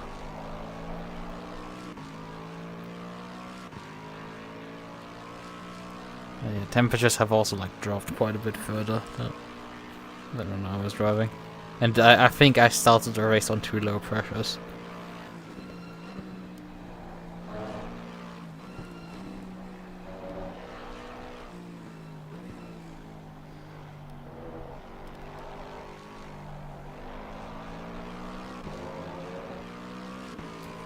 Report is submitted. Okay. I'm still pissed that that guy just drove into us. I mean, there's nothing you can do there, mate. Yeah, it's It's utterly not your fault fucking that they can't be ridiculous. bothered to account for the pace difference. No, they can't account for like just that they seemingly lack any racing ability. Like that isn't accounting for pace difference. That's fucking racing ability. I mean, you did say that he skipped the chicane at the end of the lap. Like he Yeah, clearly he did. fucking lacked skill. He might have lap pace, but like that doesn't mean anything. Hot lapper. We love to see it. Yeah, I mean, compare it. If I was in the car, I would probably go faster than him. So like, Isn't the racing rule of the faster car has to overtake safely? yeah. The car behind has to overtake safely, whether they're faster or not. Yeah. I mean, sure, he was stuck behind you for the entire final sector, and like probably getting a bit annoyed of it. But like, if you wanna then dispose of us, then yeah, that was a great opportunity to pass Only you. a 10, really? Did someone put a petition in, or was that just the race steward? I put the protest in. Right. The fact that that's only 10 is depressing, though. I'll see how much fuel I have at the end of the lap, but I have remember 36 liters. I mean, how You many? have one more at the end of the lap regardless anyway, because of stint timer. I have remember 17 minutes exactly. Yeah. Yeah, but We'll see how long I have on both at the end of this lap. Yeah, no, you'll cross the line with 13 minutes to go. yes, You don't have 2 laps. You'll have one more at the end of this.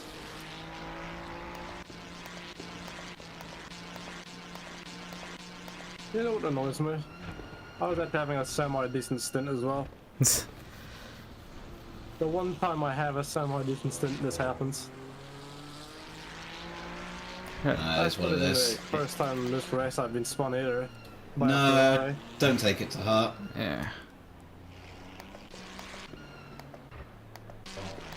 I mean, what's crazy to me is his move at the hairpin, because he closed up so much on you there. But like, I'm not sure he wasn't even trying to make a move there. I think he was literally running his racing line there. He can just throw the car in with such late braking, go for a double apex there and just make it stick. But yeah, he seemingly doesn't know the sizing of his car, because he's probably driving from like I mean, if he has like no FOV and is driving like that and just like things. I guess Were you running TC3 when you were in the car, by the way? Yeah, I was running, and yeah, no, I think I was running TC2 and 3 ABS. TC2. Okay. I yeah. think that was the configuration I was running. Just so I know what to run when that you is right, get when I get in. Lovely. I only got TC at 3 and an ABS at 5. Yeah. What you'll need is the brake bias, because I moved it to 58.2. No, that should be fine. I was running 59, so we should be all fine with that number. Brake bias doesn't make a difference, it's the TC and the ABS. Okay, The brake bias will be fine.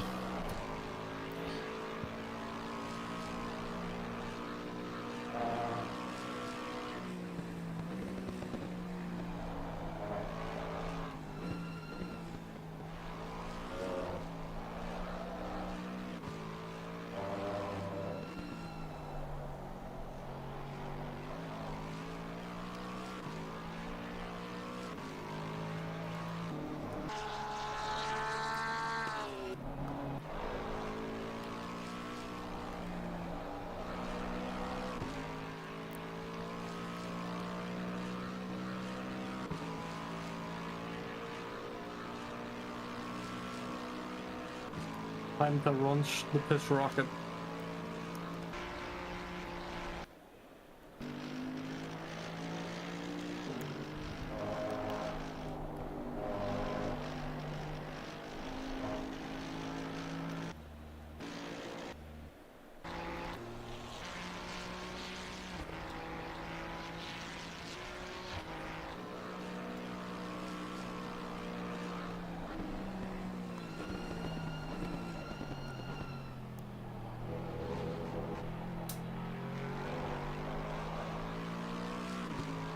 We've lost around 6 kilometers from the just from that crash alone. Jesus. Yeah, we'll take that repair at the start. Like that's odd that we lose so much top speed from what is a minor bump. But I guess it was the that slight tick more damage that got us over the threshold. During the stint, we've had 2 hits to the rear. Yeah, that's what I was saying. Like the car was already damaged, and this got us over the threshold that we're now having a severe aero drag problem. That the game suddenly decided to actually apply pace difference from the damage. Funny thing is, our car looks pretty fine on the rear end visually. Looks can be deceiving. Yeah, I guess But so. just a heads up, I'll be putting them this up. Yep, I'm ready. Yeah, we were sort of expecting that.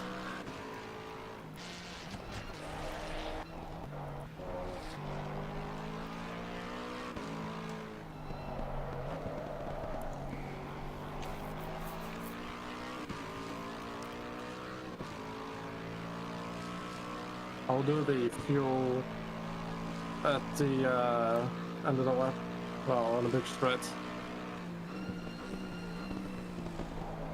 Yeah, that makes sense.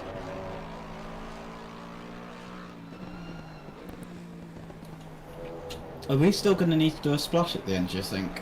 It's gonna be tight. That's the thing. Yeah. I mean, Jordan has done so far 2 minutes in this lap.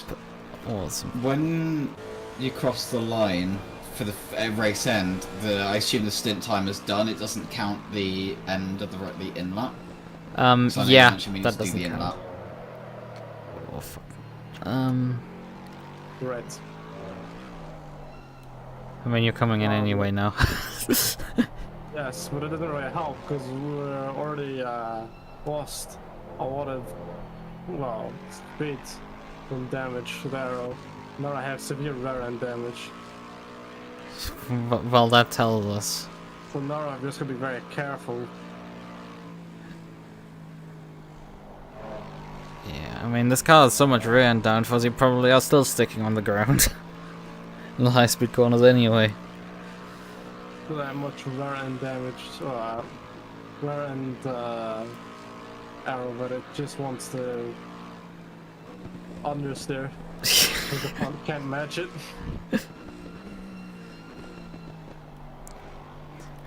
Suffer severe aero damage on the rear, end up going faster through the corners because the car's understeers less. Yes. If that works, then I'd regret. I mean, can you tell me it's working better? Probably not.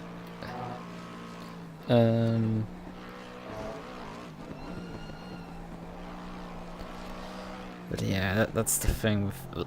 but yeah, we don't need the extra stint time after we cross the finish line.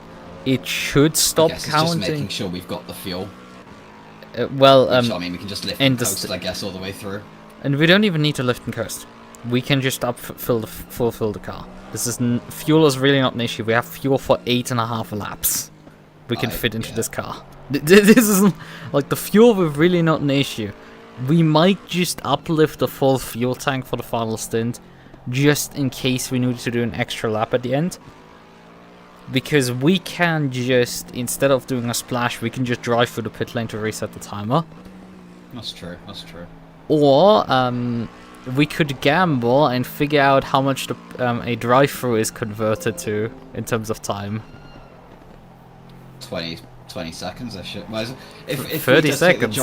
30 seconds for raw drive-through if we never take it, yeah.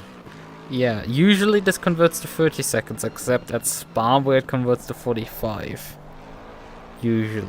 I think it also converts to 45 at Indy, because it has also a very long pit lane.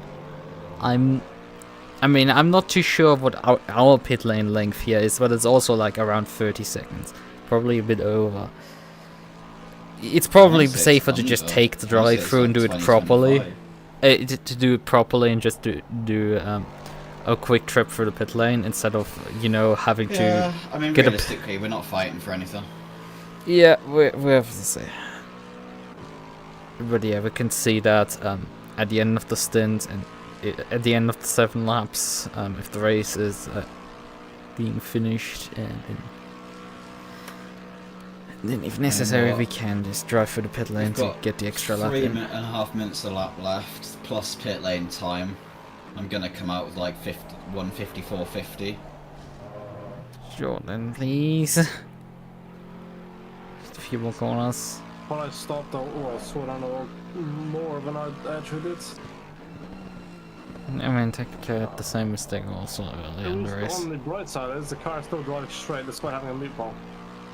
Wait a minute, you got meatballed yet? Yes. Also, it's not you that they just told to RTG. I have a 1 minute 28 of damage. Jesus. Oh, that's maybe not including the fuel, but still. Wait, no, let's change the tires. Oh, no, never mind, it is 128. Yeah, please put fuel into the car. Of course. Okay. But yeah, Remember, 20 liters left. So, like, it would maybe get you a lap.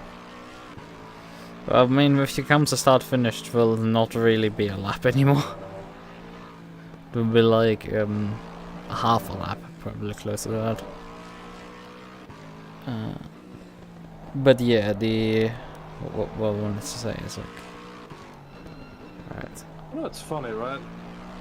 This car actually handles a lot better than it did apart damage.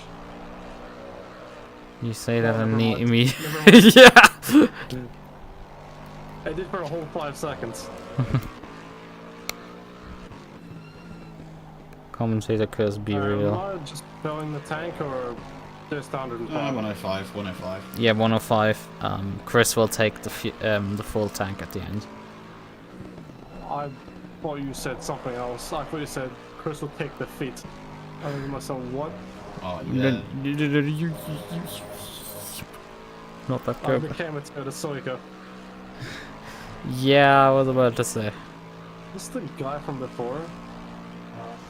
No, I didn't think so. The guy that took you out earlier was, he's still in P15. He's still ahead of you. There's 2 guys. No, we had another guy from earlier. I want to say it was this guy. Yeah, I mean, he did start with us out of pit lane, so, yeah. I think they were guys that were limping early on the race. They were down after Metzgesfeld going through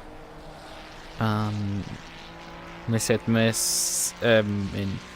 into the hairpin. They were limping at the side of the road, and I passed them there. So I have a question for you.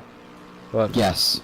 Do you want the brake bias back at 59 and the Just leave it. It's fine. I can do it. Tire pressures. What are you setting those to?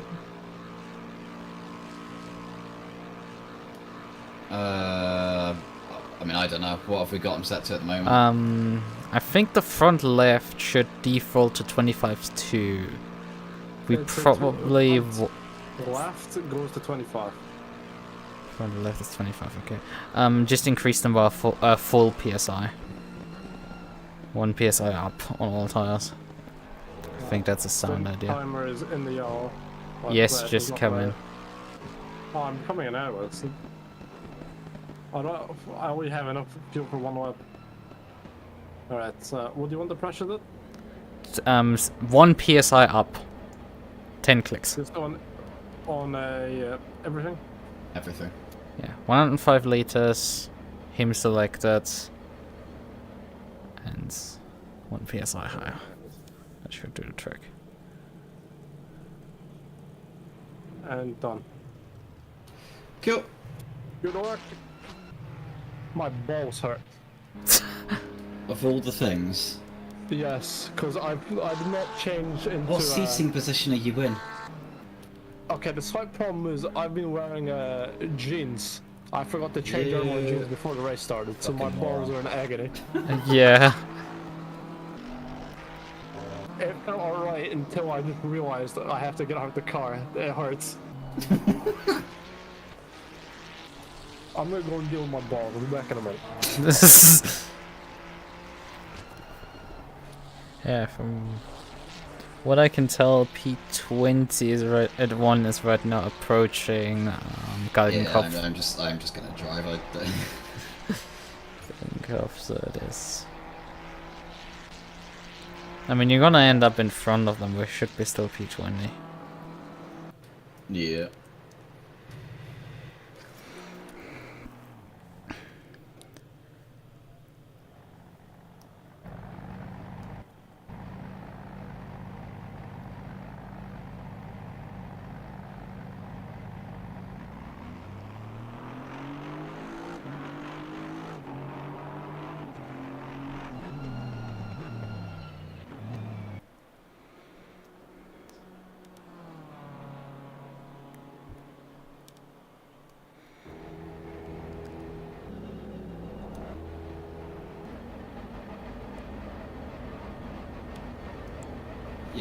Yeah, we won't need to do an extra pit.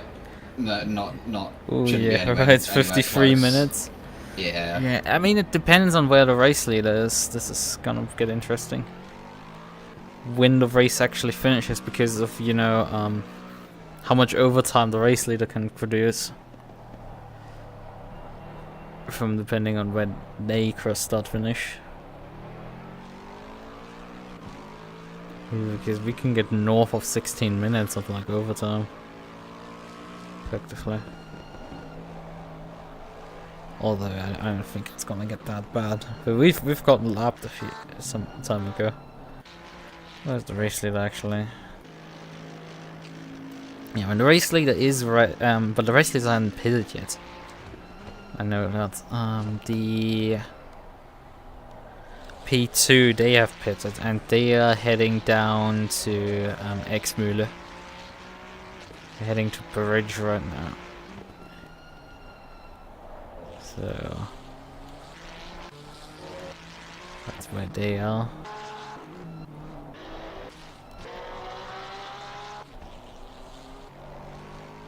I guess two people have the position 20 at the same time. That makes sense, game. Okay. That's feel better now. That's all better. You got a nice pack full of them. No, I switched to the shorts I was supposed to be using.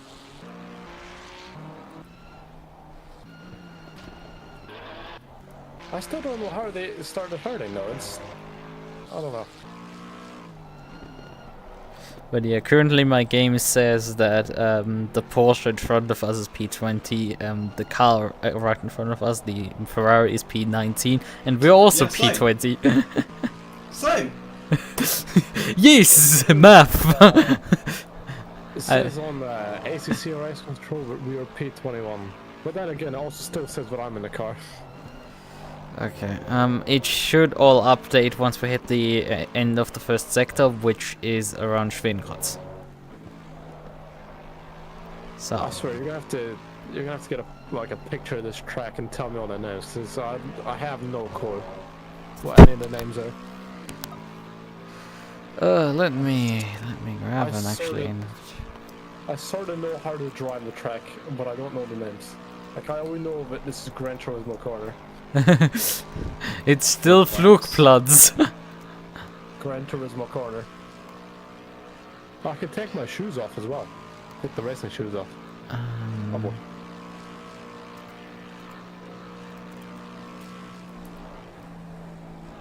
No, I might get myself some fish and chips. Fucking hungry. Oh, it's 7:30 already? Fucking hell.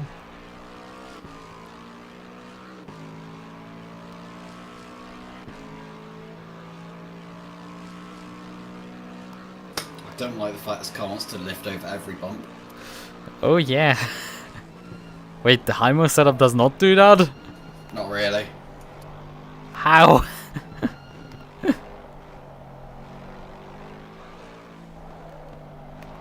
It's not as bad anyway.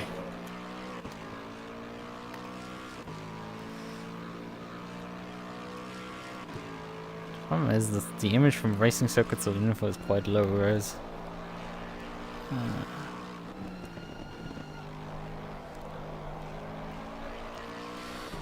Well, it does technically have all the cool names.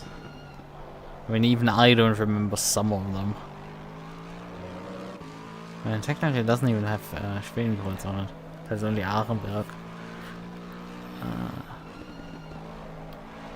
Wehrseifen, Exmühl, Bergwerk, Kesselchen, Wippermönch, Brünnchen, Pflanzgarten, Galgenkopf, kleines Karussell, Döttinger Höhe, Tiergarten, Yokohama S, Fordkurve, Dunlop-Kehre, Schumacher S, Warsteinkurve, Hatzenbach, Hocheichen, Flugplatz. And that's a lap.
Only issue you have occasionally when looking for Nordschleife maps is that you lose sometimes a bit of detail. Like, for example, I found one that basically turns Adenauer Forst into a straight line. Which, yeah, that's a bit funny.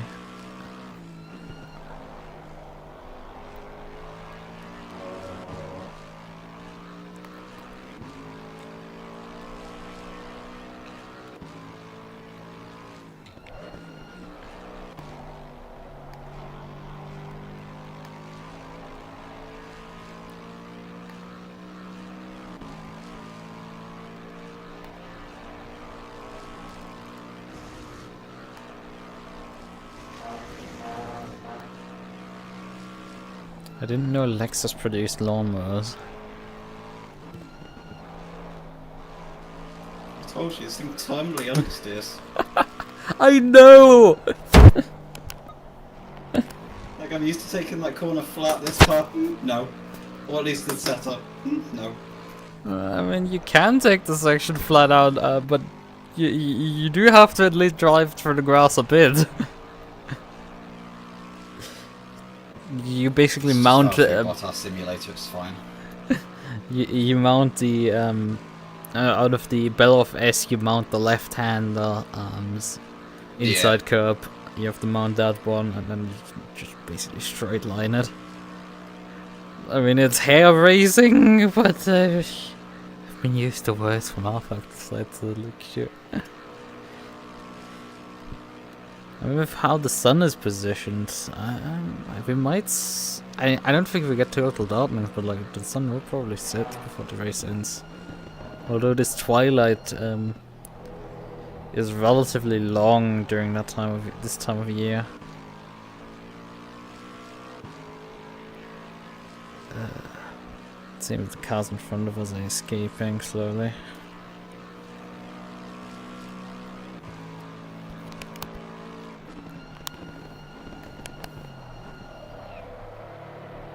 Balls feedback.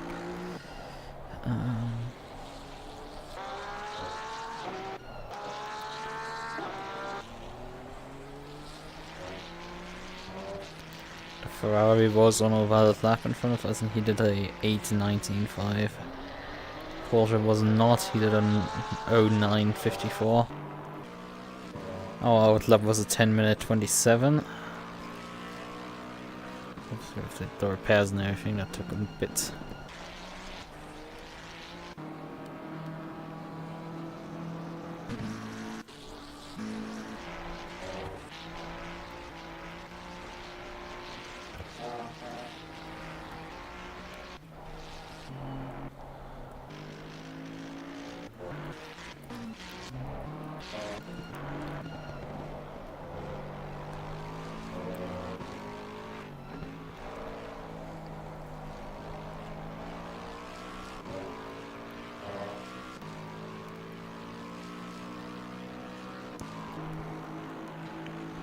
And the car in front of you, that lapped car, his last lap was 18 minutes 49. And there he goes. See you. 18 minutes as a lap, that's a bit of an achievement. He must have like towed or something.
Yeah, sure.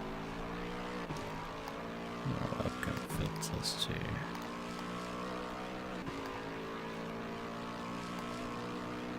This one.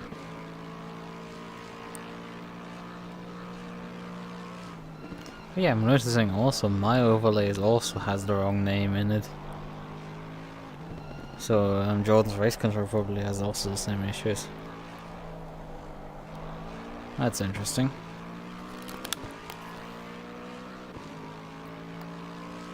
Maybe there's a bug in ACC's WebSocket. Or maybe the plugin has a bug which has been... I mean, the driver swap... My driver swap fixed, it didn't work. So that was fun. Should have allowed me to just swap out the car and the leaderboard would show up immediately again, but like apparently that didn't work. Also listing you in the wrong position, I've just noticed. That's even stranger. Maybe she's getting confused on the Nordschleife. Yeah, not good if it's listing like 17. Oh world. Oh boy. Bugs and more bugs. Oh. Just pain there.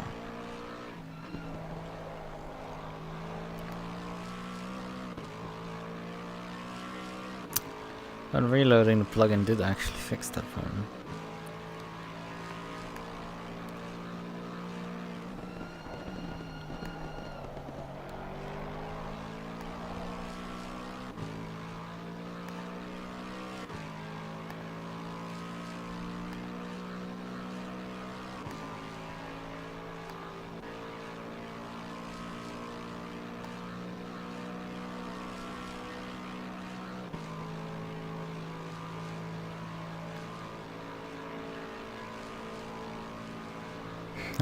don't have any leaderboard anymore.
What seems to not be willing to connect right now.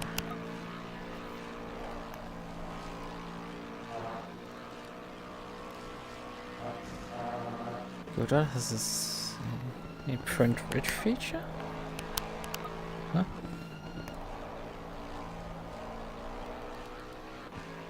What do you mean print rich feature?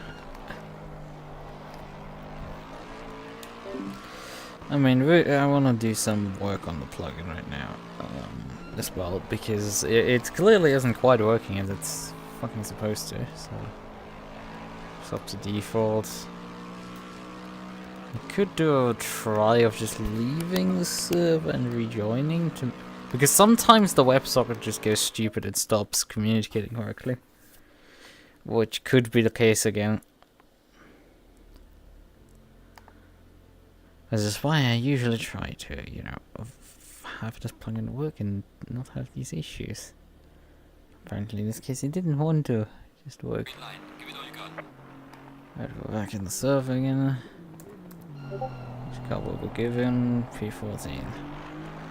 Well, at the end of it. So who contacted me actually? Probably you. Yes, it was you.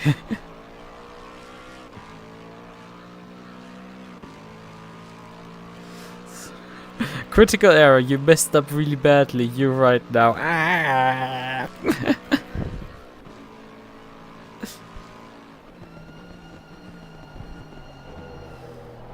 Yeah.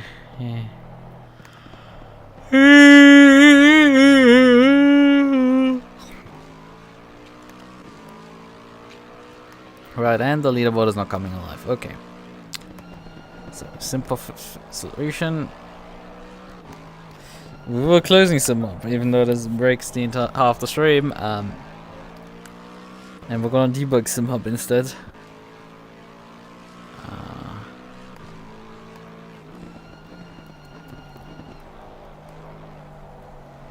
We're on as admin. Press right. It's the funniest thing. I can't see the admin prompt, but I can still input with my keyboard into it. So like. Yay! I just have to answer blind admin prompts. And I'm fine. The debugger. Oh yeah, my add some hub element floating there. That's technically not working. Oh, not the worst thing. Oh, that's right. Now we have to switch branch actually. Because we don't want the personal fix, we want the spectator fix. Rank changes to expected effects. Continue checkout, yes.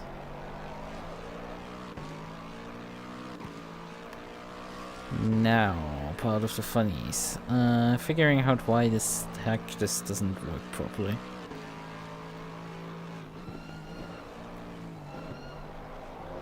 Yeah, why is it not connecting actually to the server?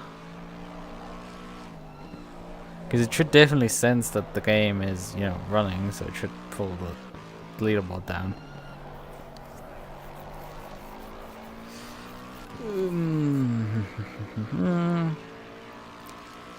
Where do we start again? I should perhaps pull my desktop view up, because that would be a bit interesting.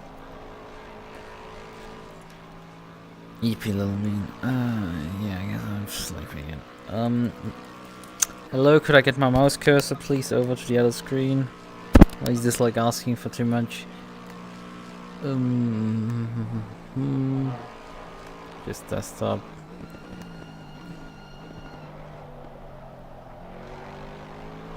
So it isn't nauseating to watch this. So we wanted to briefly, where is it? We don't want init, we want updates. And data update, right. And if ACC spectator fix, then run this function, okay. In any case, we want to just start this program again.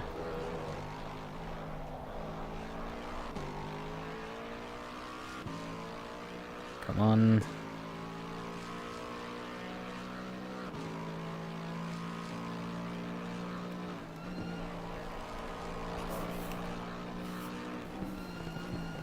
So, game readers. Come on, finish loading. So. It should probably also swap us back into the, yeah, it swapped us back into the ACC scene because, you know, ACC is there and this program is running again. But we're only partially interested in doing this. We're gonna just switch.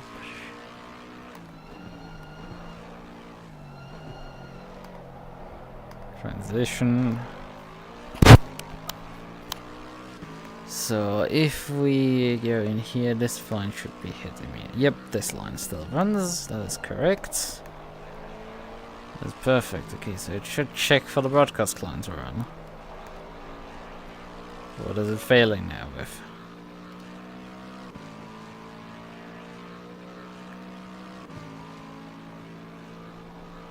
So then I shouldn't. It's not hitting game run because game is not running. It should, however, hit this line, and it does. Gets the enumerator, retrieves because the client is not connected. This by name, which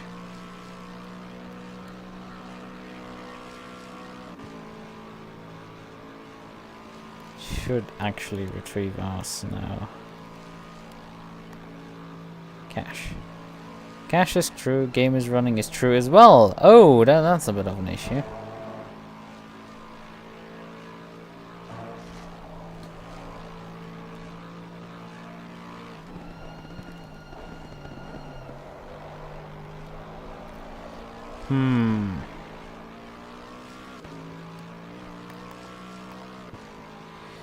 There's a few lines that set this value. Let me just briefly go.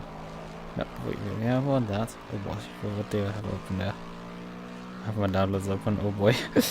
I think there's nothing in there right now, but like it's still like not good. Final references. We do a daytime now further down the file. And this is on broadcast real-time update. We definitely want to see if this is hit ever. Because we definitely want that one to be hit. So it knows the game is running, but like apparently just doesn't, you know, get the web server running for some reason.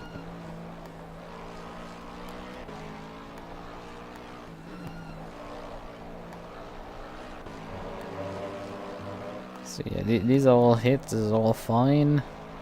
So where's the problem now? Wait. Yeah, the condition is still false, right?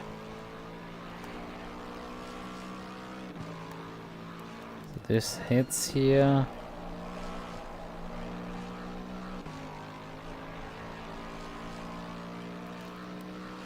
So where's the problem now?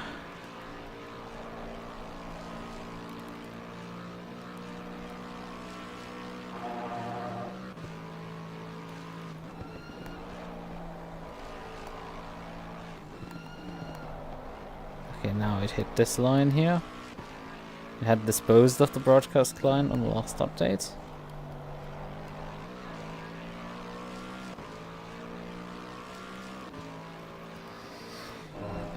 On-game state changed is then called. Apparently that just doesn't awaken the broadcast client successfully.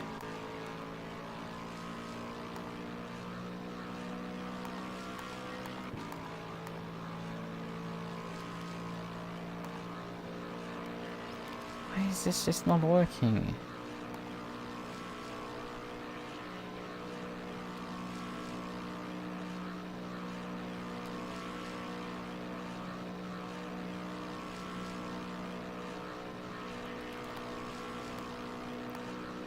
Okay, now it dispersed of it, and now it hits this line, yeah.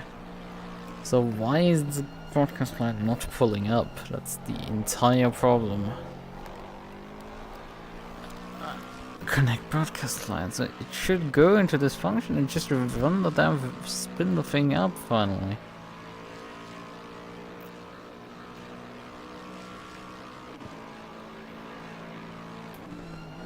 Oh, wait. Oh, yeah, right, because it's obviously this value is right now null. But this will be defined then once we hit this. Go into this for creating a UDP remote client.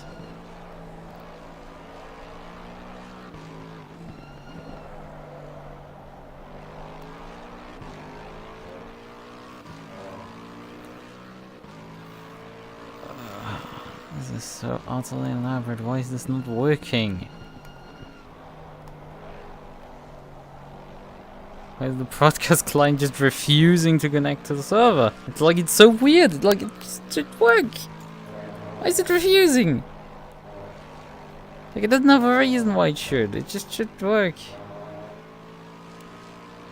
Why? Why you stupid program? All of the components are right here. You're just like refusing to do it. Why? It's not a time thing either. It's refusing to actually pull up. Is actually some sort of logging that I can get out of the broadcast plan?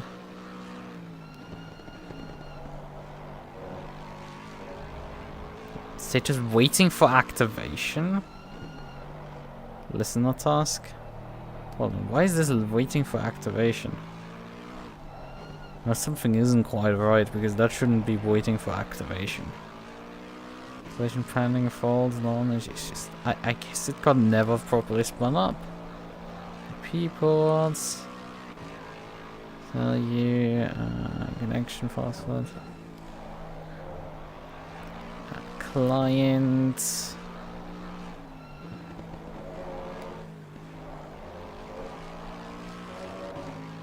Active true. Enable broadcasts. Okay. Multicast loopback TLL. Message handler is defined. Action ID. Send.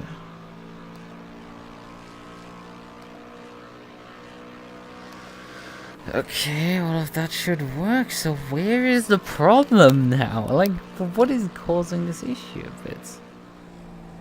Why does it work if I run SimHub in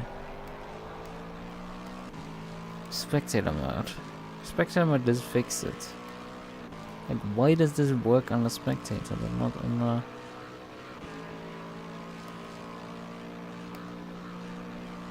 Problem is I need to... So every 15-second breakpoint here. Because it's connecting your broadcast client. And it hit the broadcast line. So I effectively gave it 15 seconds of time. So just toggle this off. Wait, no, we're leaving that on. And now it's breakpointed again. I hate this feature with Windows. Like this is the annoying stuff that I deal with regularly, where it just fuck off. Where's my pointer again gone? Wait, like it triggers the 4-finger gesture when I'm having one finger on there. It's like, why? Oh, now we finally get a fucking reply here. Now there is an error actually. Client.receive async. Null reference object. Like, why the heck did you now come back after we created a new one? We just created a new one and this thing comes with another pointer? From what? I mean, the only thing that can null here is the client. What's the call stack on this thing? Call stack here. Oh great. Async call stack and then like... Oh yeah, shut down async, okay. Shut down async and this is triggered by dispose. Which is also an async function. Which, you know, runs a tick before the connect broadcast client runs. And it can't actually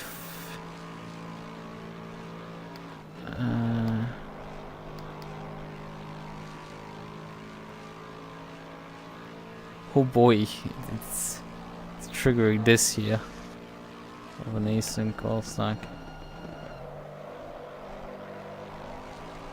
Shut down, connect and run. Part of this stack trace as well.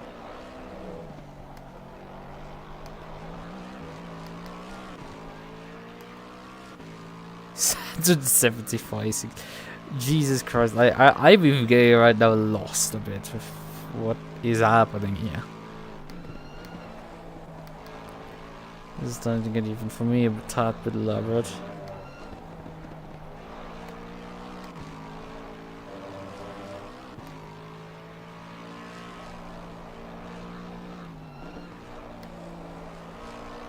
Okay, I think we lost the stack trace here effectively, but like it's... Okay, that was a bit close. Now, this one here has a more clean stack trace, so you can see. So if we look upwards, this the connect broadcast lines. This connection state updates. This here.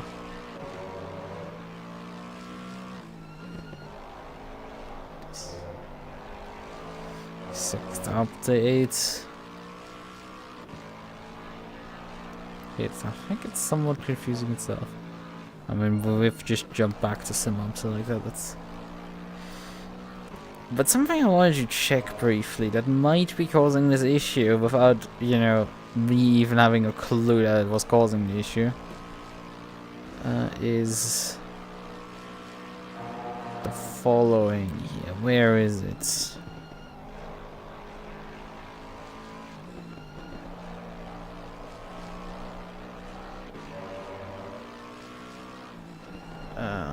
Not pre-jit, it's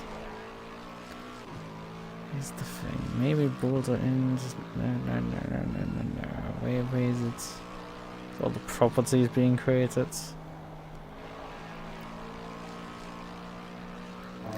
And it's where the hook is created. I subscribe to similar elements. There it is. Here it is. This function here.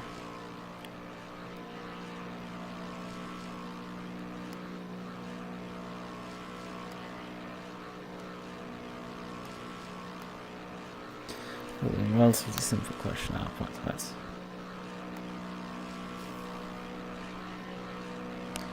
15 seconds now. Go back over here and switch. Oh, fuck off, man. Ah! What the heck is wrong with you sometimes, OBS? No, Windows. Fuck's sakes, we need to fucking swap back again and like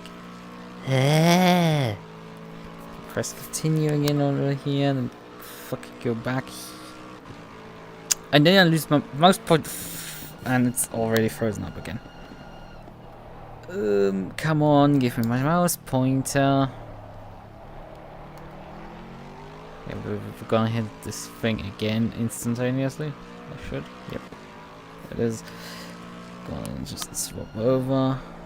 I've lost my mouse pointer again. I love how that happens. So, wait, oh wait, I want to swap the fucking spectator. Ah! So. Now, where's my mouse pointer again? Okay, it is hitting.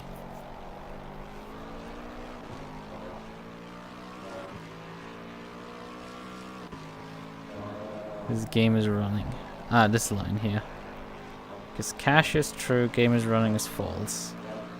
So it will start up this thing this way. Call this function here.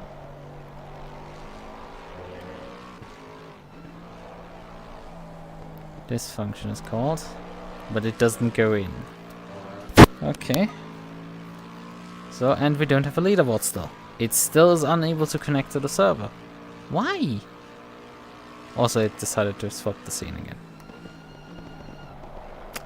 Sometimes I love that as well. But yeah, it seems to be completely unable now to get into this thing. Gosh, damn it, I hate this right now. This is fucking debugging pain on the next level.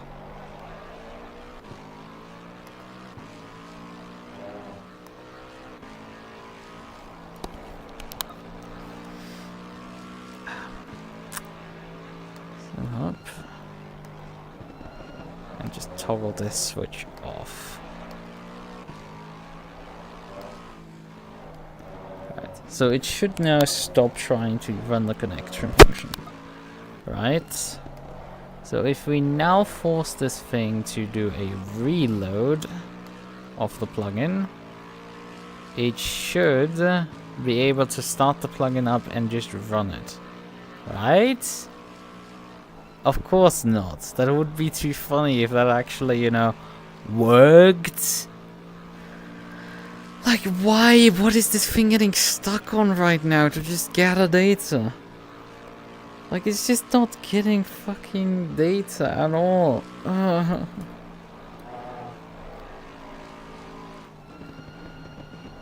Like, why? Why is it just failing when I swap over occasionally? Like, it just doesn't get the data done and just refuses to work then properly.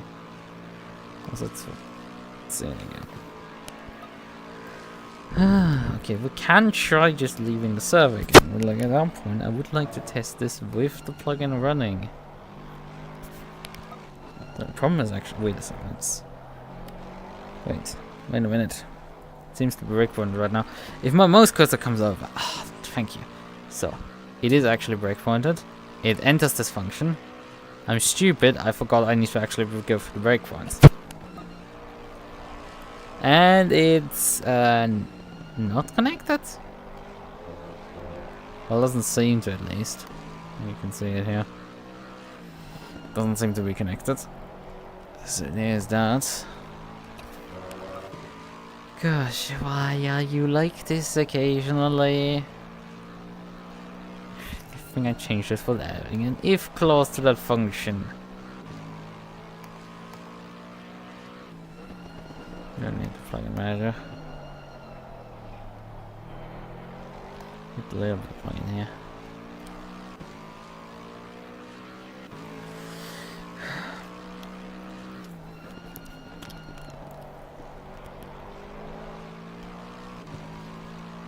But yeah, this updates correctly. This is what I assume maybe is causing the issue. Apparently isn't. It would be too funny if that was the problem. That stupid line. But yeah, it's not poking at it correctly to get it to run.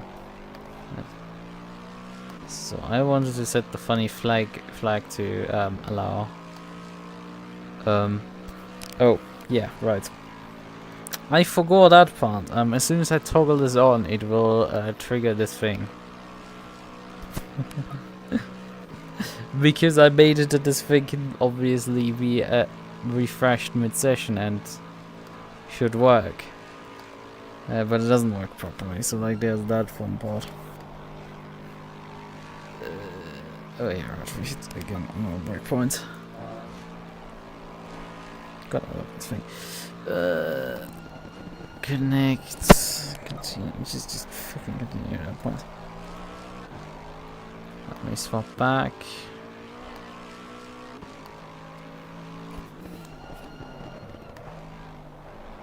Oh great, thanks, you fucking freeze framed again.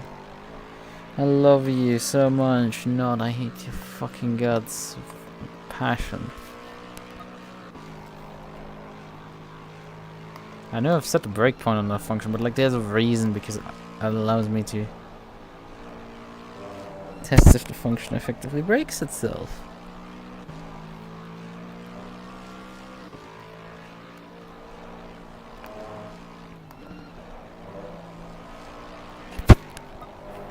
That function gets called if the broadcast client actually, you know, tries to connect. But I think I would ever drive a Lexus around the north.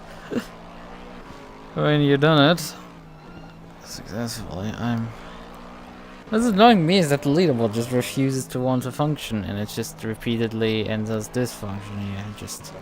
It's not opening it correctly. It's like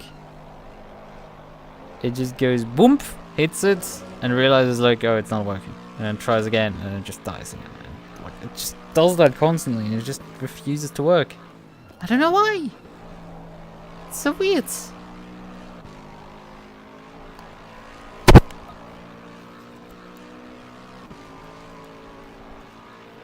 I don't know what's broken on the on it. Like something is, it's clear, but like it's, you know, wanting to work for some reason. Right. We will do another leave the server right now, because I know that one. It's a too Mofu enjoy. My man, I'm pretty sure he is already. So, but I mean, we know it is hitting the functions correctly.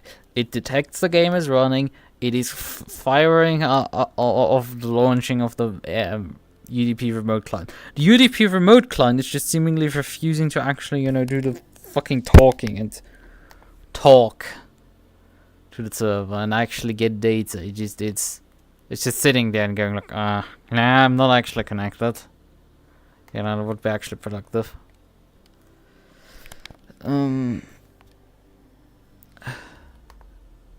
Not breakpoint anymore, because I'm just like, I told it now to just stay connected. Okay, now it hits one of the breakpoints, which is the breakpoint from... Oh, it hit a real-time broadcast update for the first time. Whoa! And all of a sudden it actually works. Except, wait a minute. Why is cache false? Oh, that's weird.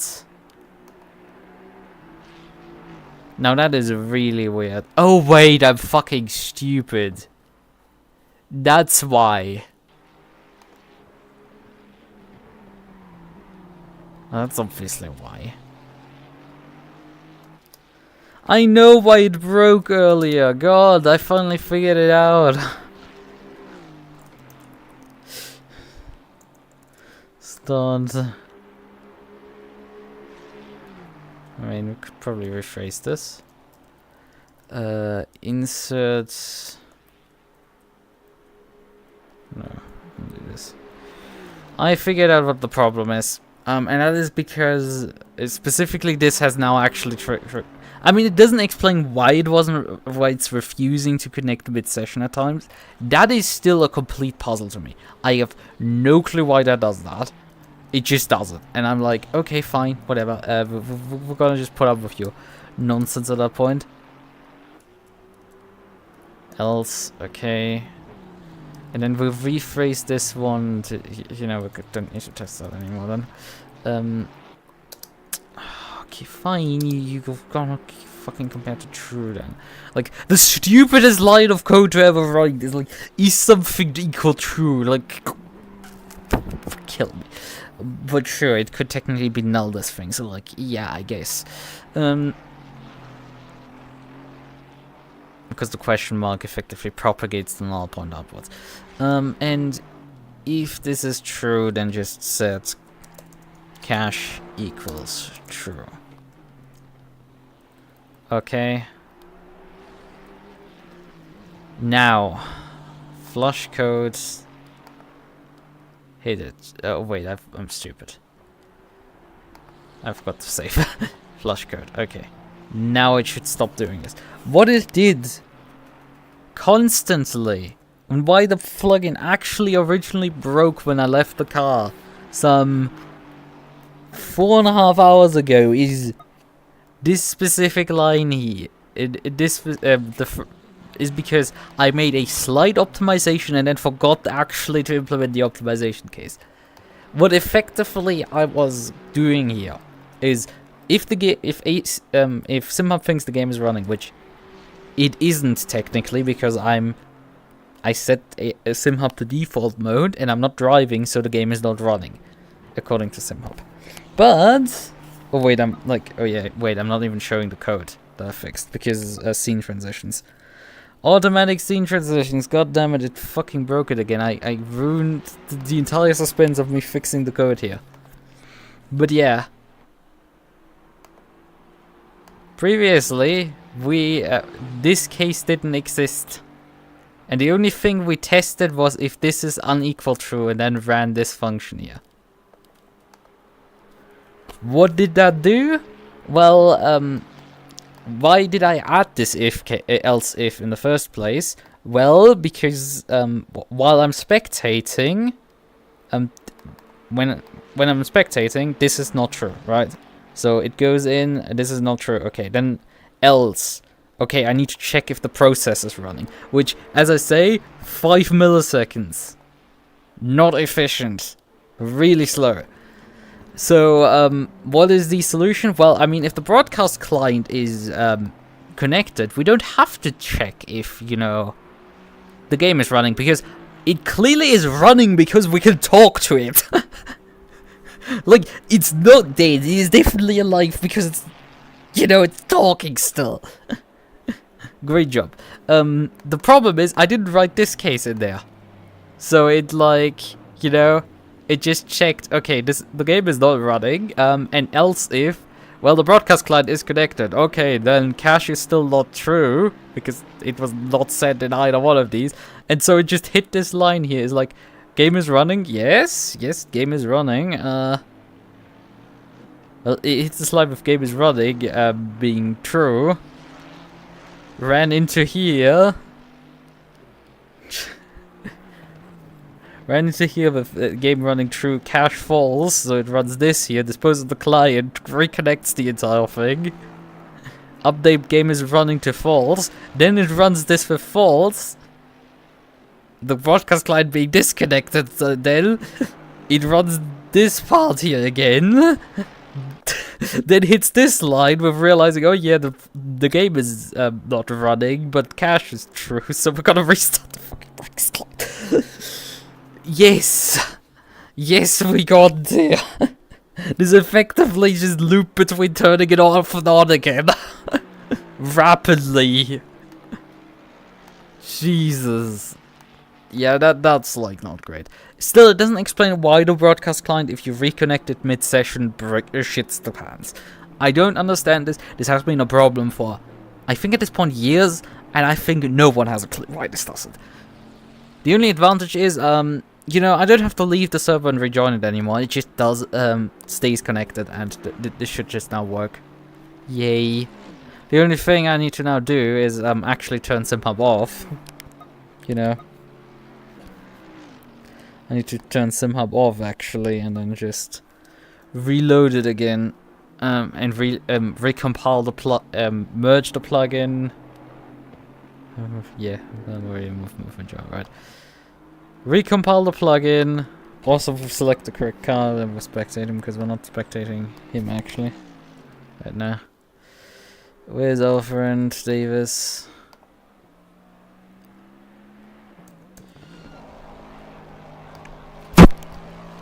So we just need to now we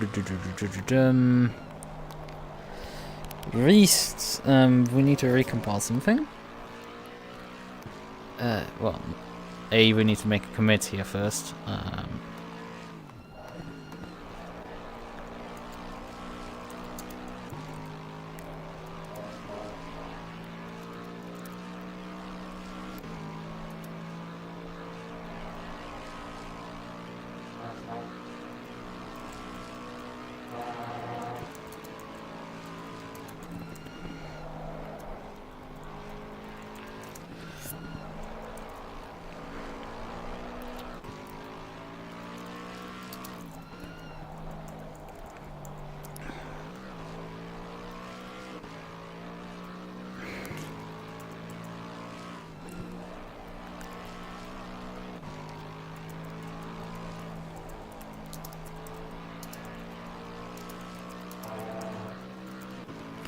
So, commit staged. Push. Okay, and now we need to go back to personal. Bring over changes. And now I need to... I mean, we can actually show how the function now was beforehand, because it's rolled back the code in this window here. Where are we? We're on values here still. Where's our function gone? It is in personal, I know that. Where is it? Oh yeah, here it is. This was how it was phrased before, as I said. It checked if it wasn't true, and so cache never got set off false, and this just kept looping itself till ad infinity. Yeah, that's just a bit stupid. Okay, we now need to open here the manage branches, and now use spectator fix. Merge spectator fix into personal. I mean, you should technically rebase, but like, who the fuck cares? This is my personal branch. This is not an issue at all. Right, so now push. Successfully pushed. And now we just need to build the project.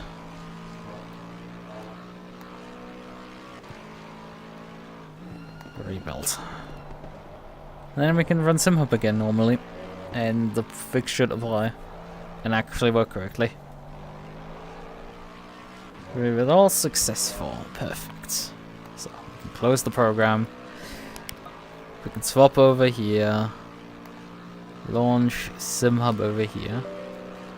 Do a blind admin permission to confirm.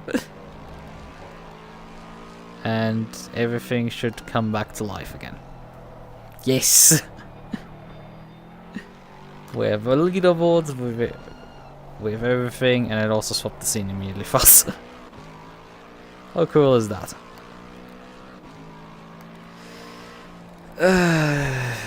Bringing all that to function.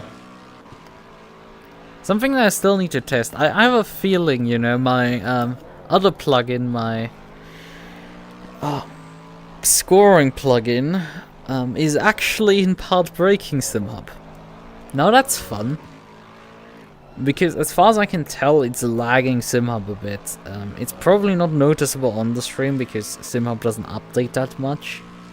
The leaderboards are stuck at, like, I think updating every 350 milliseconds. It pulls from the WebSocket. So that's how fast the gaps update there. You get a bit better update rate on fuel numbers and stuff like that, but like not really. And like obviously input bars technically update faster.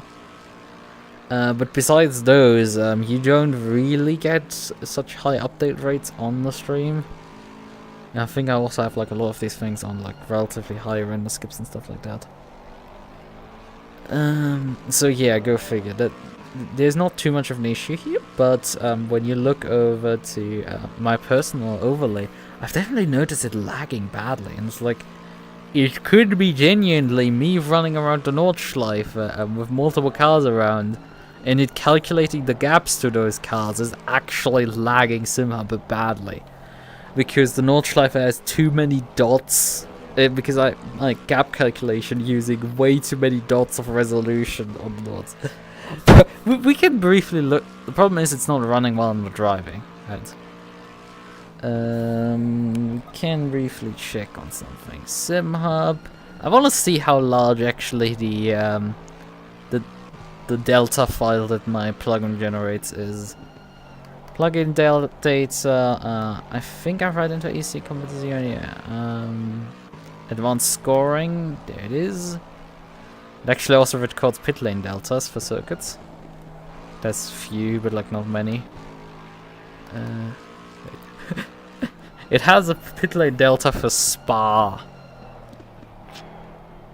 Just for reference, this pit lane delta for Spa, which is just driving through the pit lane, is 150 kilobytes already. You can tell I'm writing perhaps a bit much data at times. Personal all-time best delta JSON, which just contains pointers effectively, and then there's the files. Oh boy. You don't want to take a wild guess of like how bad this gets? It gets bad. I can tell you that. Let me show it. This is fun. This is bad.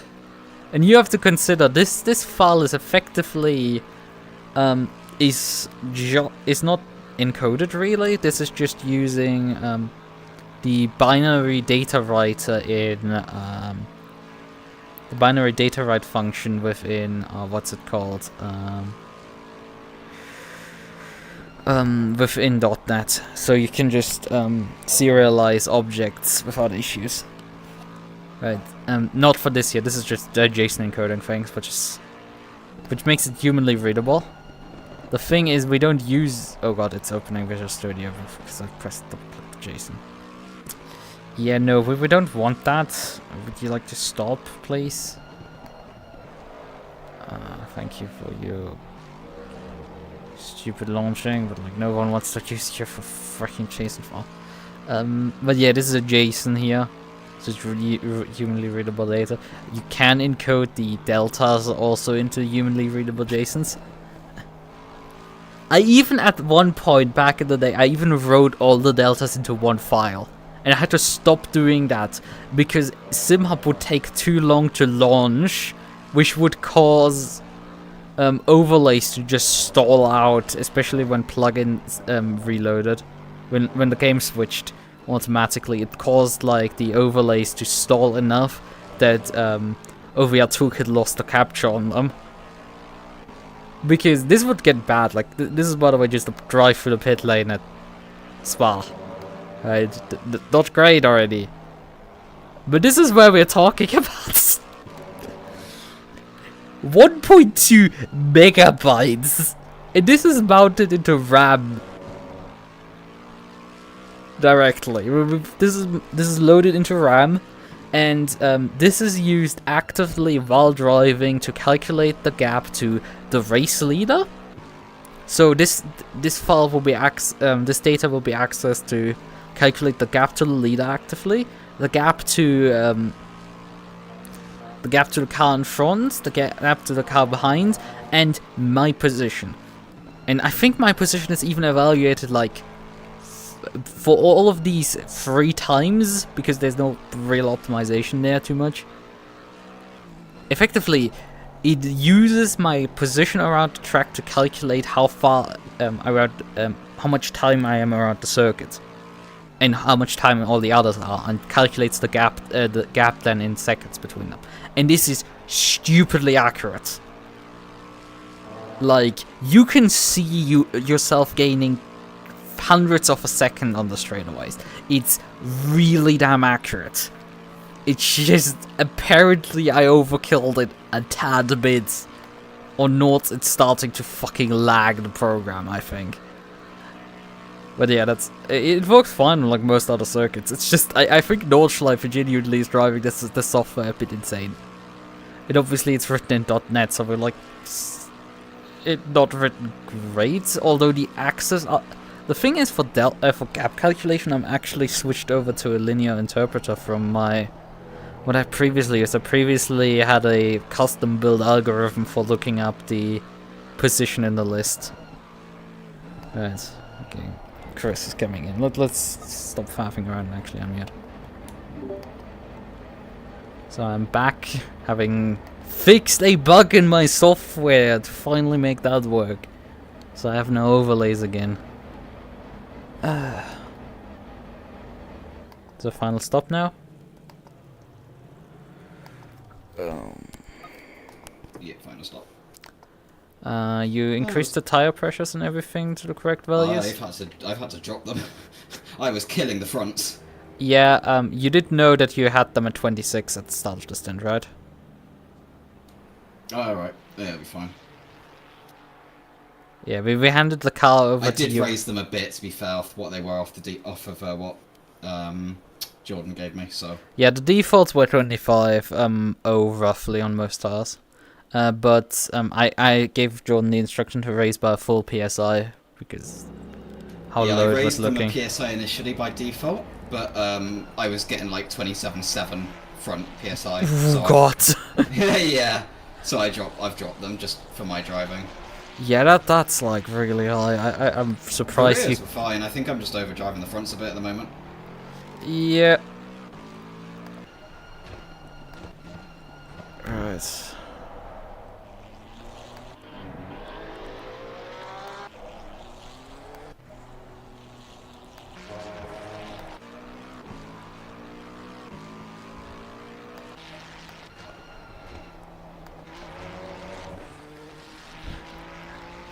P22 is still to come onto the long straightaway.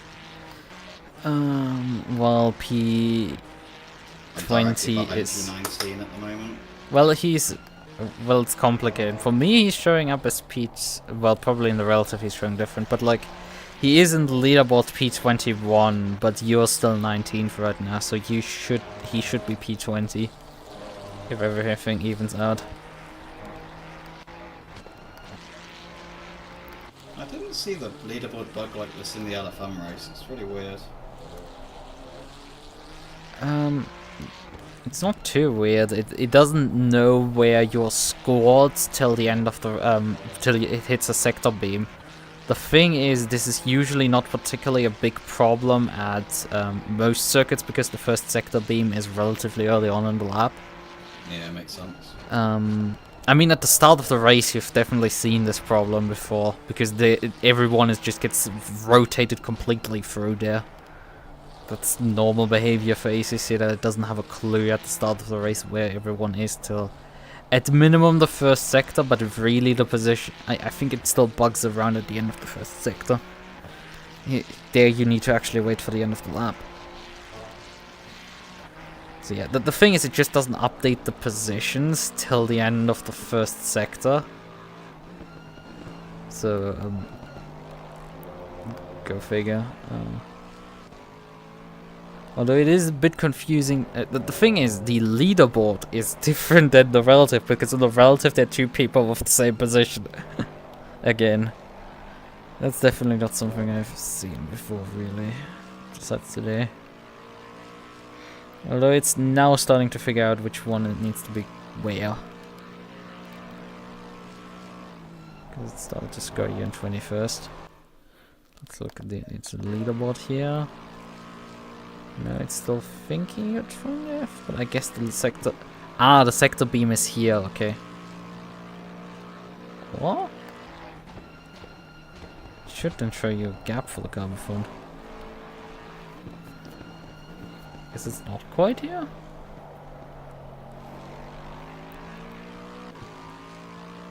Yep, okay, the sector 1 beam is actually that bridge that you just passed under. It's not even like drawn into the map. I mean, the track map has a bunch of the real life sectors actually drawn into. Obviously, ACC continues to use only 3 sectors for this track instead of like, how many do we have here? It's 1 for the GP circuit and 2, 3, 4. I'm a bit to tell how where some of these are.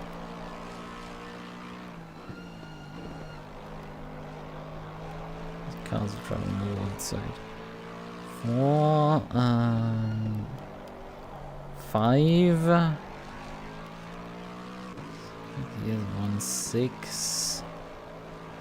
There 6, 7, 8. At least 8 sectors, I think I count on this track.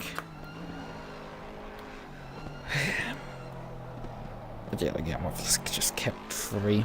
At least it's not as stupid as Alpha 2 that decides that the sector 1 goes till like down here. Like the sector 1 beam in Alpha 2 is roughly around here. Which is just confusing as all hell. And then the sector 2 beam is before the Döttinger Höhe. So you have only... So you have only 50-second final sector.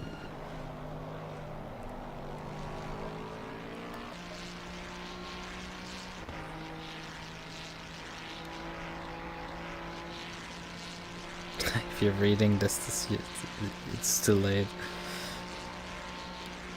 Oh boy. I mean, I wasn't able to read it earlier.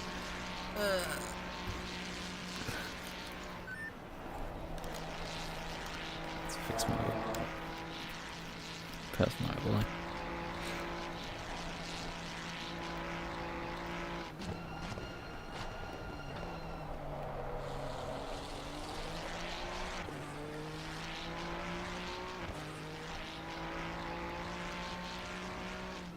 Oh, it just bricked itself. Why is this like this?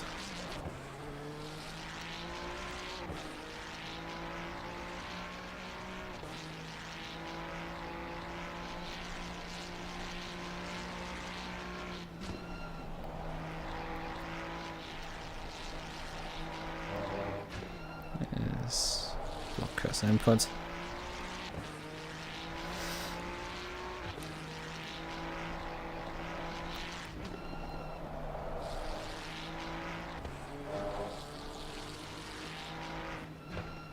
What's an up?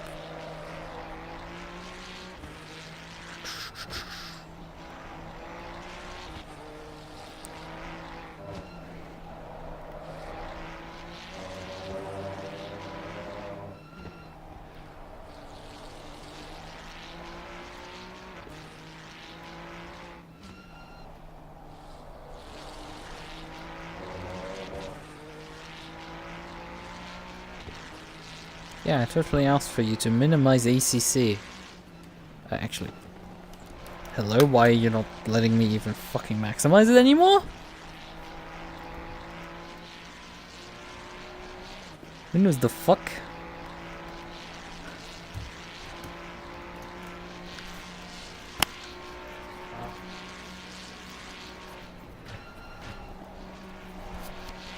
As my mouse cursor is now lost. Now there it is, okay. There it is, finally. Okay.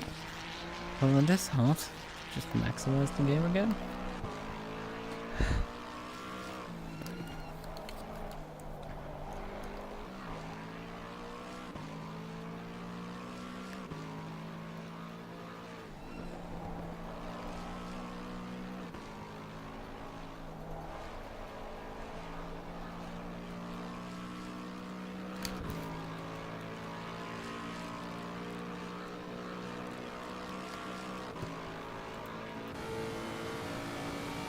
Yeah, pressures are good now.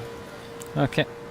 I think they'll drop slightly too low at the end of the dotting hoe, but they'll quickly get like up mid. Yeah, I think that's normal. Yeah, I mean, I'd rather them too low than fucking boiling them. Yeah, it is if I was actually keeping telemetry, which they kind of asked us to do, but like I forgot to actually turn it on. Let's hope we don't get asked to provide telemetry. I mean, we're not for... Because they do say they pick, like, I think 3 at random to display telemetry, plus the podium. So I figure we could technically be gone. I've just forgot to set in the setup.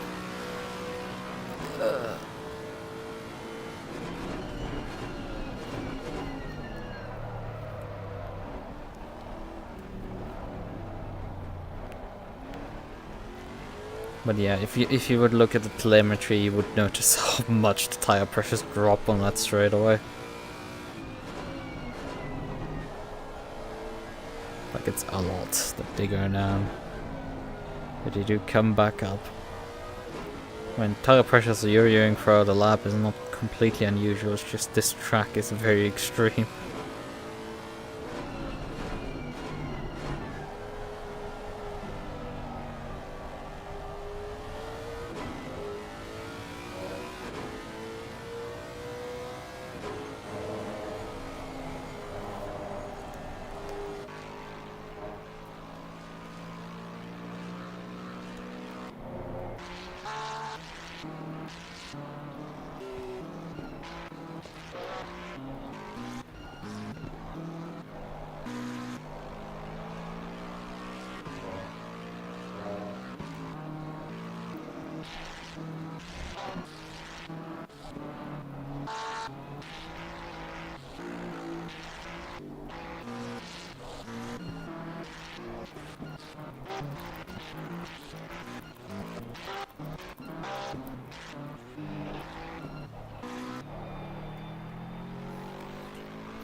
How's it going?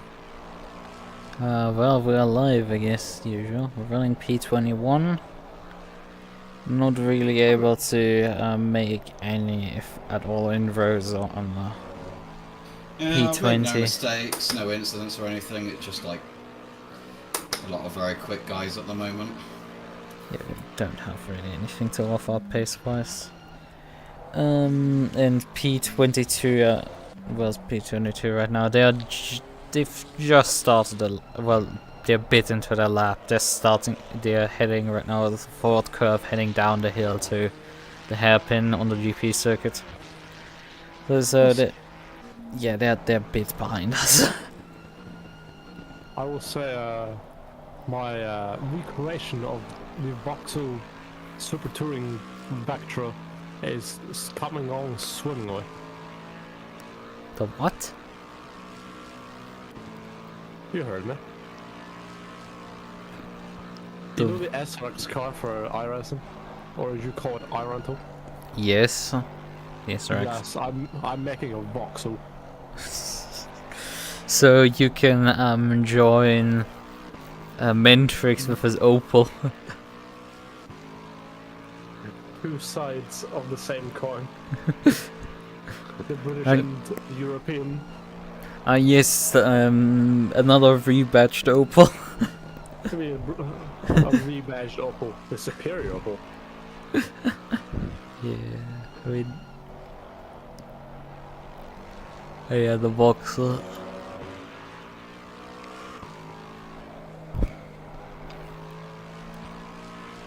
But yeah, it would be even funnier if you would just use a Mentrix livery and swap out the Vauxhall logo for the Opel logo for the Vauxhall logo. Oh, with one the VTR Express, then Raska, then Greg. The SRX race was won by Liv. Yes. That's a surprise. Then Raska, then Greg. Okay, that's also a surprise. Also got P11. F. That didn't go well.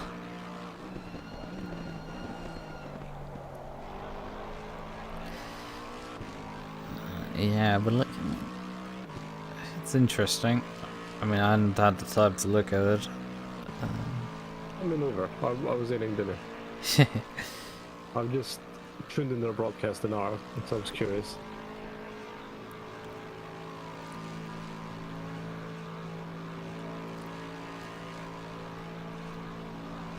Where is the rear wing? The problem is this car is red, which becomes an issue because now I don't know what to color.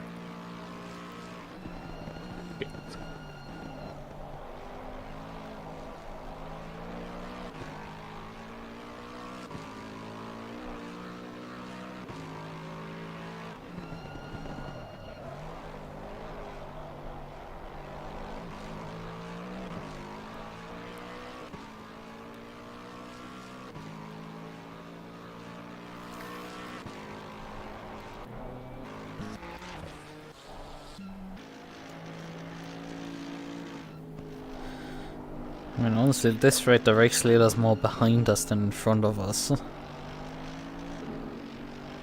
He's going... I don't know how far this would be in front of behind us right now, but he's heading through Piff Puff into Miss Hit Miss.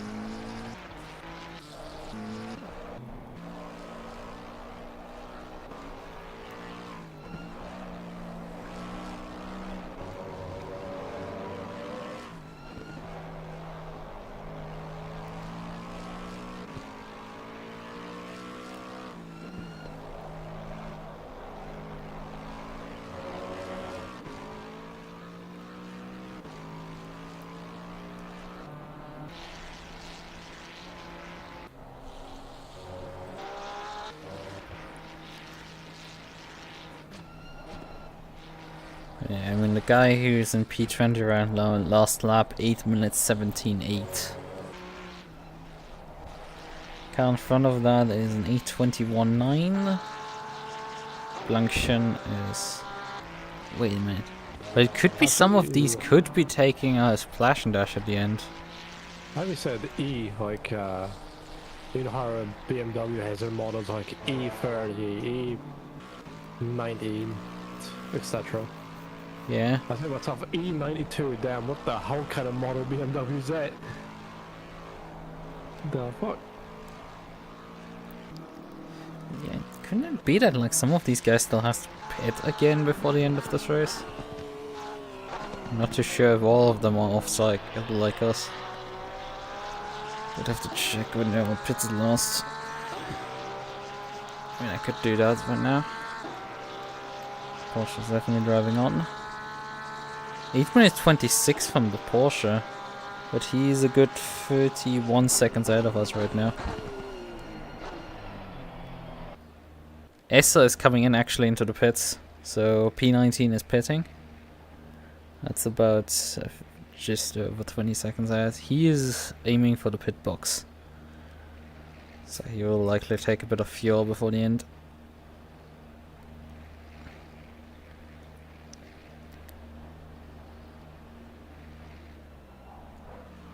So there you go. He's standing now.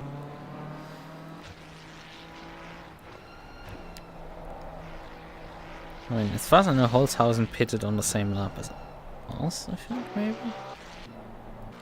No, he couldn't, because otherwise I would have...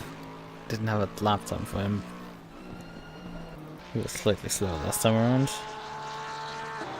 Right, let's see when the other two pitted. To figure out how the pit stop cycle works right now. But actually, it could be that I don't know, although... Yeah, I mean, your pit stop is on the replay, so like... Anyone who pitted before you basically can't get to the end. Are you still in VR? Yes, I'm still in VR. Hard. Why, how? I mean, I'm sitting in my sim rig, effectively. Why hard sounds like a Chinese name? I don't know why. It just sounds like a Chinese name. How? Why how? Why, how?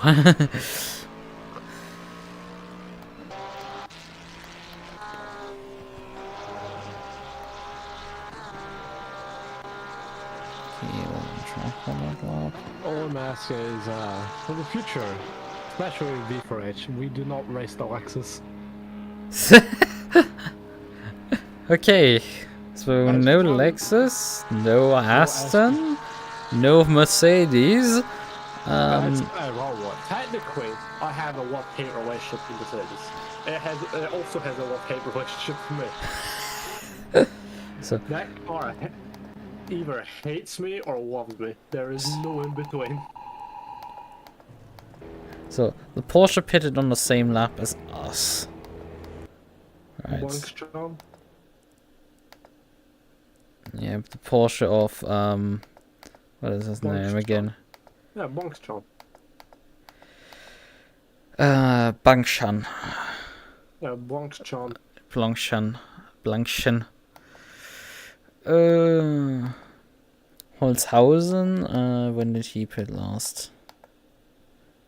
I will Not say, on the same lap as us, but actually the lap before, so... Not sure? Maybe he can get to the end from that point. The more I look at this car, it's starting to grow on me. Delivery, that is.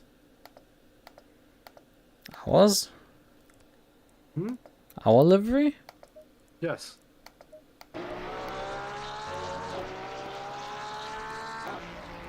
I do like the pink. Delivery's great. You can't go wrong with a pink car. Why is like half my teammates always like a pink car? That's a question I want to ask. You drive with too many gay people.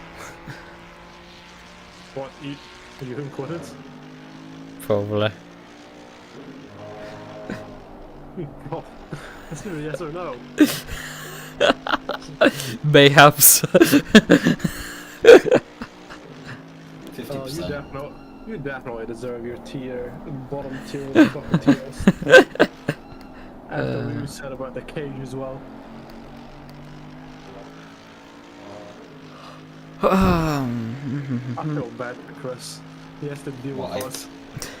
Just as bad as you guys. Oh, I'm not sure how much you're into the racing VTuber sphere. That's probably Lucas, but someone decided to be funny on Monday night. They made a tier list of who's a top and who's a bottom, and the majority of people put Lucas as a bottom, which is hilarious. Didn't also quite a few people put you in the bottom?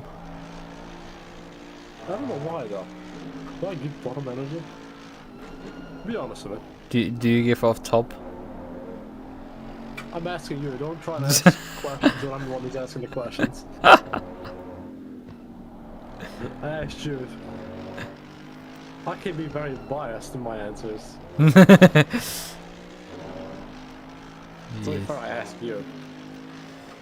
Yeah, maybe. I thought you would change the subject there. You said maybe. As I said, like you don't give that much top energy off, so like a lot of people just put you at most into switch bottom laning. I'm that versatile. I'm like the Swiss Army knife of racing VTubers. Wasn't it like who was it, DJ or was it wasn't Kohai? Who was it, is the other one?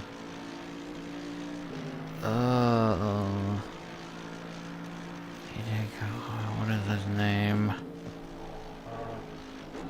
Cobbs. Cobbs. Yeah, I think it was Cobbs who was like put into all tiers in one or the other list. People like really couldn't estimate him. Yeah, because nobody talks to him, sadly. That's why. Poor sod. Poor sod. We do a real talk to him with people like fucking Mirai, that's it. Not post on Twitter. It is but a shame which we could not run under Mirai for that one race. For the V4H race. I think so, yeah. Yeah, there we were still like, should we launch a team? Like last minute, just slapped it all back together. Like everything ends up being last minute. I mean, technically, this team is called Team Fluffy Fluffy. yes. I only realized that like yesterday because I didn't know what Mofu actually meant. Yes. Nah, it's some sort of racist dog whistle. Racist dog whistle. Racist dog whistle racing. Hell yeah.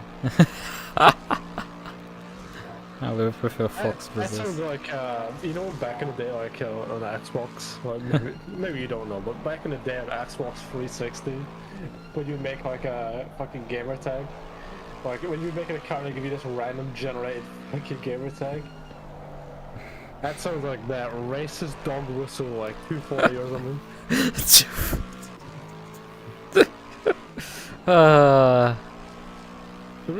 I don't know why you're laughing at the 240 part. It's just a random number I could think of in my head.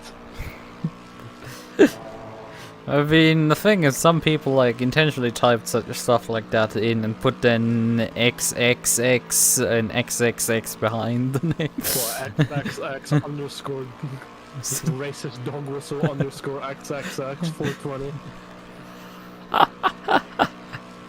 Yes.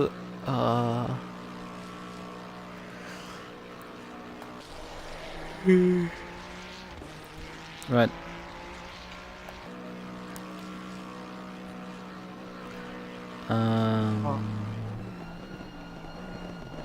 I feel bad for anyone who just tuned to their streams and here is talking racist dog whistle. I've got a guy in my chat that just confused as fuck.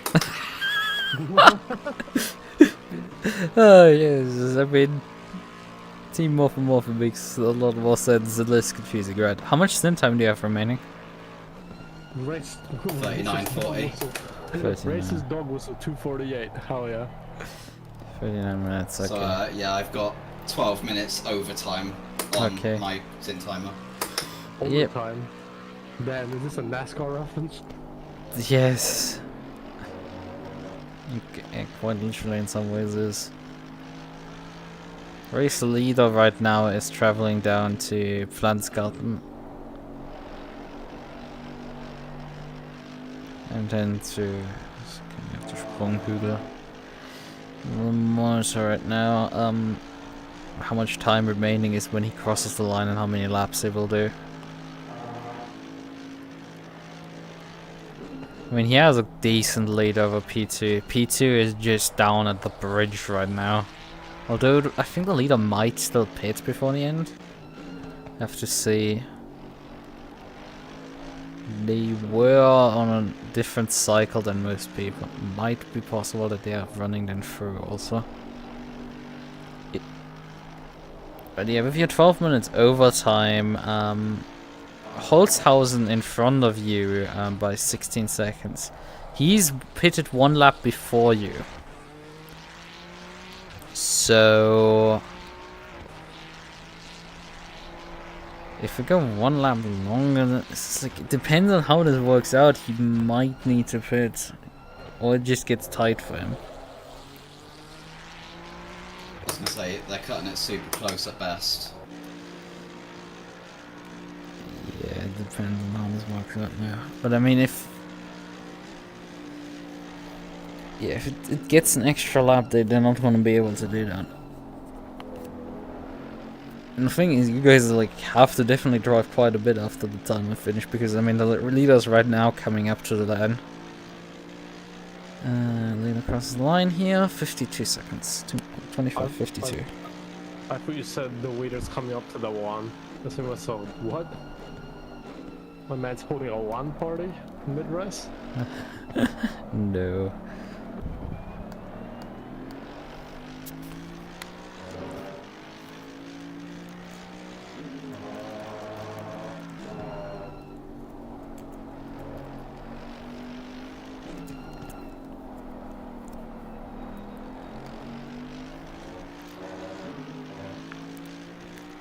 Plus on this keyboard. There it is. Plus this. multiplied by, not multiplied, divided by 60.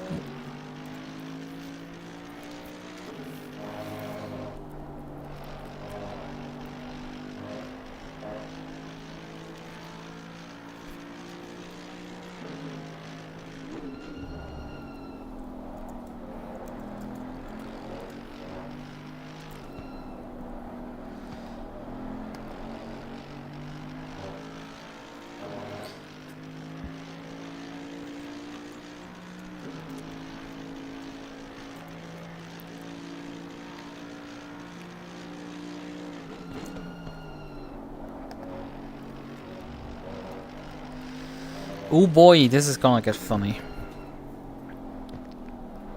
Or could get funny.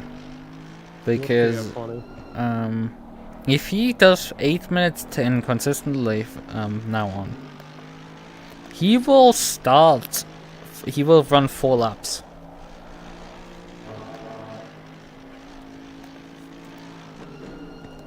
Someone's reminded me, but yes, you have to have numbers in the words. Oh boy. I'm just gonna copy this because I know for a fact I'm gonna have a fucking aneurysm trying to... Actually, even if he runs the same pace as us, he's gonna start another lap. Oh boy.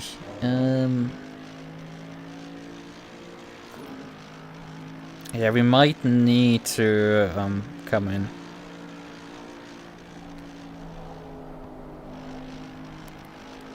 Not looking good. Because he... I mean, technically he Even could... if we have to run another lap, we have enough for an extra lap in the stint. There's 23 minutes left of the race and I've got 35 on the stint timer. Yeah, 35 minutes on the stint time, alright. But... If we're ahead of them on track, they'll cross the line and we'll cross the line and start the same lap as them. So we'll have the extra lap anyway, so it's fine. I'm not sure right now. But yeah, the thing is, he will start the the timer will expire after he's completed 3.1 laps. The next 3.1 lap. I mean, it's not really 3 laps at this point anymore because he's, you know, at least chugging into the lap as you are at this point. But yeah, 3.1 laps. And then the timer will expire, so he will complete the 4th lap. But we are ahead of him on the track. So we have to not just complete the 4 laps, but also a 5th one.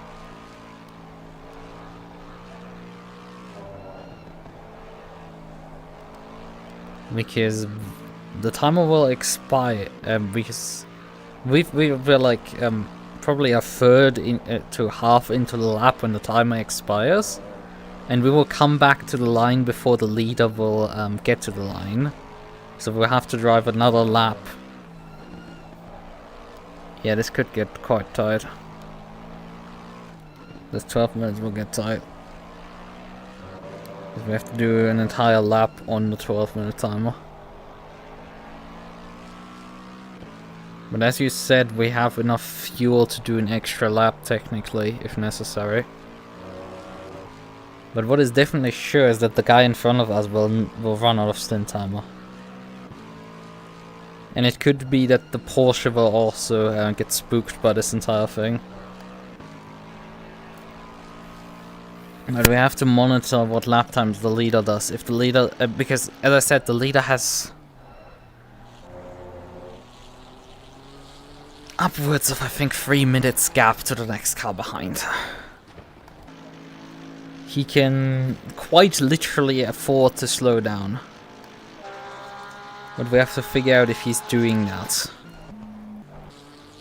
Well, Holzhausen has had a moment, I think. He had a moment out of Galgenkopf.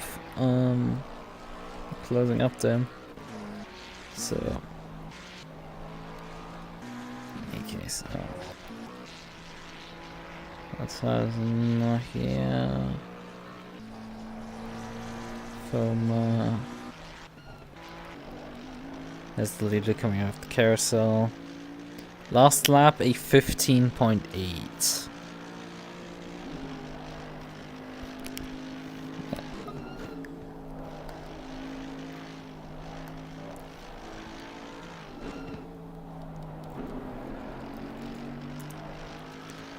what point would he not be able to do this anymore? Yeah, he would have to lap 8 minutes 40 to not start another lap. The current rates.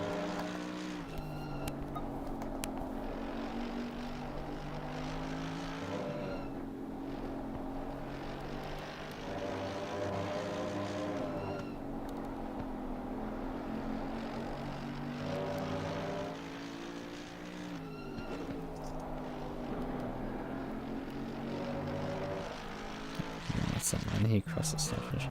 Oh yeah, Holzhausen pitted for damage repair, so we've just gotten that position actually. So the one that we were thinking we could get due to spooking them, due to them running out of stint time, I have anyway given up the position, so it's not just the Porsche who is pitted on the same cycle as us. Again, they could get spooked there and actually relinquish the position, as I said.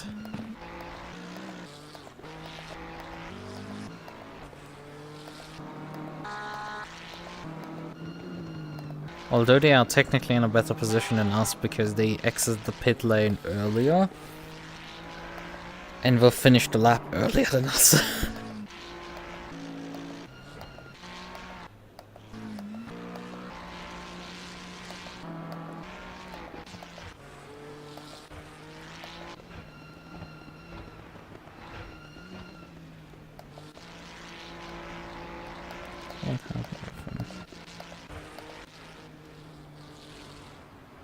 Ooh, he ran wide, Holzhausen, and clipped the grass on the outside on the top of Galgenkopf. And that apparently inflicted enough damage for them to just decide that it was worth repairing now. Okay, good. That explains that one.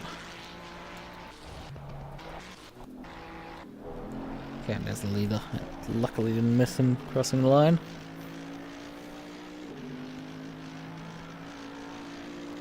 (17 minutes 35). And another 8 minutes 15.7. They don't seem to be slowing down at all.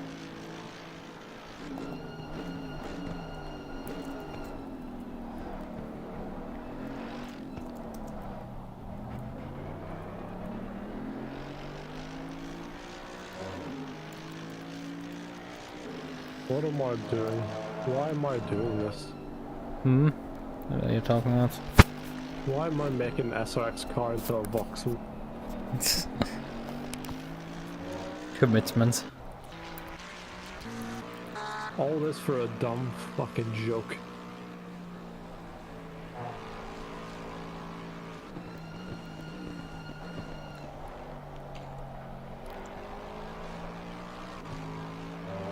Surprised no one's made the Tom's Castro and Supra.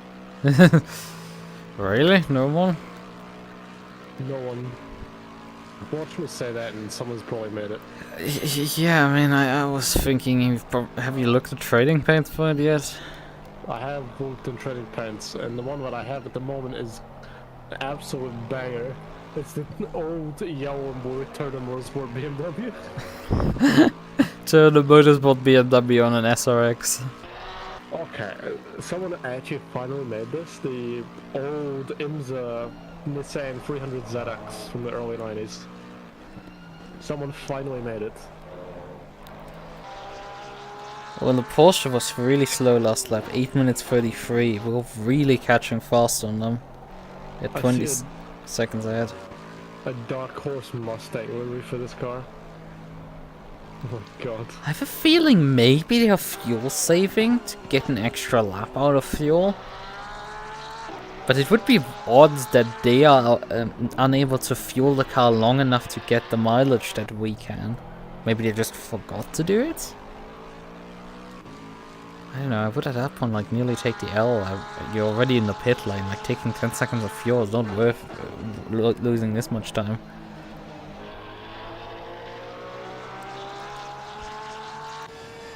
Car does not seem damaged or anything.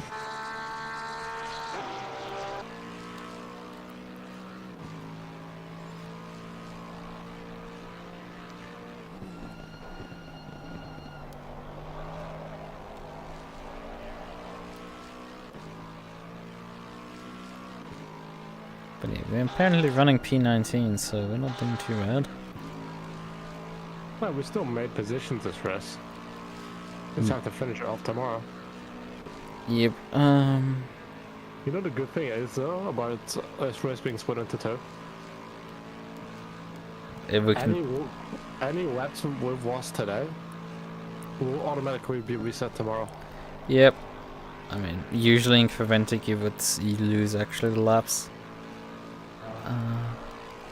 Because this is a format that like the 24H series in real life runs, where they split their endurance races regularly into two. It's essentially an NLS type series now. What? The Preventic? No, what we're doing. An NLS type series. I mean, yeah, they did a double header recently. So in the past, they didn't. I don't know what format they ran for the double header there. Well, I noticed that on the Sunday, Broadband won GT4 class, or sorry, SP10, I think it is. Jimmy did SP8T. Ah. Even more complicated. Because I thought it was a GT4 car. They usually, I think, run SP10 category? SP8T is for GT4s that have modifications done. I see.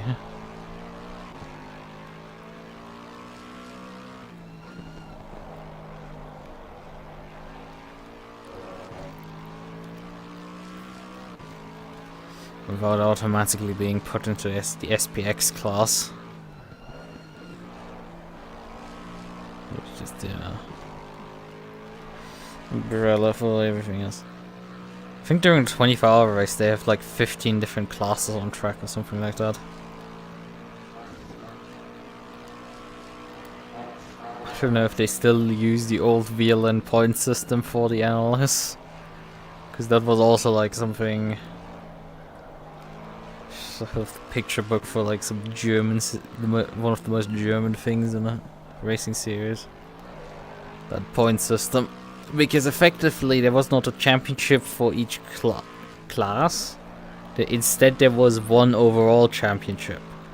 And you would win the... and you scored points depending on where you obviously finished in your class. And how many people were in your class. And they had a table for this entire thing. And there were like 2 digits after the decimal points of points being awarded at times. This is like some utterly wild bureaucratic stuff. Right.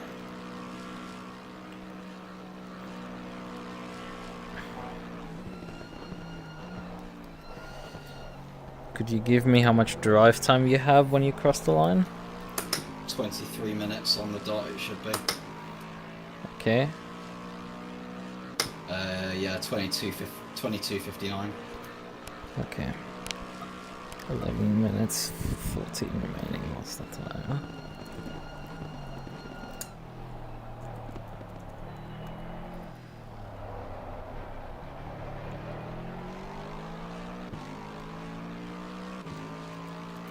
How many minutes was it again? 22:58, right? 22:34 this very second. 10:47 left to go. Okay. Perfect. Yeah. Good numbers now.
Okay, the race leader's actually coming into the pits this time around. So that will get actually somewhat interesting. Numbers. Course is not finishing now with about 9 minutes 10 remaining.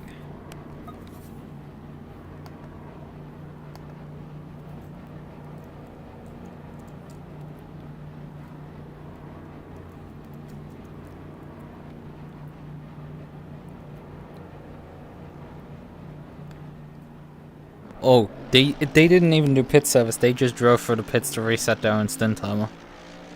So the race leader just did that. Damn. Yeah, they just did a reset of the stint timer.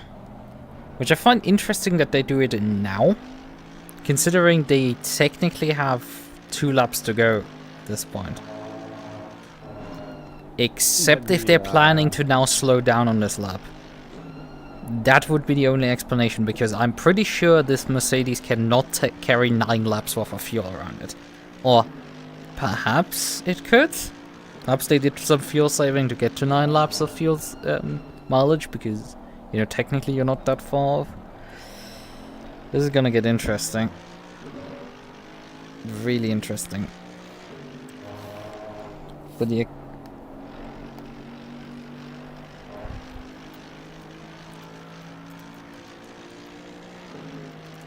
although they do have to slow down a lot to pull this off still. Even with the drive-through that they effectively served on this lap, they would still have to clock in 8 minutes 40. Or probably actually higher than that. An 840 on a clean lap, not an 840 on like flying right now.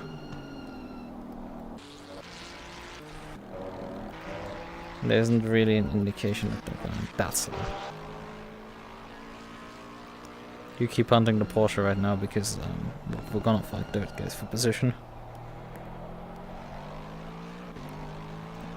But in comparison, we do have a few seconds of advantage on them because they exited the pits before us.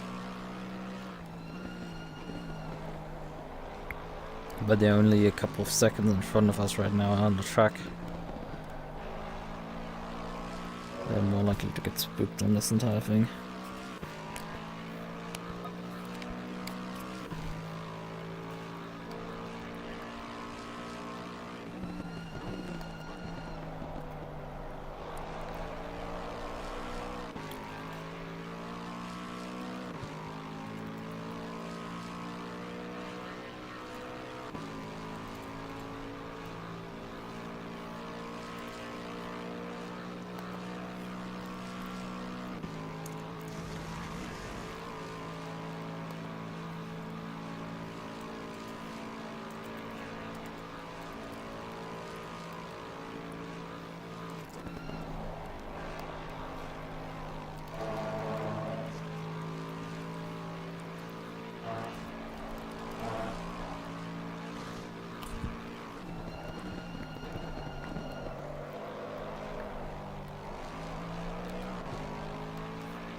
If the race leader starts the next lap, as I predicted will, as according to the math he should, but like it could be potentially that he doesn't, then we're gonna have, with this lap, 3 laps to go.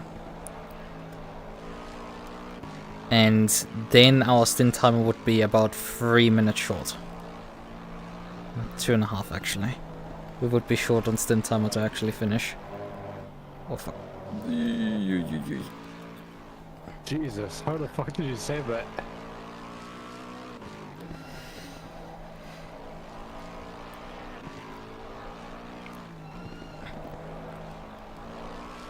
But yeah, just drive right now. We can just do the drive-through on the final lap, if necessary.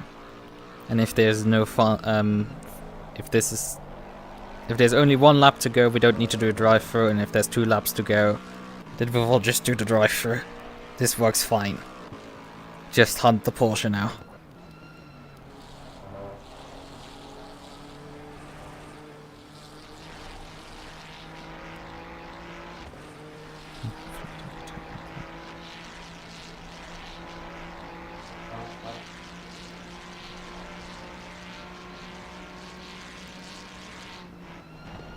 Ooh, for fuck's sakes. Jesus Christ. Just stay in front of him for the next 2 corners and let him slipstream.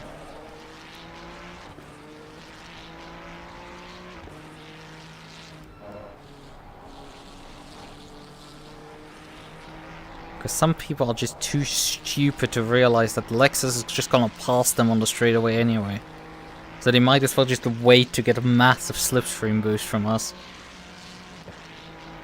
It's like, it's just this hard to just figure out. Yeah. Funny thing is they're not even catching. Yeah, because we're this much faster.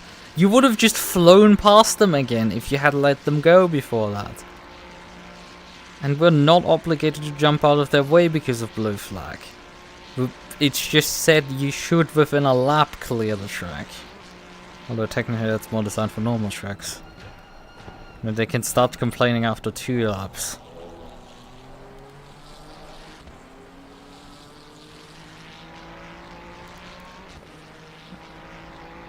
Right. Just give him the inside line. Yeah, okay, let him go into turn 1. That's probably a better idea. Before he does something really stupid. We don't need that right now. Right. Focus on the Porsche.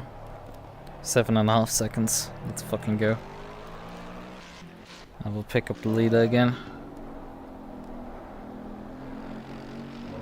Nothing seems too out of the ordinary right now.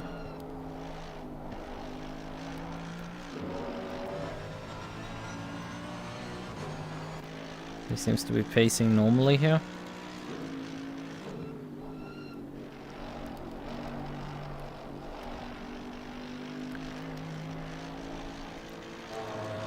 Two minutes on the clock right now. Leader's going for a Belloff, heading up to Schwarzenschwanz. From that point on, it will take about a minute for him to finish the lap, at least on the regular speed.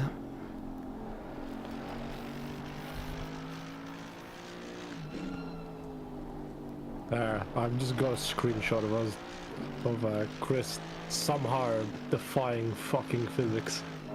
Let's go. I mean, he defied physics twice when he also got hit by the Ferrari from behind and still lived. Wait, did he? Wait, you also got hit? Yeah, he got hit heading into Schwalbenschwanz, just before Klein Carousel. I swear the Ferraris have it out for us this race. Yeah, some fucking arrogant P7 who thought it was a great idea to pass the Lexus before the long straightaway. It's like, just wait, you're gonna get such a massive slipstream that it's worth all the time losses. And there's no real passing zone before that. Leader seems to be pacing normally. He's heading down to Tiergarten now. Full speed. Braking for Hohenrhein. 45 seconds. Final corner. Looks like we're gonna get another lap.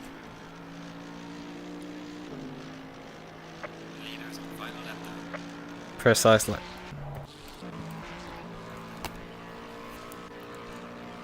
So plan B, we're gonna come in at the end of this lap to drive through the pit lane.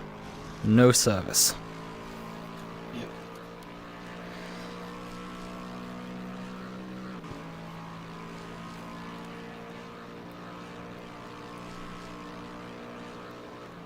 In the meantime, just keep chopping on that gap on the Porsche, because this extra lap will help us actually close up on him.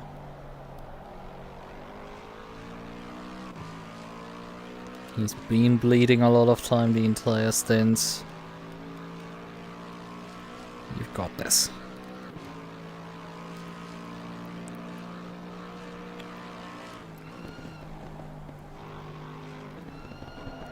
It's final lap for me. It isn't. Well, yeah, your It's giving me stint final lap. lap. It's giving you a final lap for your stint. I've Oh got yeah, a white right. That flag this. on my flag marker. Yeah, you get that as soon as this timer expires. But not actually when the race finishes. The race isn't. You will not have. This is not your final lap. You will cross start finish before the race leader finishes the race.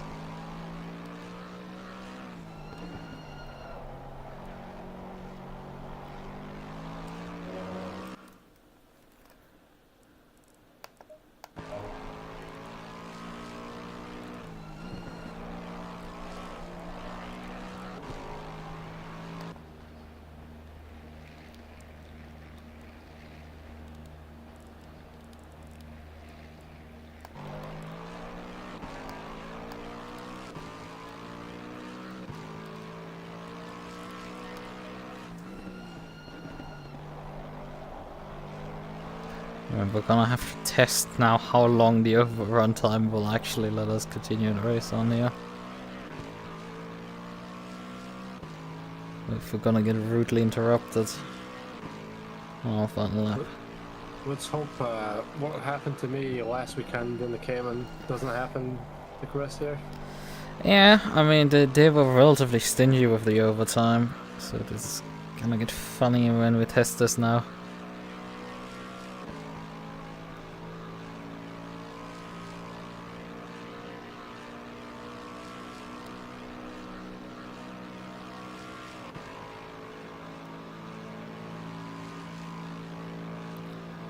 Oh, and it broke already. The race is... No one finished the race! Oh, come on, guys! They didn't... They said they would increase it. That they said, oh yeah, we had it at 5 minutes, and they realized, like, oh yeah, this is not gonna be enough for anyone to finish the race. So, let's increase it to 600 seconds. Apparently they didn't do that, because it's clearly still set to 5 minutes. And they would have needed 25, let's be real. But yeah, I mean, that doesn't save us a lot of time. Unfortunately, we're not gonna get P18 then. Which we frankly should have. I mean, you see the car in front of you. Let's be fair. ACC should, you know, automatically calculate, hey, they're doing the Nordschleife, you know, let's give them a fair amount of time.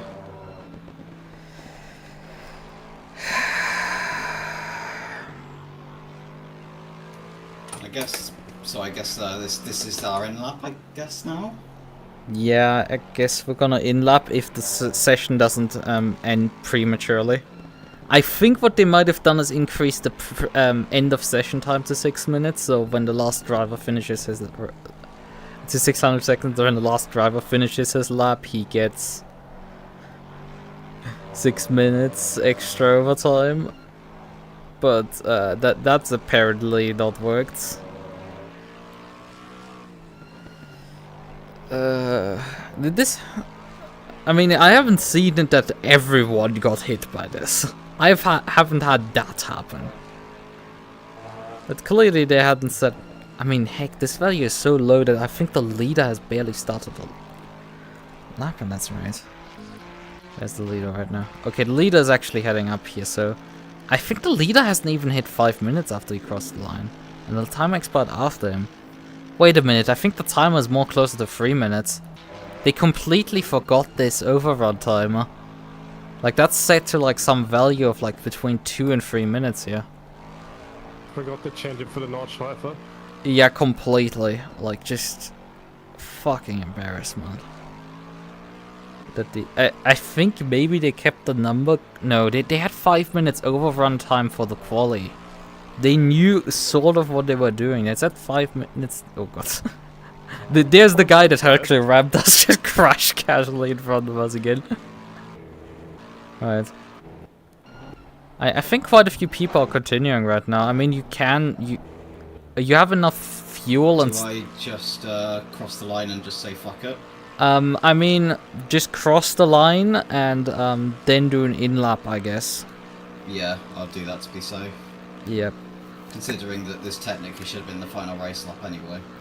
I mean, technically we should have done another lap after this one, if everything went correctly scoring-wise. Because the race leader would finish the race behind us, but no one finished in the end. But yeah, but what? It's a full lap of the Nordschleife and not just GP loop. The in-lap was technically just a GP loop. It is. Okay, I'll just do GP loop though. Yep, that's you. Is the stim timer still counting down? Oh yeah, right. You don't see the stim timer because you have the HUD up. It's still counting down. Okay. You might have it on the interior because the little race logic thing you can make it. Yeah, right. The stint timer. Yeah, I've got my race logic set to the stint timer. Yep, that's sensible. Let me just check the Discord in the meantime while you're doing a GP loop lap. Because shit's gonna like hit the fan right now, probably from that happening. So when is? Okay, the admin saying they haven't responded yet. It's just people asking so far. Should we just drive into the pit lane? No one's responding. Nothing happening. I mean, I could... I'm not gonna yell at the stewards again. I've already done that once today. We're not doing that again. I mean, you're German, so you probably are better talking them than I am. The funny thing is, I did send them a message in English. My complaint was phrased in English, but like one of the messages earlier I had actually written in German. So I'm probably confusing the fuck out of them at this point. I assume I can just escape once I hit pit lane. Yep, let me just check. Where's everyone else? Some people are just continuing on right now on the track. Blanchan is still behind you, so... Like, well, but we don't have stint time enough, so just come in. Just come in, man. Just come in. Yeah, he's coming in with you. At least we're forming, like... a few people that have decided to just pit at this point. I mean, at some point the session will automatically end, so it's like, this is just chaos. What a shit show. Fucking hilarious. I mean, there's a few people like Bush in the pits now. And the race leader has now actually finished the race, finally. This is the point where the race leader actually finishes the race. I'll just start servicing the car. Yeah. Hey, technically we got P18, because didn't we overtake Blanchan? No, we didn't. The time expired before we did the overtake and before we crossed the sector beam to confirm it also. So... That's the extra fun part. If you do an overtake on and the timer and the overrun timer expires, and you haven't crossed the sector beam, you lose the position again. So yeah, not so fun. But I mean, we still got 9 teams. Like, this is still not terrible. We just didn't get to 18, but you know, we're not that hard in the championships. Whatever.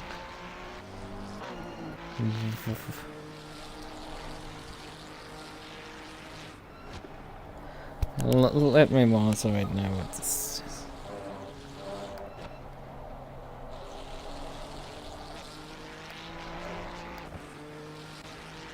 is. This? No, you're not. Fucking admin. This is still hilarious, so you have to admit. It's sad but funny at the same time. The admins are just like not responding to this one. Like what are you guys doing? Just fucking put a message out. Yeah, the race is finished. It's done. We fucked up the settings, and we will take the scoring at that point when the race was waved off by the game, because everything else just won't work properly. Like, oh fucking hell, that's funny. Well, while this is getting dealt with, I'm gonna go and who's streaming? I'll raid someone. I mean, Bush could. Well, Bush is P. 22 is also coming in. I think everybody behind us, despite not being actually waved off, came into the pits as well. Yeah, Etlin, I think, is in the pits. Yeah, probably. I mean, the race results will have been generated, so as far as yeah, the race results are automatically generated as soon as that screen comes up. As soon as that screen pops up, it's done. That's the race results. Obviously, they could go through the replay and try picking the results back together. But this just gets to the point of, like... I mean, clearly, some people like us have decided that the race is actually over, so we finish.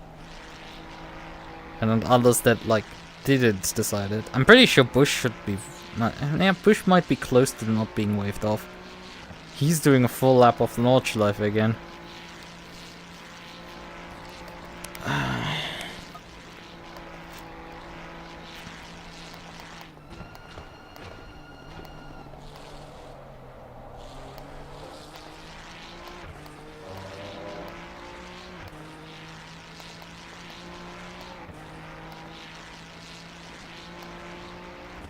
Yeah, the race results already... People are just confused. Could you just...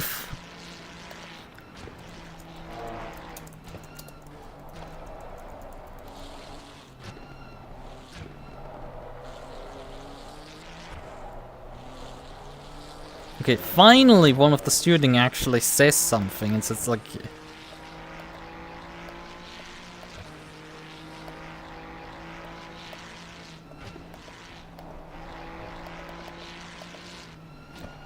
That sounded fun. Yeah, just return. Obviously, right, if you have lapped finished, that's kind of one of the rules, but like... No, I'm pulling over in the middle of the lap and just leaving. I'm done. I'm out. See ya. Alright, I shall see you tomorrow. Yeah, I guess. Yeah. I mean... Do we want to do some practice and figure out if we want to change the setup? I mean, we could. I want to head off, to be honest, myself. You Okay. guys can. I'll just wake up tomorrow and you send whatever you come up with and I'll drive it. Okay. Fair enough. I mean, I could drive the highway setups, whatever you guys come up with, I can drive.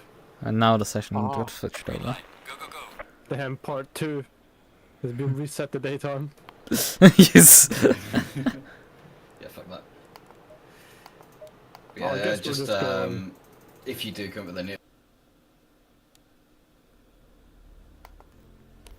Okay. I assume I am the starting driver for tomorrow. Well, the thing is, the entry list won't be. We could ask for an entry list change, but Oh, so you're gonna have to join first and then we'll swap, I guess. yeah, that's Yeah, gonna that's be the fine. thing. But That's fine, obviously, the intention is for you to drive the starting stints and then Yeah. That's fine. Cool. Alright, I'll chat to you two tomorrow. Okay, good then. You know? Let's see. Alright. So, Okay. yeah. When there's 2 of us. The 2 of us. You can make it if you try. Just the 2 of us. 2 of us. One brain cell. One brain cell. Hey, that isn't a one brain cell. That's just us singing a song. That's. You'll get the hive mind. Alright. So, do we? Wait, I'm gonna do some practice. Yeah. 'Cause I want to figure out how I can improve the setup. Yeah, I mean, we want to try the high idle setup. We can probably hop into their practice server right now.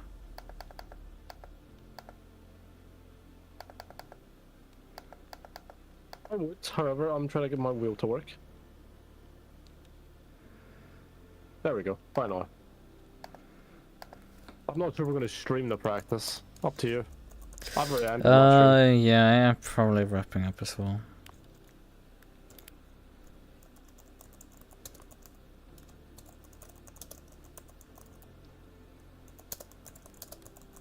But if you think about it, we are both reoccurring guests on each other's stream.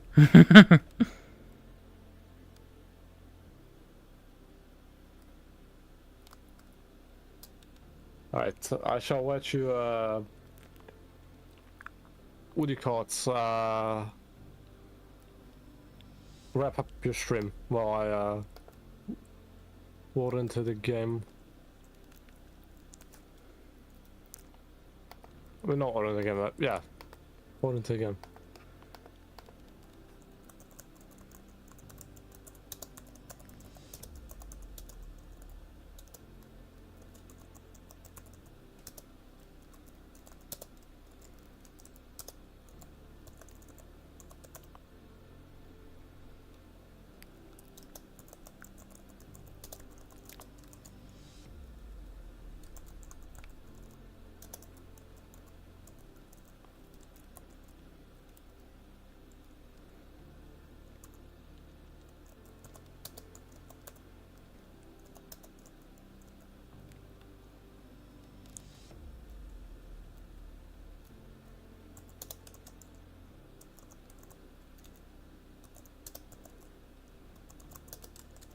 Alright, what was the setup?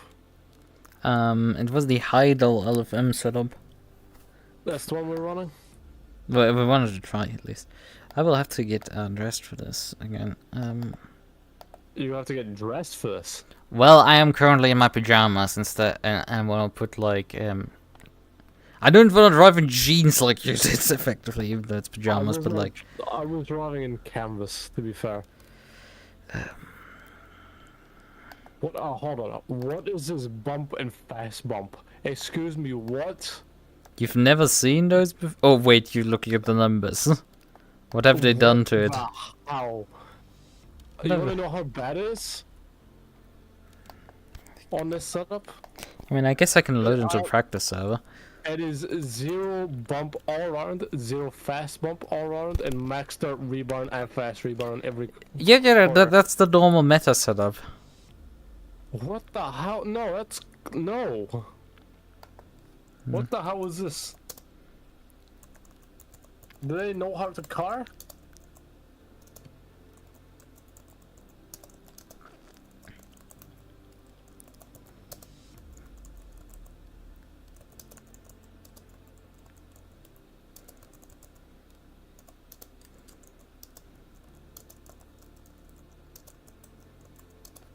This doesn't seem right. No, this doesn't seem right.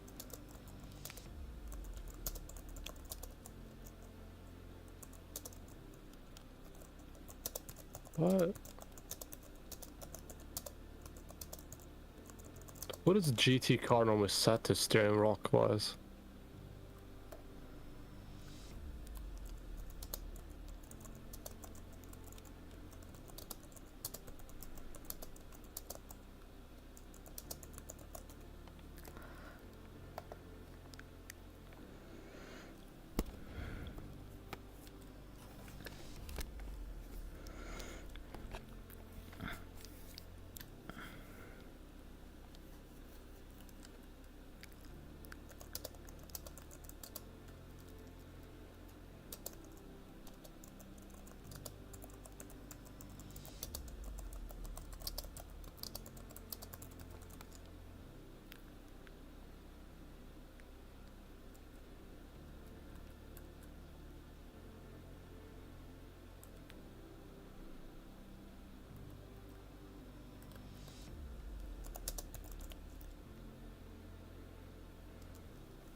And please don't forget to submit the telemetry files today till 11 CST PM. And the qualifying top 5 and the podium top 5, which we're definitely not, so we don't have to do anything. Good. That deals with that part.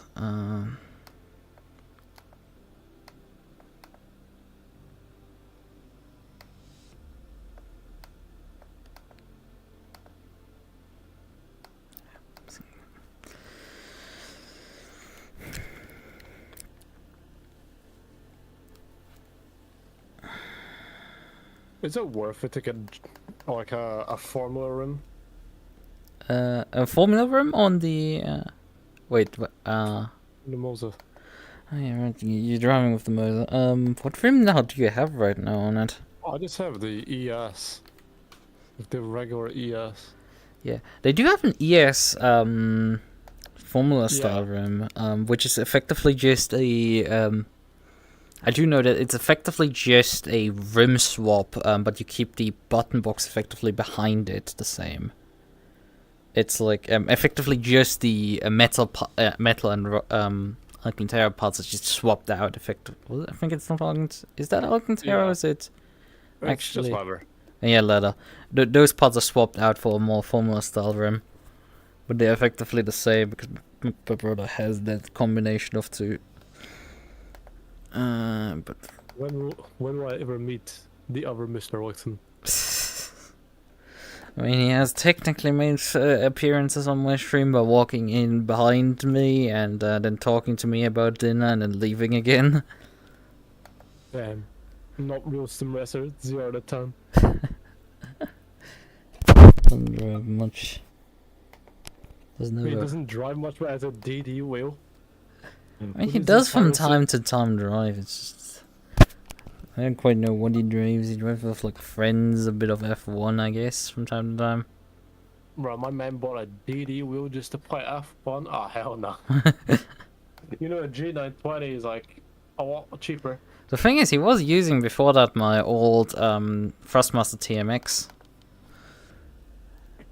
So you replaced that. You got a Thrustmaster TMX? Yep. I didn't think you would be the type of person to have a Thrustmaster TMX. Why? I'm learning more about you. No, I just didn't think you were the type of person to have one. Why would I not be the type? I don't know. It just doesn't seem like a real what you would choose. I did join the free practice, where I you joined your free practice. where are you doing free practice right now?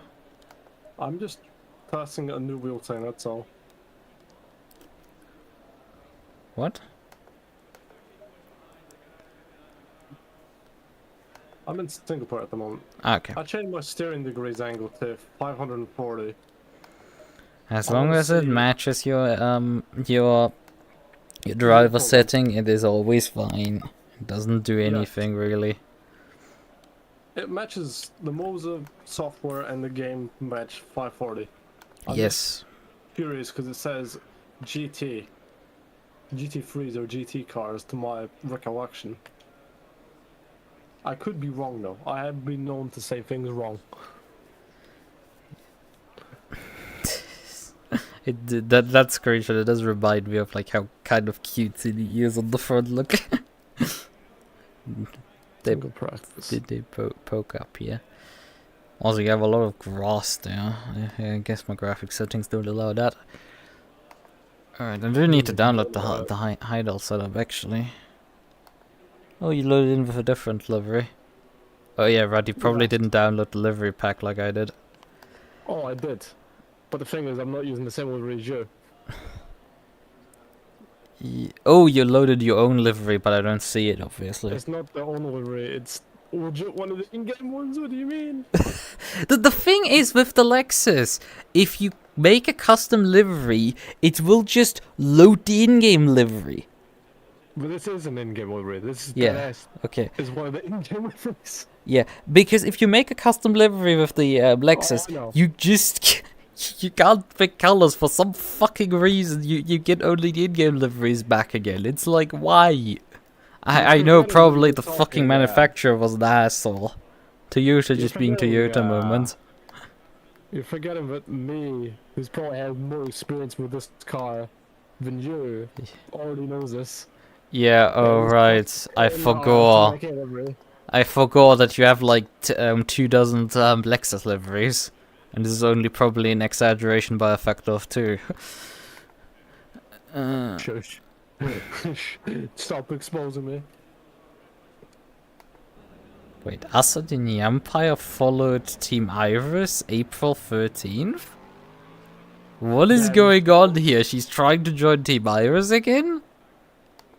Yeah, I still follow Team Iris. That's why I'm not racing for them anymore. Oh yeah, right. She's... Wait, but why did I get a notification? Yeah, April 13th she followed Team Iris again. Huh? That is today, yes. Yeah. Oh, what happened here? I mean, she was part of it still. So like... how could she... Can you unfollow a team while you're not part of the team? Or did she just get added back to Team Iris?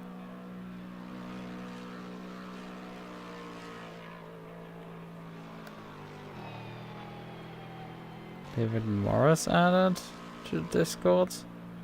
Yeah, David Morsak is the only one added to the Iris Discord, so... And I'm pretty sure she wasn't on the Iris Discord anymore. No, she wasn't. Eva Yuki is on there because we had dragged him briefly on here. So he's able to use the voice chat. On Iris? Yeah, he's technically on the Iris Discord, but I mean he's with limited permissions, so like he can't see shit on there. Yeah, I've got limited permissions because I'm an ex-driver. I mean you have more permissions probably than him. Oh yes, I should, but still. Yeah, I have for my Iris permissions driver. than I used to. Yeah. I mean, Greg is technically rated fan. He's even lower rated than that. He's like an everyone. Don't even know how much he can see on the Discord server. Probably not much. But yeah, as far as I can see, Asa is not on there anymore. Are you doing burnouts? How are the tires not burst yet? I'm doing 40 psi.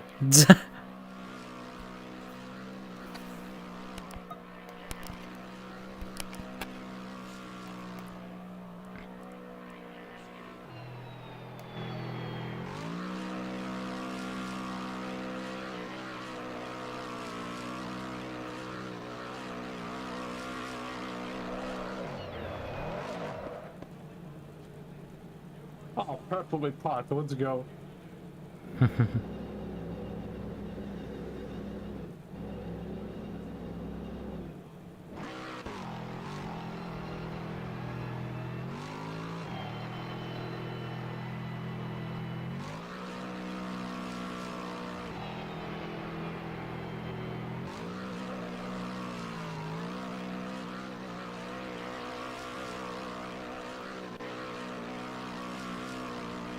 It just keeps hitting the rev on there, funny enough.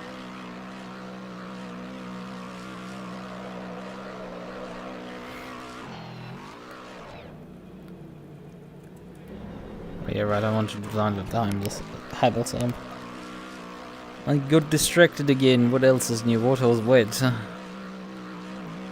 Paint is wet.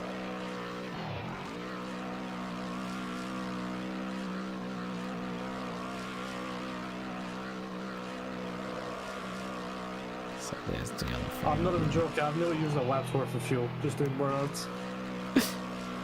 A full lap on the Nordschleife for fuel? No, the GP circuit, easy. Yeah. Obviously. I still don't know how the tires are not burst yet. I legit am at 40 psi. 40 psi is not...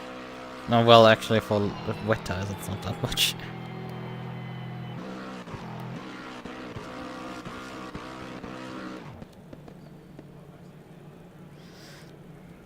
Yeah, you know what? I'm gonna change tires. I don't think I can race with these ones anymore. Yes. Nordschleife adds to my folders. Okay, perfect. Right. So, yeah, let's just load onto wet tires. Drive to Nordschleife with those. Wait a minute. Oh shit! I might have accidentally put wet. No, I put dries on. The game's gaslighting me now. No, I came up with the stupidest idea of driving wet tires onto the Nordschleife.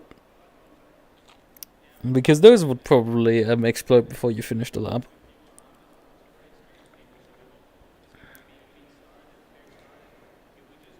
But you said before I finish a lap, or before I finish my burnout? Before you finish a lap, I think the burnout would probably, I don't know. Right, I will swap clothes and be back again.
They would have also had.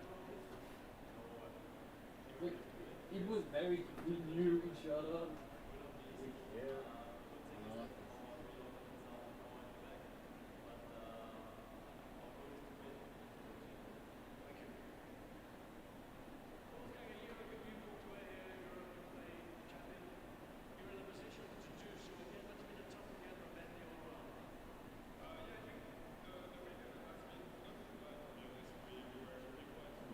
To do this once, but like not to do this for the remains of fucking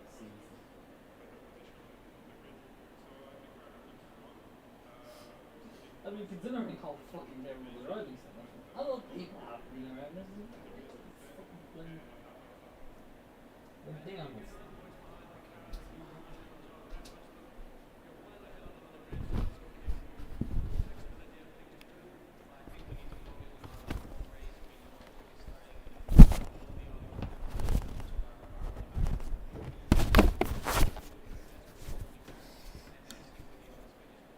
You alright?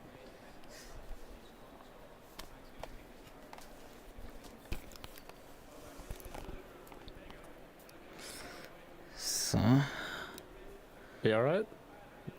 yeah, I'm back. Yeah, I heard everything you just said there. What? What did I say? I think you were talking to your brother. No, I wasn't talking to anyone. That's the thing. Oh, either I'm going schizo or you're going schizo. I'm going skirt, so I know that. This is what happens when you use Linux. Me thinking out loud is not a new thing. It's Yes, not a but new like, thing. it was that much. I thought you were actually talking to someone else. Oh god! I didn't realize how much! Usually I'm used to my microphone not picking up too much. Usually the index doesn't pick up much on range. So like, I thought nothing would be understandable. You have mental feelings. Mental feelings! Oh boy. Yeah. Getting schizo a bit. Damn, you like me for real, for real. Good to know that I'm not the only schizo on this team.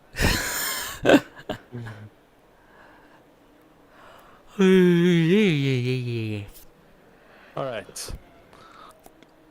Now we need to fix this up because what the hell is this? This thing's got a damn F1 Red Bull looking ass wreck of as high as it can go at the rear. Lows it's slammed at the front. How much viewing has this thing? Max. Oh boy! No wonder it's so in the shreds. It can go up to 290 with like 6 clinks off the wing. Yeah, but you'd also die because the thing is trimmed out this way. Ah, we need to change the rebar as well. That's way out of whack. The thing is, this Half all stuff of this. works. That's why it's usually set like this. This is probably in part not even your issue. The funny part. Oh, there's my heartbeat monitor. Let me just pick up my gloves and everything, and then we can drive. Wow, so wait, you drive with gloves? You that fancy?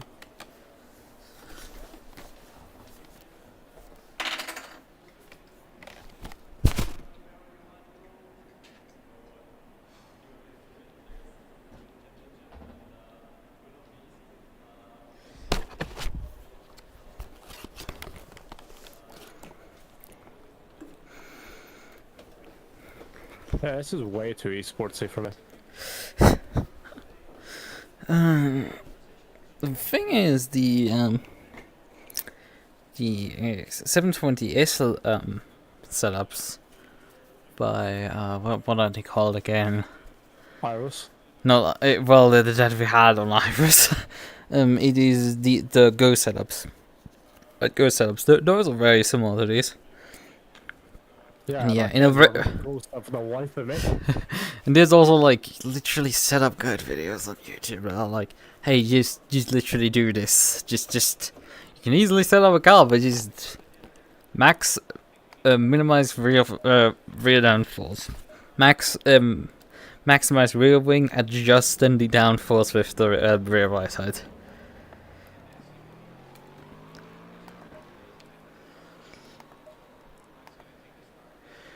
Also, it is running 2 brake ducts, which I think those... I mean, it's not that hard, but like I think that's like not great. God. Maximum softness on the front suspension, maximum bump stop range. The rear bump stop range a bit limited, but not extremely. Maximum anti-roll bars. Oh yeah, it's not running the correct brake pads. Let's put fuel in the car. 4 ABS, 0 TC. Yeah, that's gonna fucking kill someone immediately. I mean, I did also the thing of like maximizing the front caster, so and it's not like that far off, just whack contraptions. Let's nab some 0.3 psi off the tires. But I find it interesting that they're a bit differently balanced than mine. The right siding tires are way higher pressure.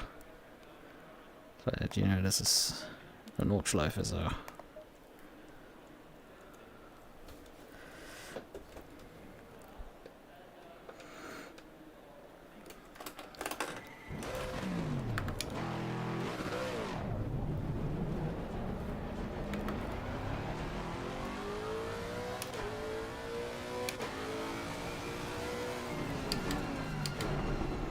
I see you've completed the shortcut.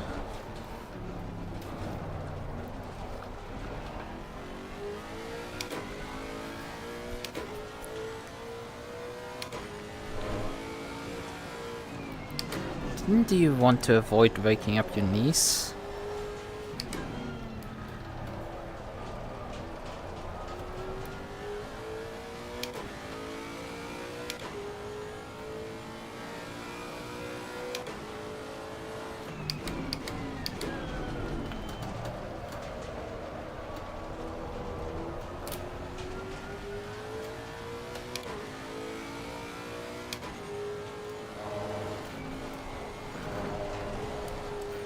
Holy hell, how much more grip this thing has.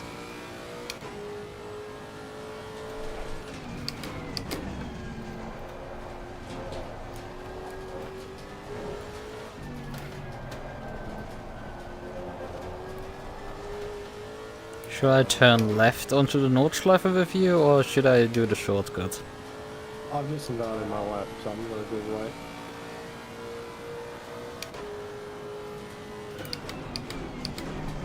I just want to do a lap, and sure. Then I will leave you alone.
Wait a minute, you followed me through the shortcut?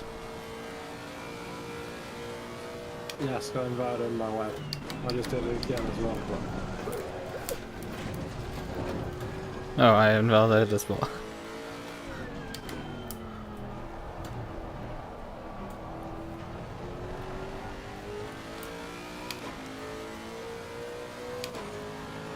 Constant I was saying this setup that I made feels like better for me to drive. Yeah, it's immediately noticeable in the slower speed corners that the car, you know, actually turns. Surprise, shock, horror.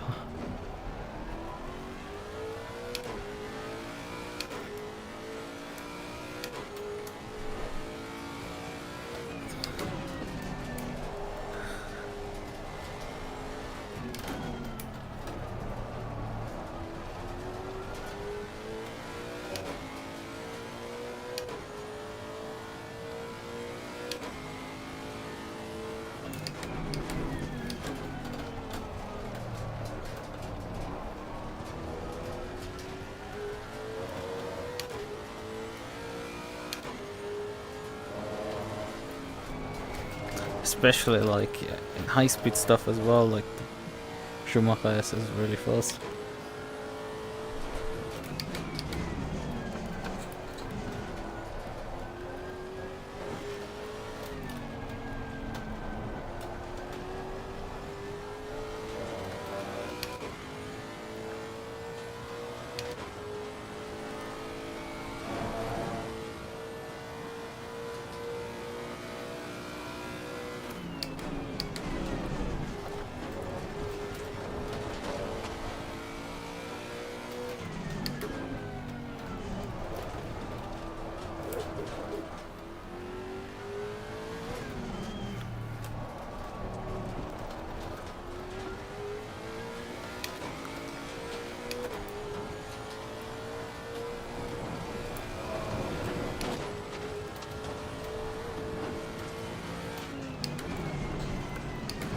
You lost it?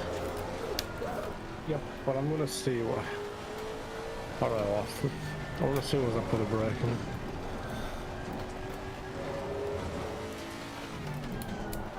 I will say it's weird driving with close. Did you turn the TC on? Yes. Okay. I have it normally on 3. Whoa! There's a light damage on the left. I slightly lifted for Flugplatz and the car just died. Yeah. Like the rear end just let go completely there. Holy cow. Like I knew it wasn't a bit unstable.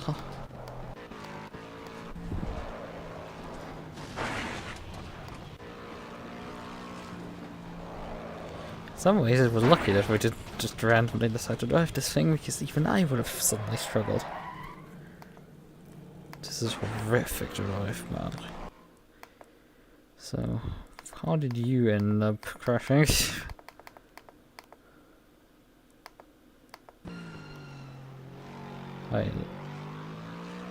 No, you just mounted the curb and lost it then. Well, how do you know that? I'm looking at I looked at the replay to see what happened to me, and then looked at your replay and saw what happened to you. I'm trying to see. Okay, so I'm. The brake bias is 58.2. Yes, it is. That is front. Yep, 58% front. Okay, that's a bit too much. I'll lower it a bit to like 54.4. So, You can see in my replay, right? You can see how the rear end wants to slide out when I'm on the brakes. yeah, it was a bit noticeable as well for me that it was doing that as well for me. So, but I was running 59 anyway in the race, so like that was that for me. So, Oh, darn it, TC, just a touch. My up the rear toe, just like 5 clicks. So minus we were 0.1. running at minus 6.9 aero balance was our setup, right? And this setup is set up with minus 7.3, so it is more rear biased according to ACC's calculation than the setup we drove. So it should have more downforce on the rear, except it doesn't. Fucking physics. like yeah, ACC, that makes any sense whatsoever. Sure. Oh yeah, right, the car has tow out on the rear. Yeah, I don't know, that's a bit sus. Let's zero that. Well, the car wants to start rotating on you. What, the toe on the rear? Yeah, there's tow out on the rear. Hold on. I'll see if I can drive with you. And I think I know what the problem is with me right now. The steering at 570 is not particularly the nicest. I think it's something 570. That's also something I changed. I changed the steering ratio in the setup to 16, I think it was. Oh, I mean in general, like any car, would I just change it to? I'm changing it back to 900 steering lock in the settings. Yeah, but the thing is, this is still a placebo setting. It doesn't really do anything if both values are the same. Except if you find the odd car that uses more range, then it will obviously not allow you to use that range, but like, you only need that range ever when you're like parking the car. What is sus the PS1 doing resolution switching? Yeah, I've heard about that some PS1 games. What was it, Dreamcast? Yeah, that's something. It's like definitely some games like to switch resolutions between you being in the in-game menu and then swapping at to a different render resolution when you are playing. I think one of the Resident Evil games does it. Wait. Alright, Lee has done some science, aka Lee has done 3 corners. And I can tell you that the brake bias that I'm running at the moment feels actually pretty decent for me. Would you like to know what I'm running at the moment? 59? 54.4. What? That's way more rearwards, by the way.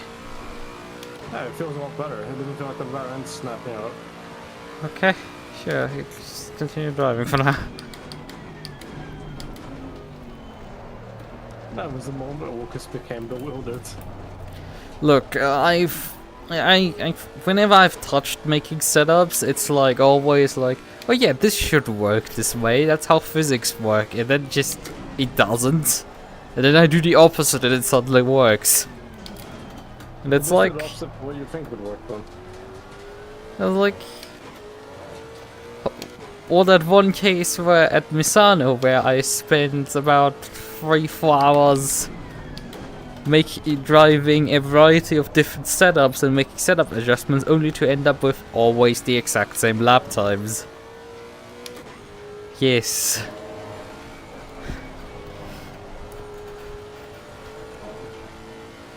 You know what I call that? Washed. Having too much free time. To spend time making times for myself to the worst track with the worst GT3. You know why I did that? To help you drive. But because we would have a race the next day. I was at night shift.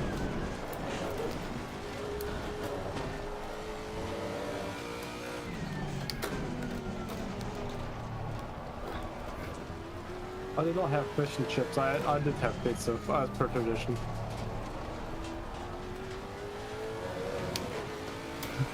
Okay, so when I brake too hard, the rear wants to snap. But if I change the ABS back down to 3,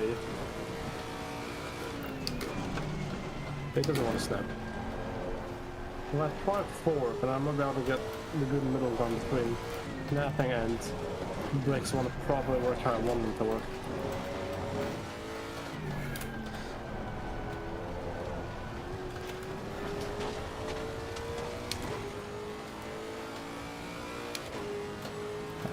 What I've done is lower the rear and right height by 2 clicks. Whoa, the thing still slides a lot at Flugplatz, so it doesn't immediately die. Alright, I lowered the rear right height by 2 clicks. I increased the steering ratio to slow down the steering a bit. Whoop. Okay, it gets quite oversteering with train quads. And then the other thing I did was I eliminated the rear turret.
a science setup guy.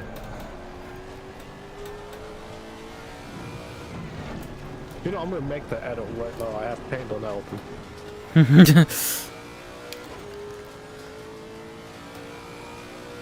A lot of time I've gained now in the second sector. From the adjustments? Yeah, the first sector gains were not really there. Like I barely was taking 10s out of myself.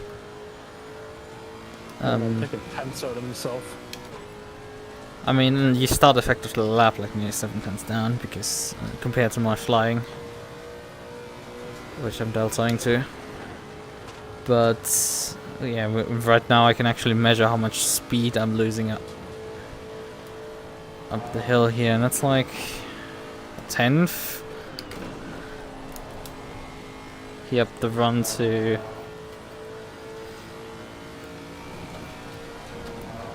mood curve, and even through mood cover you lose some time actually somehow. It's fucking hilarious.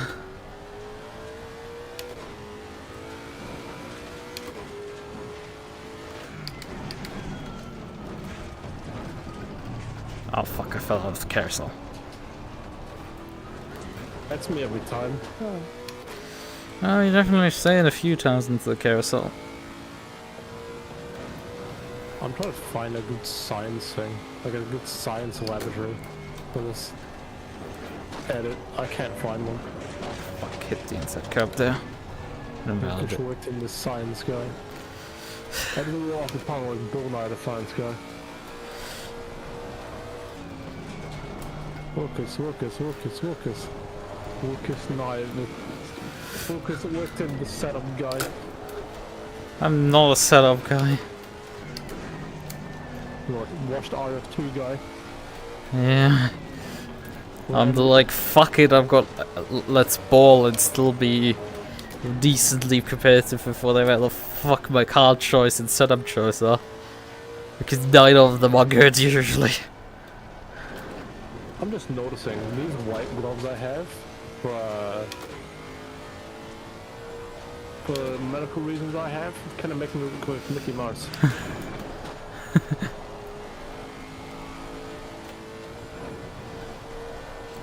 More? The thing is oversteering already, Ruby. Oh fuck. Yeah, this thing is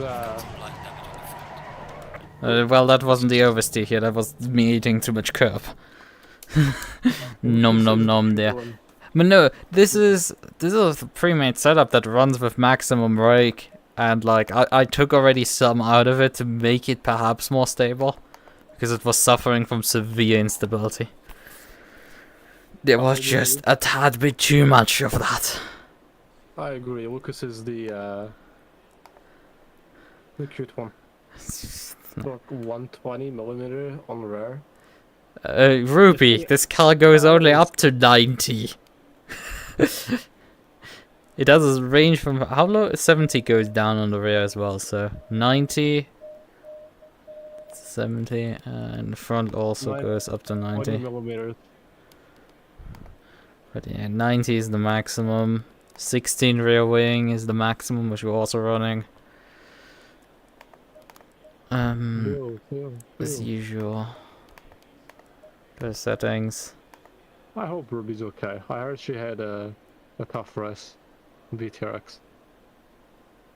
Not bad with my tire pressures, I'm just realizing. They probably weren't that great. Oh no, like, I have to actually pull up my own VOD to see, because the problem is I spun on the last, like, run up the... in the middle of the lap, towards the end of the lap there, so it's not quite saying something. Tire pressures. Bill. Wait a minute, why is it not showing Jordan being on the server with me?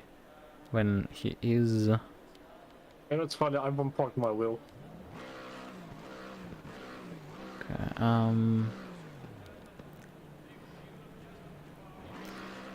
yes, I mean, tire pressures, they were on the high side on the rears, but like not crazy high. Okay, because it's showing me like 27s, and it's like that's clearly after I had spun the car. Bill Nye, the science guy.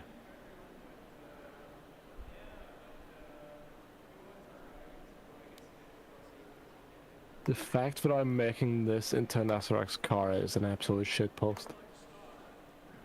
Yeah, Fat John is for some reason not shown in here on the server with me. Yeah, because I just left, that's why. Okay. No, in fact, I'm a figure of imagination, so is your chat. Yes. I'm fine, by the way, says Ruby. Yes, I know. Good to Perhaps wants to be spinned like a record. Right Round.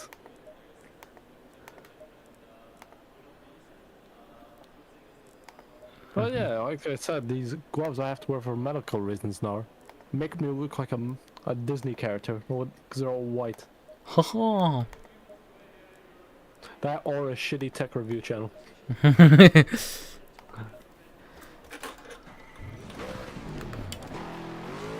You know what, right, this will be more of a challenge, but I can pull this over off instead of the one I was gonna make. I'll be best.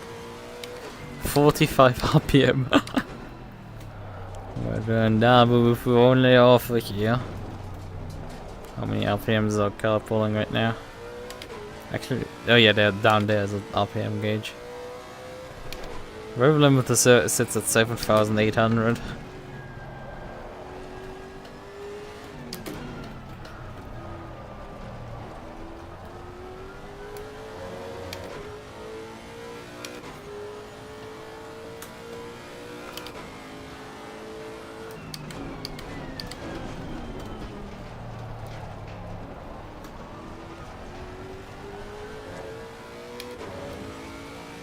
You know what, no, I'm not gonna make this an SRX car. Because the SRX car is terrifying, and I should not want to drive it. But then again, I also still want to drive it because it is terrifying. It's like Porsches in this game. I shouldn't drive them, especially the pickup, but I like driving the pickup. In iRacing? Well, in ACC. I don't have it in iRacing, sadly. I have the Waters 49, that's my death trap in that game. Yeah, that's why you loaded it up at Snatterton last night. I forgot was I even streaming last night? No, I don't think you were streaming. You Oh, were no, screen sharing in Discord. Hell yeah, brother. Please look for our YouTube channel. The fact we do not have the Freedom Factory in iRacing is a shame.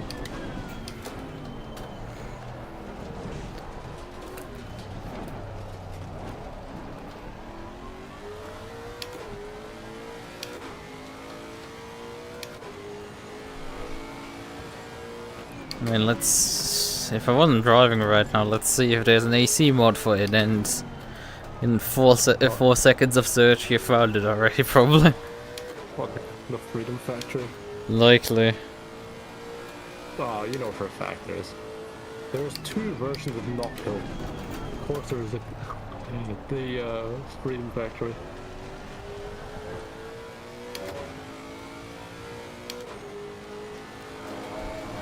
Alright, I'm gonna go. I shall see you tomorrow. Okay, good night. Good night. Sleep well. Right. Yep. As my mother used to say, don't let the backboners bite. If they bite them back. I don't know what that is in German. I don't think that translates well, but like, sure. Alright, that's it. Mate. There he goes. So it was just me. Fucking hell, too much curb. And there comes the mid-corner oversteer and more oversteer. All of the sudden hitting. It's like, yeah, thanks, I was asking for more of it. That's totally what I wanted, and that's like in a full second just gone.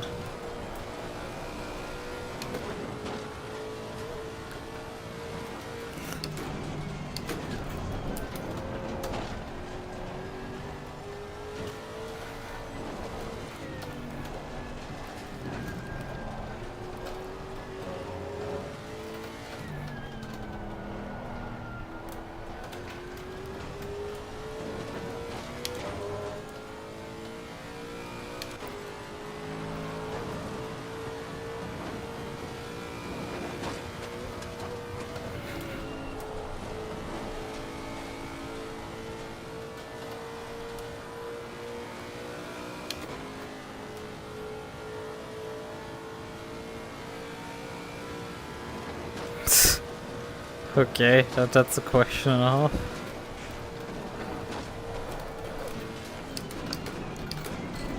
No, Schwedenkreuz is definitely an odd corner to drive through with the setup. And then I overshot the next corner to completely lost any time gains I've made so far this lap. Hey! But yeah, we're getting there in terms of car stability now finally.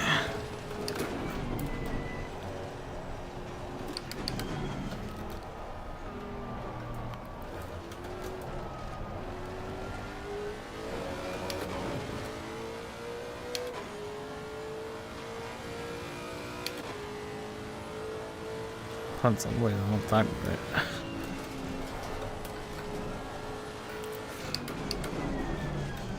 Oh, brakes. Come on, can't rotate.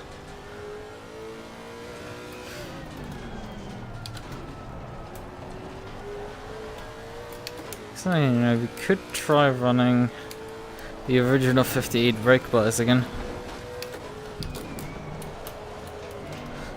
Like that exists, but sliding that one is also very fast. Last attempt, this was relatively quick down here.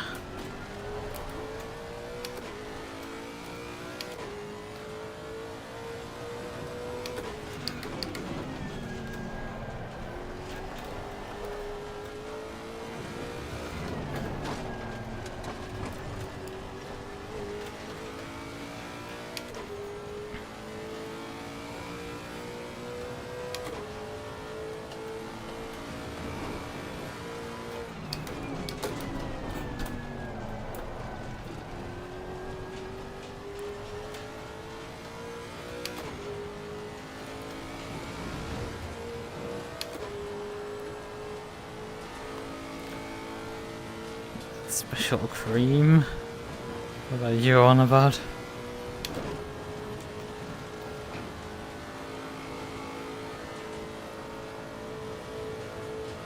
Oh, I need to bonk here because you mean horny on main again.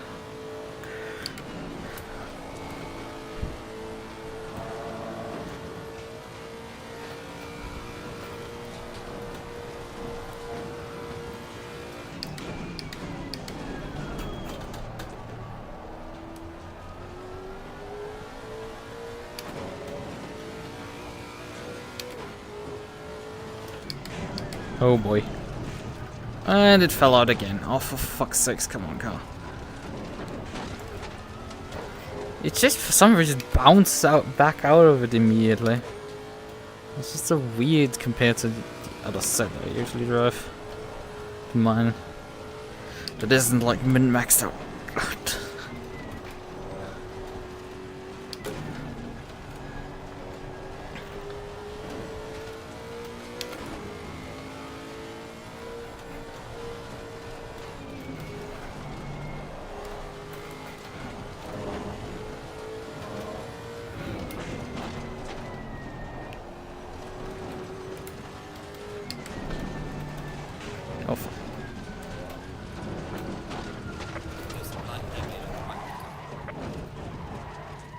Come on! This isn't hard to drive. It's more fucking infuriating at this rate. But the car just finds a random fucking rock to bounce off. Like as soon as I look at the wrong... like curb the wrong way, it immediately dies, but for some reason... Should you my volume it? How long I can't use my VR headset? I mean, how much were you using it actually before?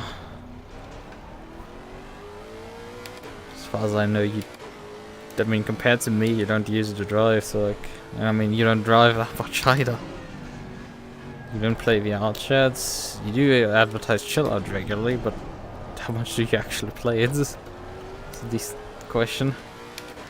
And outside of that, what games are really people playing at this point anymore in VR?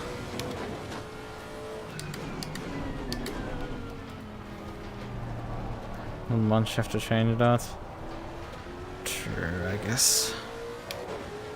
Wait, what time is it actually right now?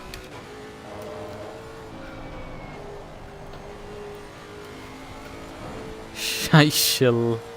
It's chill out.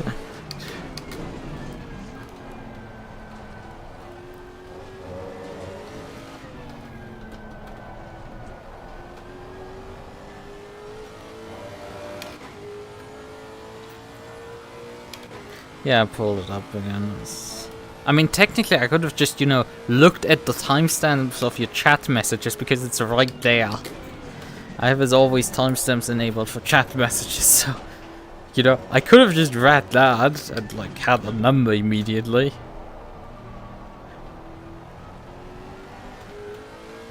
Yeah, the thing is, it's just something isn't quite right with the setup, and I just cannot put my finger on it.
You forgot to update your Linux install on your laptop and your desktop? Oh no.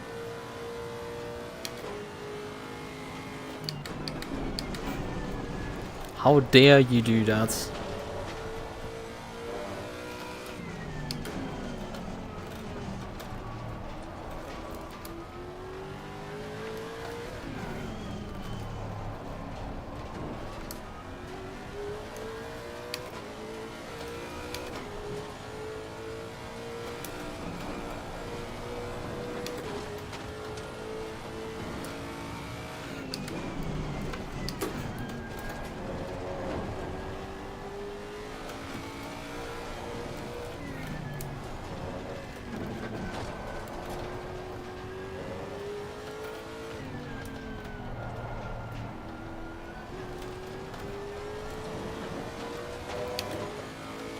How dare I run out of something? Yeah. I mean, depending on distro, that is completely a feature. It's at least not as bad as some of my home servers. Like, Jesus Christ, something badly I updated on, but I'm even running some software that is EOL, so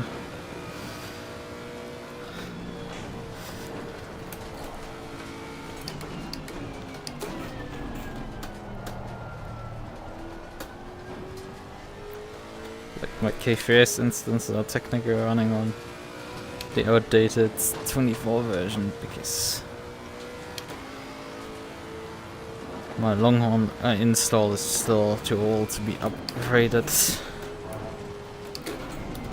to a more modern version of K3S, because that's the last version to support a certain feature that I think Longhorn up till version 1.4 requires, and my Longhorn is even older than that.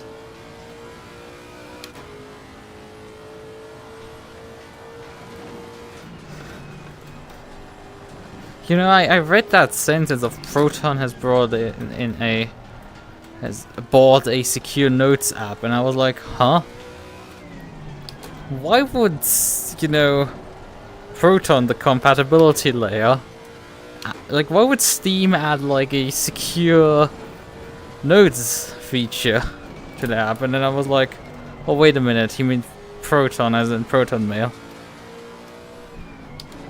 Those guys.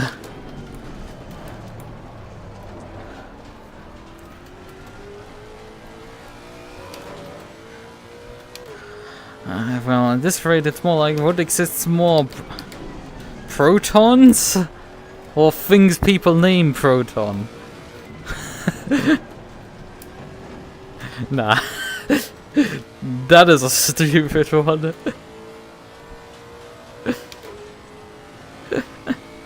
Obviously there's more protons, like they're literally in every atom, for crying out loud.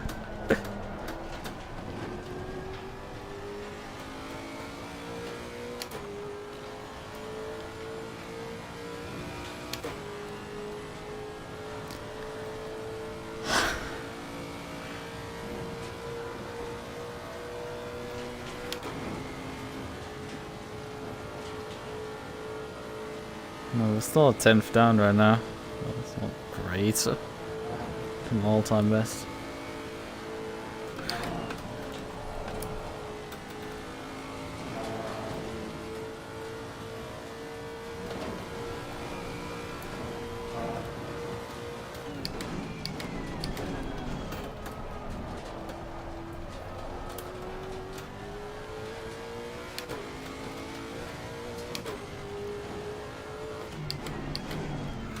Over this time, not fall out of... In again! Oh! What the fuck is wrong with the car? I don't get it! It just bounces out of there. I think what's happening is that the car actually bottoms out there. And because the setup is like not set up to deal with that at all. Like, I don't know why. Like, the thing is the front bump stop range is maximum. For probably handling purposes, but like it just leads to this fun part where in that specific corner the car completely just bounces out of the carousel and goes meandering. And you have to be super careful to not make a mistake. Well, my setup doesn't bottom out completely, so it just allows you to just drive the section normally.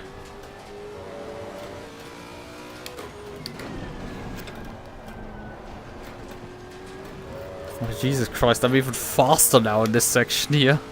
Which you have to consider for the race. Like, I was really fast through this section. Against most of my competitors, I was making a major ground through that one.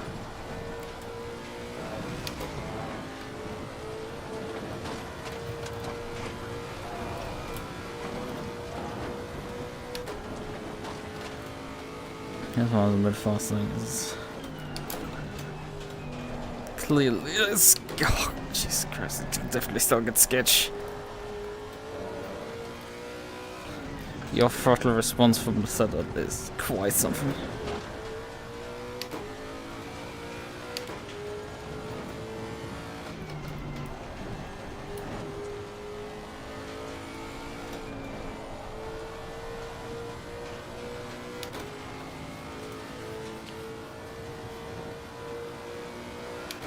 So now it's the question, how much speed do we lose here on the straight?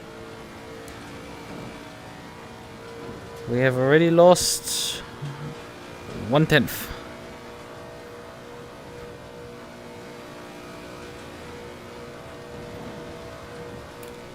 Did we take any damage? No, let's not. 2/10.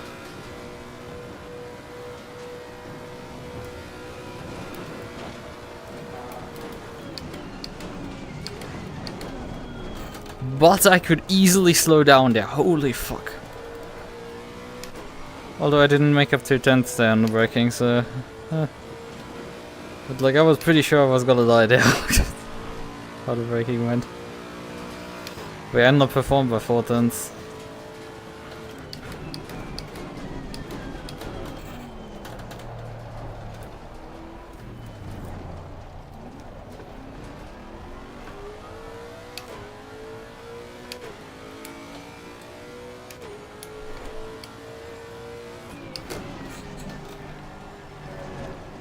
So not particularly impressive considering how long the lap is. It's just fast in some sections, but not so fast in the others. I feel like in some ways the issue is that it struggles at times to put the power back down, so I have to wait for the car to plant again.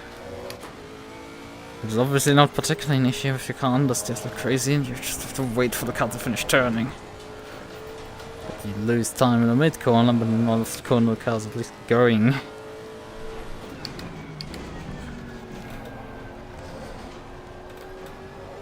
So if you know what you're doing effectively.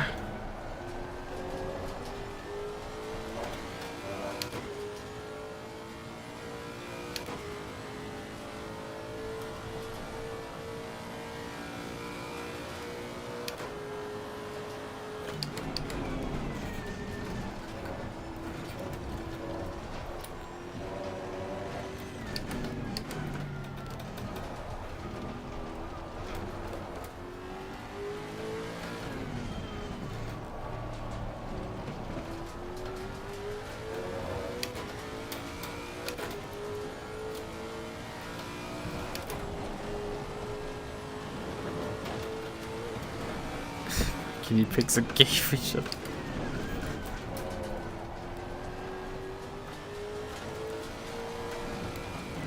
Your bad influence on your pets.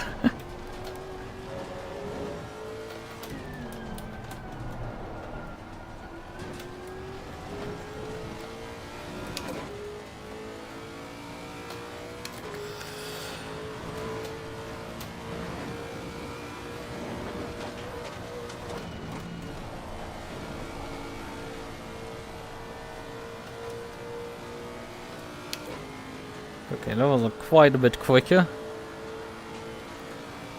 I mean, that one corner basically made up for all the time losses that I suffer through most of the other parts of the level.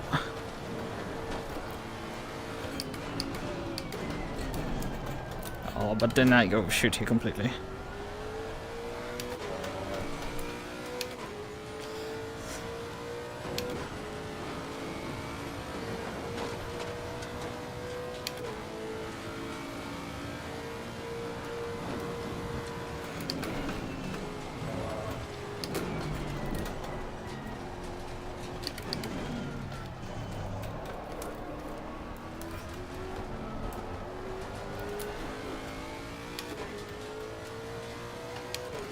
But yeah, that cost like quite some severe time out of that corner accelerating, because it was just standing sideways the car.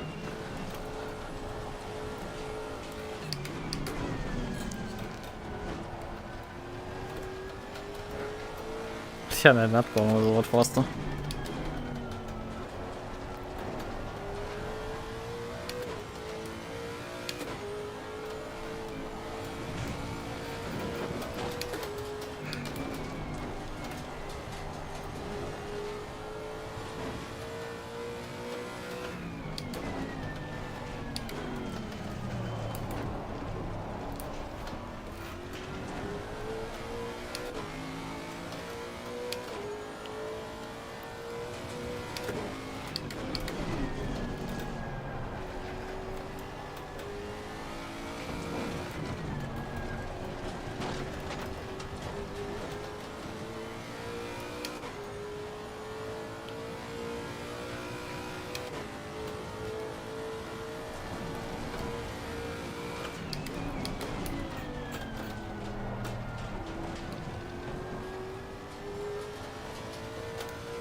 Tad faster right now, 1.5 seconds up on all time. Calm each other down. I see.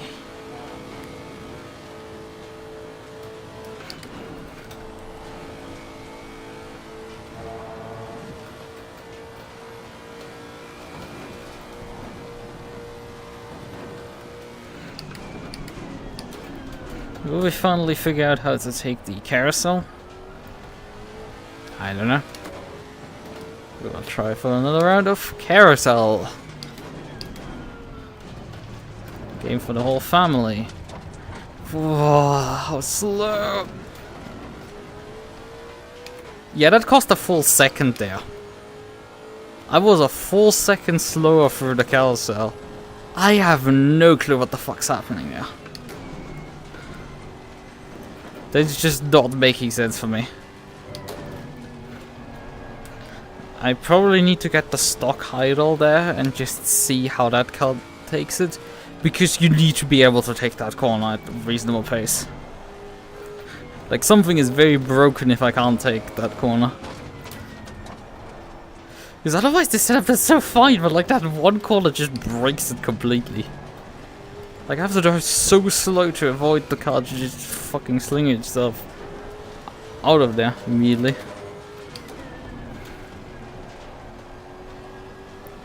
Problem is with this circuit is if you need to specifically fix the issue of the setup for a specific corner, well, good luck. It will take a moment till you get there again.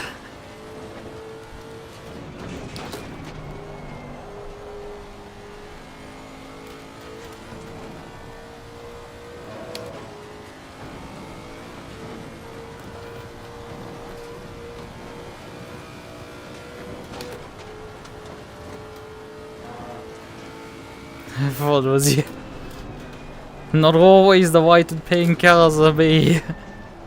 But yeah, I mean, it is kind of my main thing of just a white base color and then pink as accent color and then the trim color is black.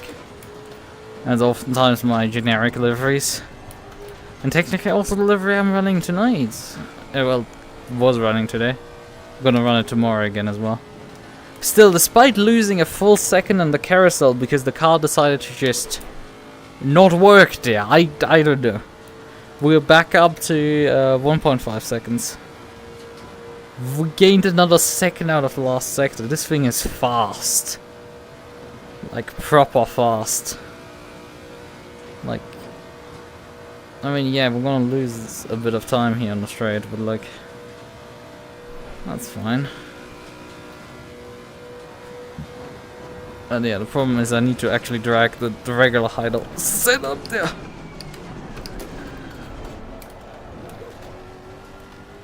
Holy hell. I was so sure I was gone.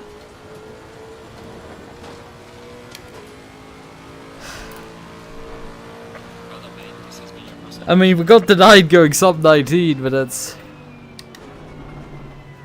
Had to cancel 3 days of live streams in a row, including today, because of no sleep. Oh boy. Made me lose like 6 subscribers. And stinky procedure. Oh god. Probably should do that as well. Right. We shall evaluate this setup. But for sure we can save it, because... this is good. It's just, I don't know quite why it is malfunctioning in the carousel. And if I can figure out why it's malfunctioning in the carousel, then that would be good. Then we could run this for sure. But right now it is busy malfunctioning in the carousel, so...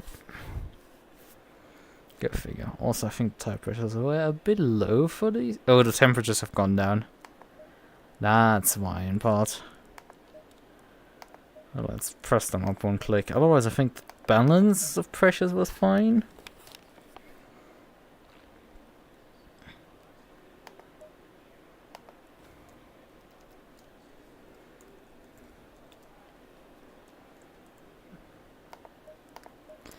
H1 can be saved.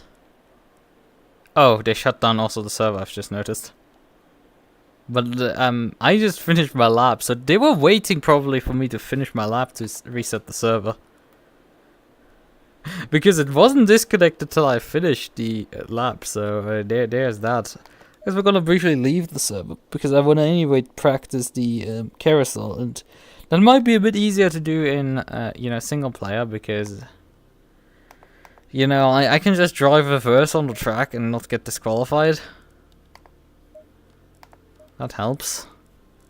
Being able to just... No, we don't want to do that. Thank you. I want to drive the Wild Things car. I want to drive the Mofu car. The Mofu 25. The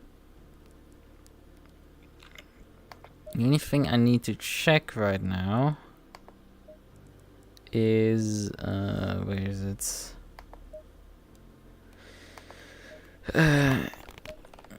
Where the racing rules are being enforced. Oh yeah, here. Damage rate 1%, highest fuel consumption, tire sets, brake temperatures, formation lap, penalties enabled.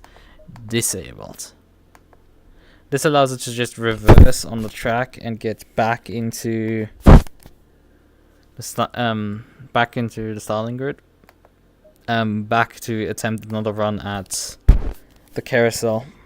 So we could just drive backwards and forwards at the carousel and attempt the carousel as many times as we want. And maybe figure out what the hell's happening with the carousel here. Because it doesn't quite make sense to me. So, load the Hymo, just completely stock. Pressures might not be quite right. But we shall see.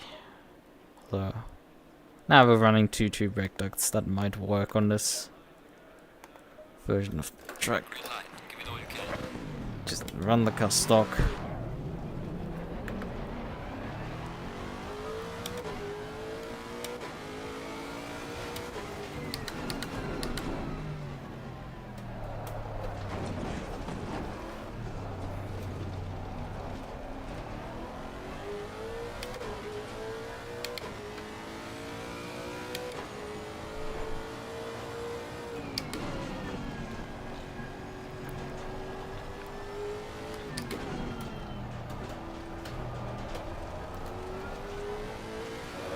This setup also has a way more aggressive steering wheel. I turned that down quite a bit on mine. Just to keep the car more controllable. Oh yeah, I forgot this thing doesn't have traction control. Let's turn that back on.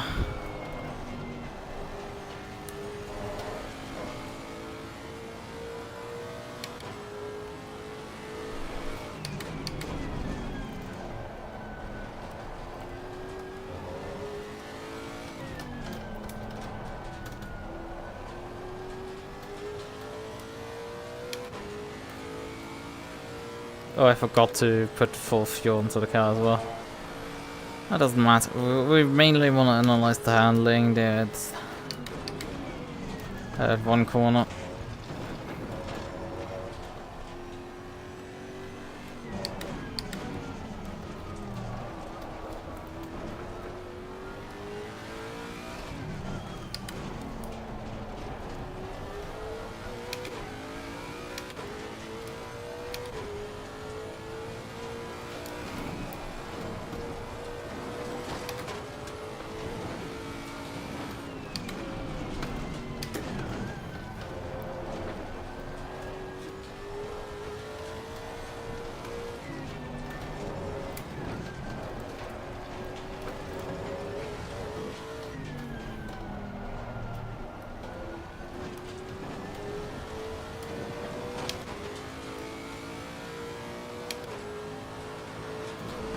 Now, last time I tried this thing going for Flugplatz, it immediately murdered me, so...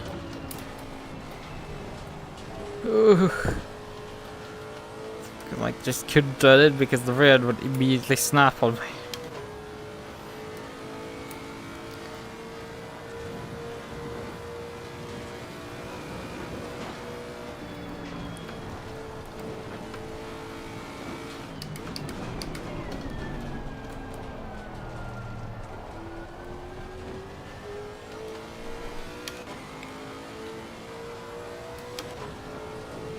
That's the sort of stuff I love driving. Just morning hours down the hill here.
funny how I've been able to just get through this lap so far without too many issues. I don't think it's been really at all quicker. It's been very even with more delta.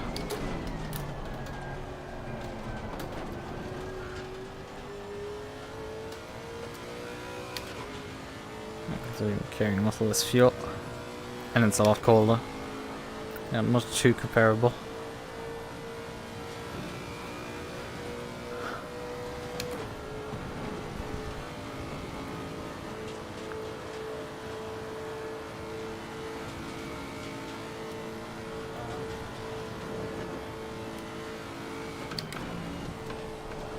Well, it's fine now for this corner. Interesting. So pressure-wise, it's fine. It's all interesting.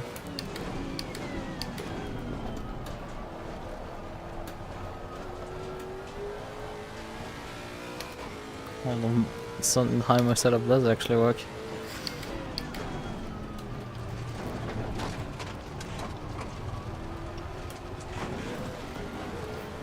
And there is like about the second that I lost last time around. It's still very conservative how I took this corner, but like it worked.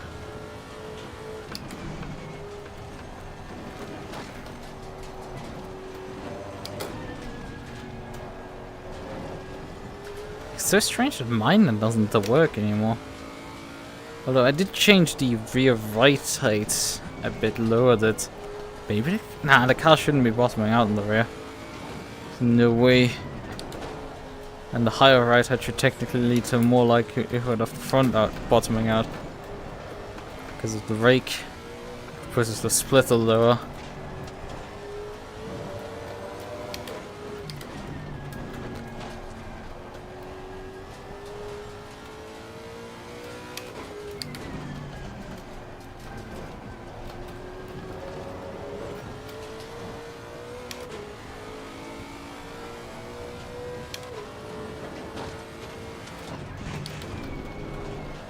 Yeah, you can brake after the jump there.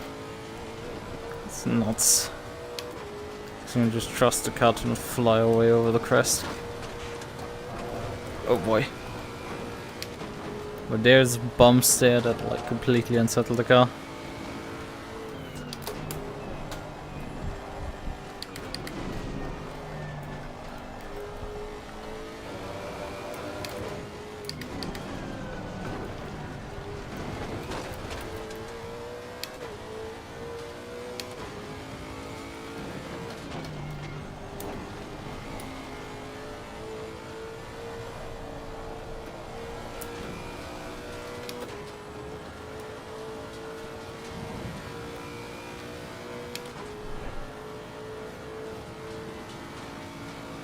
Alright, yeah, well, the time games I've seen now in this lab,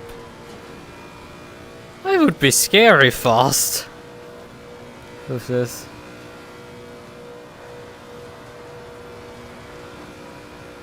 I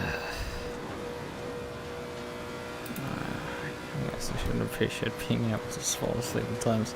Although for me the problem is that sometimes just sleep too much.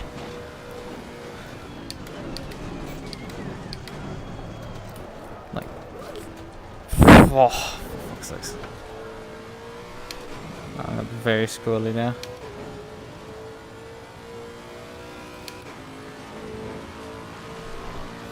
We definitely need to fill the carb if we want reference times.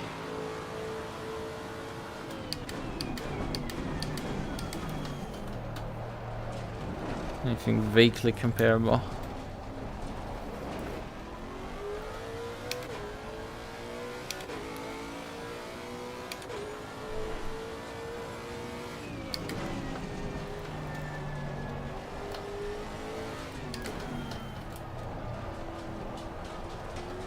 I'm gonna take Flugplatz again, just to see how survivable that corner is now.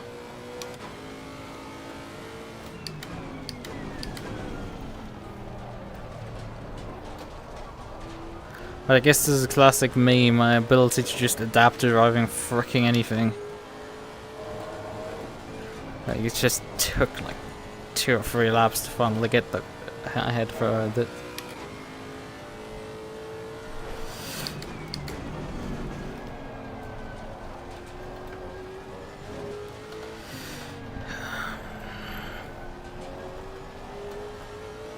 like my makeup under my eyes, but so sleep I get. Jesus, that's not great. But we do have the massive advantage right now of fuel load. So the A10s I'm holding right now on my best is thinly veiled.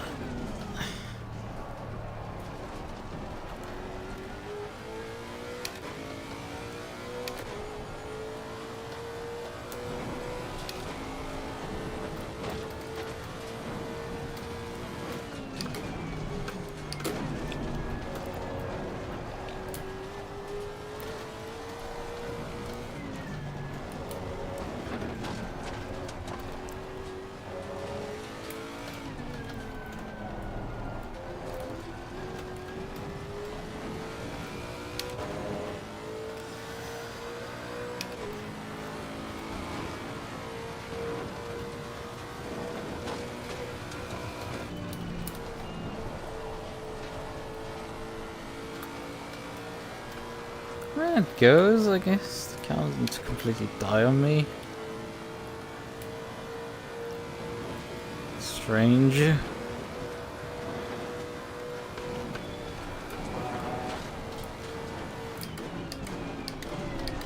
Some way it's more stable over 3 and quads.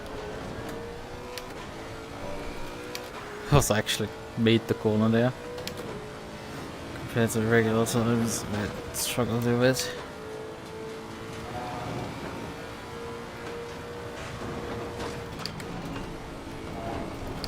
Oh fuck.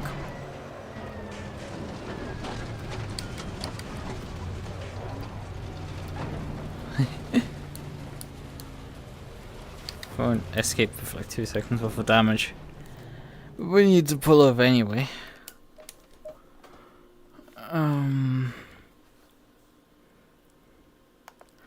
Right. Hey.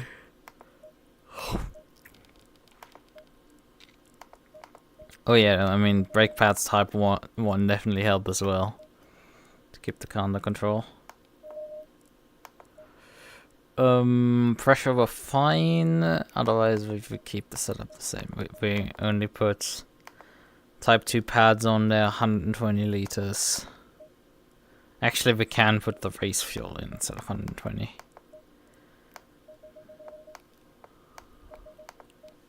We're on 105, this is fine.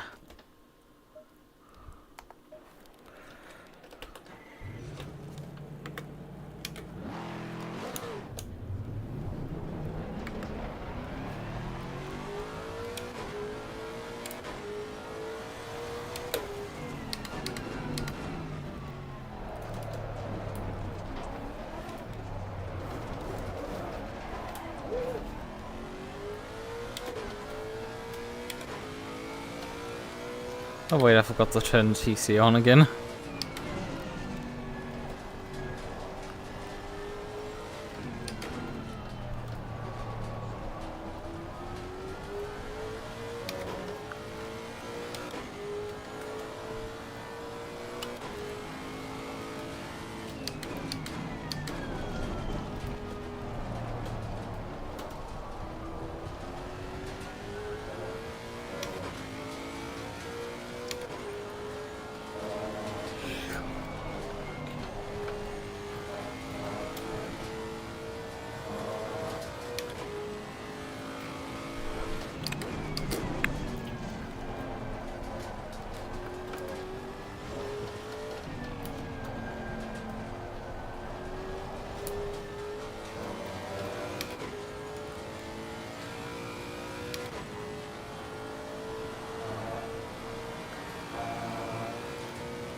think this one could become a bit difficult to commentate over.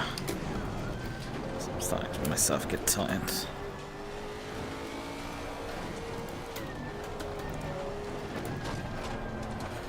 What time is it again? Must be like just after midnight at this point. Oh, fuck off. Well, that just destroyed the entire lap. You can do that also on mine still. Just either a tad bit too much curb and the thing will just go. Come on. Murder me through there.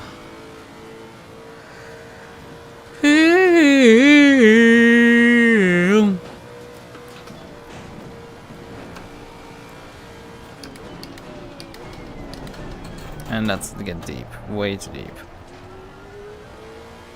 It's not the gains that I've seen earlier. There were quite a lot of gains on the GP circuit though, definitely can't dismiss them.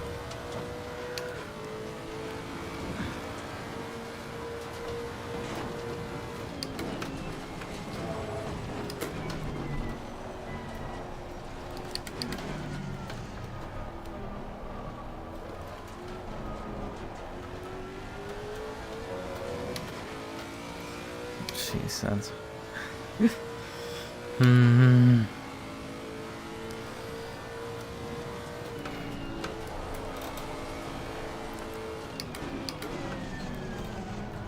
But yeah, oh boy, how much you can just make up from a couple of extra turds. It's quite insane.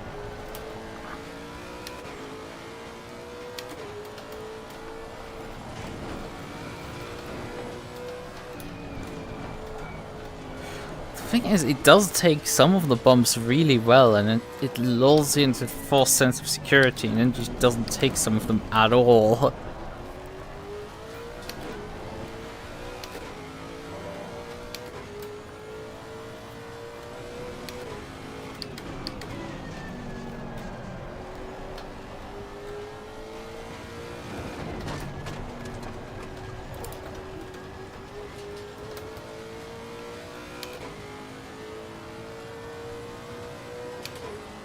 So I'm probably only man like half a second up.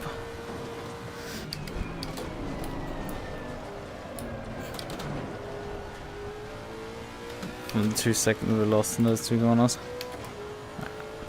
Now we had also a pretty shit corner there. We gained a bunch of time going into it, but like lost a bunch of time going out of it again. Let's see. Okay, so we're actually making up time now on the straightaway all of a sudden. Here, the top end. Oh, that's interesting. Considering this thing has just jacked up right height on the rear. Still otherwise runs the same area, so you would assume the car with less rake on it would have, you know, less drag, but apparently the car...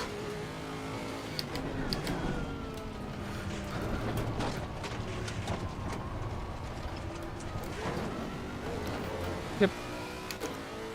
6 tons easily gained. Car sticks completely normal in the carousel. Wait. That's what I mean, it lulls you to favor this false sense of security until you suddenly clip a curb and launch yourself.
still made up 310s there in that section. Just drift casually for that corner. Sure.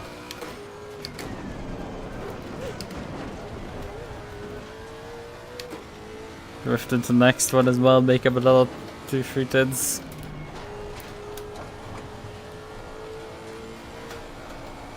Again, I lost 2 seconds in this lap because I had a mistake in it. And then lost another few seconds. Like, holy crap, how much faster are we here? Tire pressures are a bit on the high side. Although they have now a cooling session ahead of them. To the end of the straightaway.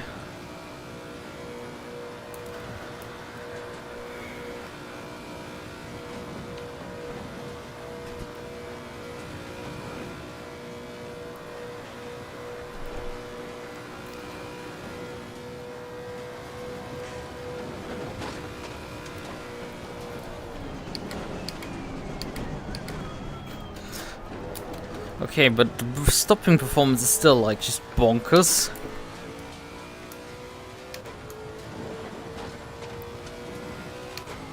I was about as good as the other attempts.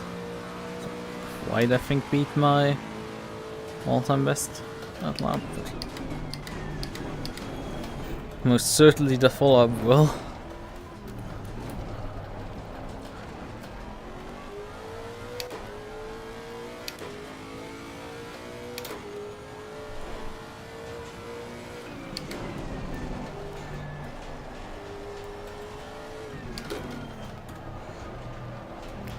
Nope, this is not a lobby. I'm in single player now. I was driving earlier in a multiplayer lobby, although that was the league practice server, so I could have done an LFM race actually, probably. Don't know when the time slot is for the Nordschleife events. And, you know, this allows me to do more practice and can swap between setups and everything if I want to, or even reverse on the track without any issues to practice carousel a few more times. This was my point technically to turn off the rolls for that purpose. Well, yeah, I'm not getting track limits due to that either. Come to think of it.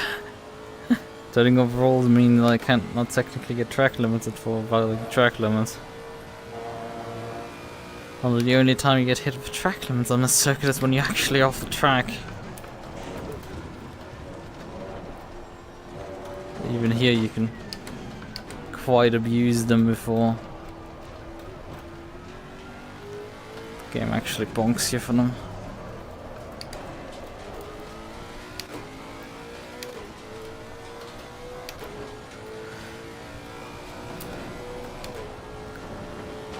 So you're getting? Well, I literally did a 19 last lap. Despite that, I said my car was, well, having some issues.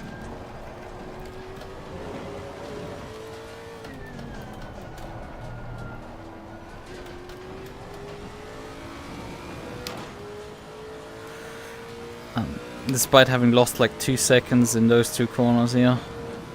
I've made up all the other time with the rest of the lap. Well, his first sector wasn't quite as impressive. Obviously didn't make up as much time. I mean, I was in 21s and 22s for like quite a while.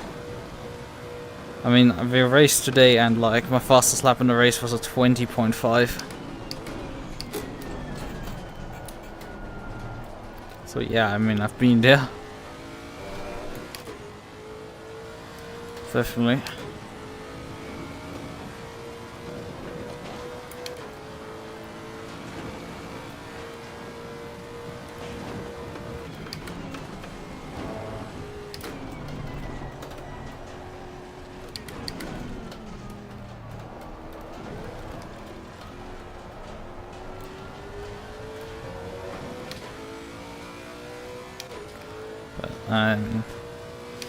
Probably not in ACC and not just in general, because who hasn't driven this track in AC, or in my case I'll factor 2 quite a bit.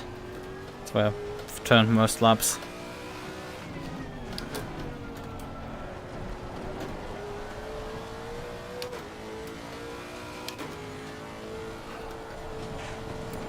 And I haven't checked if I have actually the track metal on the circuit yet. Probably not.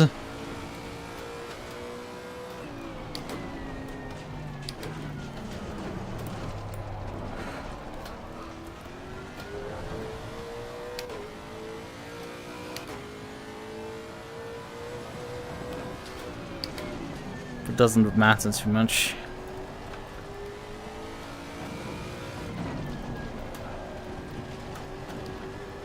I only dabbled this track in GT7, never actually learned it. So it doesn't count. I see. But yeah, I've practiced this and raced entire 24-hour races on this circuit before.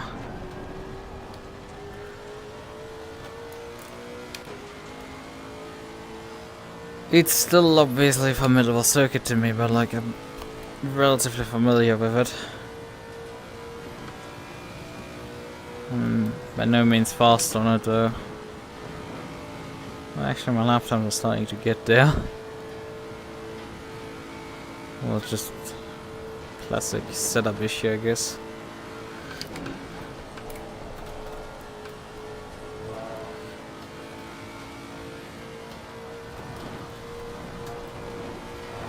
Oh fuck. Well, that ends this attempt. Dip the wheel there. The thing is, I would need some reference time from the other setup because we're on different temperatures, so I need to reload the setup and load a different one. This one specifically.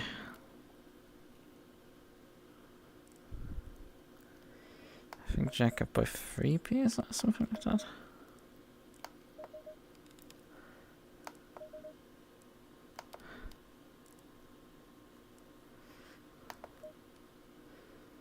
Let me just check what tire pressure is here.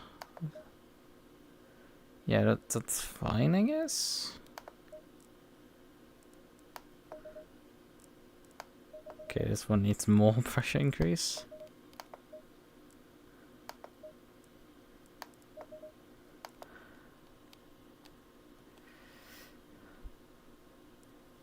It worked out well, it seems. Oh yeah, right, you have your injury. That's why you're taking care of that. Right, we were running a bit less fuel on the other setup already. So let's reduce the fuel load. Otherwise, nothing really special. Wait a minute. Hold on a second. Bump stop range 26. I'm pretty sure I saw on the server more. Hold on. Is there for some reason some weird single player Bob stuff going on? Where my car's setup is restricted on single player, but not multiplayer. Producing different behaving cars. I mean, we shall find out.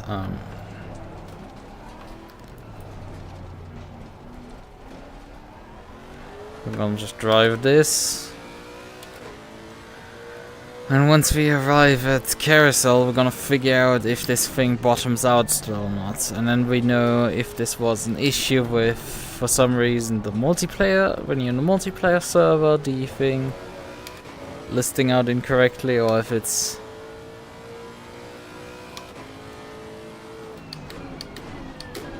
Took my dad's 5 minutes to text 2 sentences on his phone. Press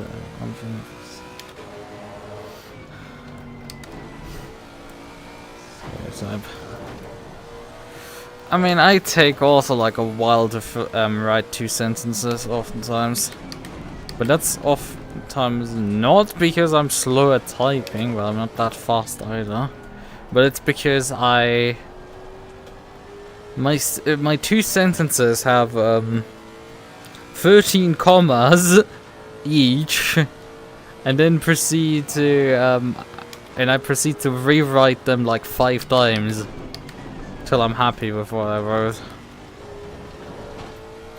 And that's why I am not taking so long to write messages. The spinella. I did that.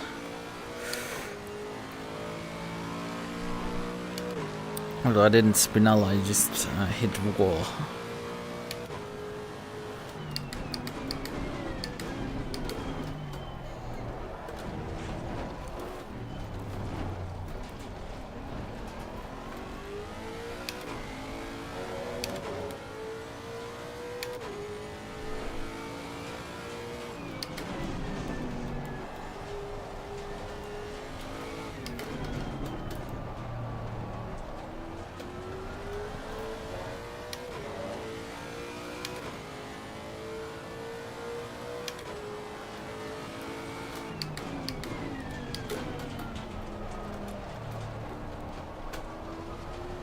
Oh boy, this has so much more understeer.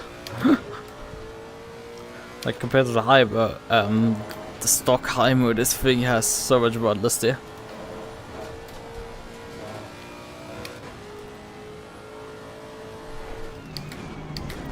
I mean, it is designed to, you know, not understeer, like, to not oversteer as much. But instead, I added more understeer. It didn't really fix the oversteer too much.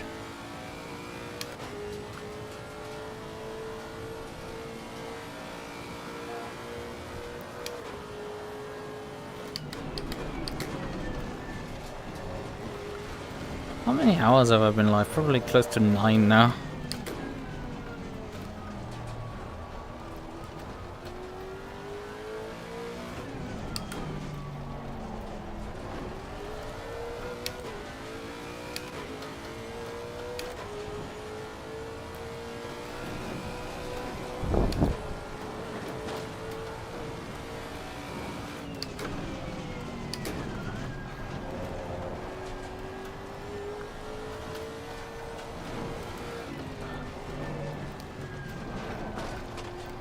That's kind of the thing, you either choose oversteer or stability.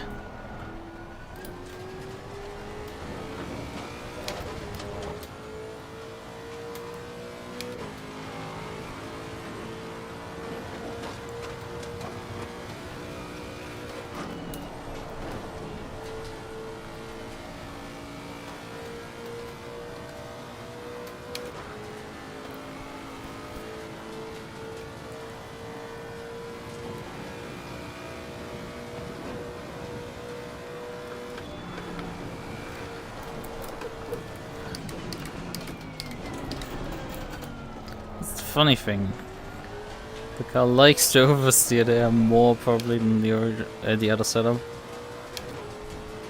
Still made the corner a bit better than last time. But actually in the last run I was way faster there, but like, you know, crashed that run, so fuck.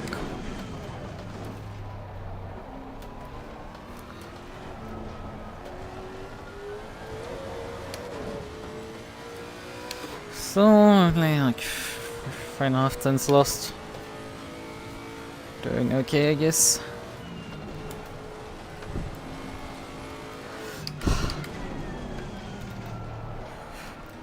Sweating like a dog here.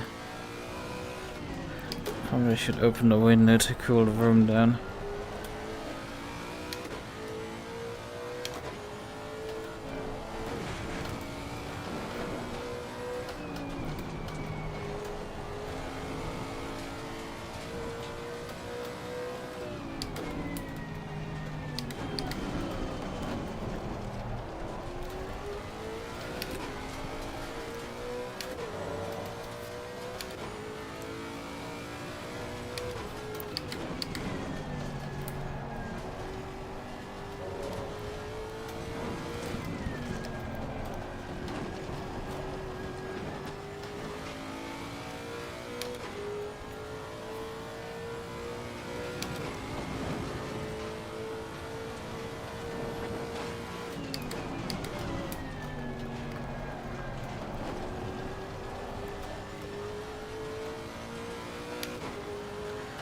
So let's see, this is gonna eject me out of the carousel again.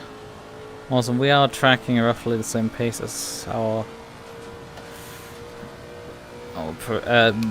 all-time best is doing, so about half a second right now off. I'll just be in the gap roughly when we joined the Nordschleife. Minor fluctuations, but nothing major. But around the same point with the timer setup, I was up to 2 seconds faster. So go figure. At least on my second flyer. First flyer wasn't particularly impressive. And yeah, the car now fucking worked. Instead of deciding to bottom out massively and gain me like 4 tenths. I don't know what happened there. But yeah, we're gonna have to check that.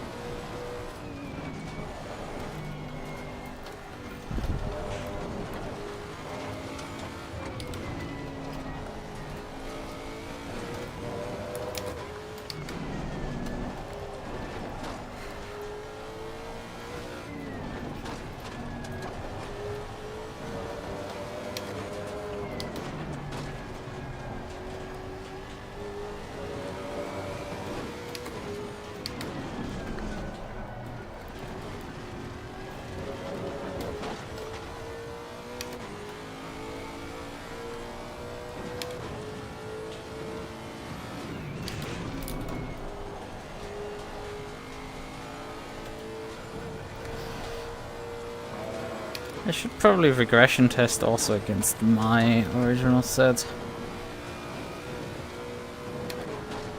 Just to be thorough.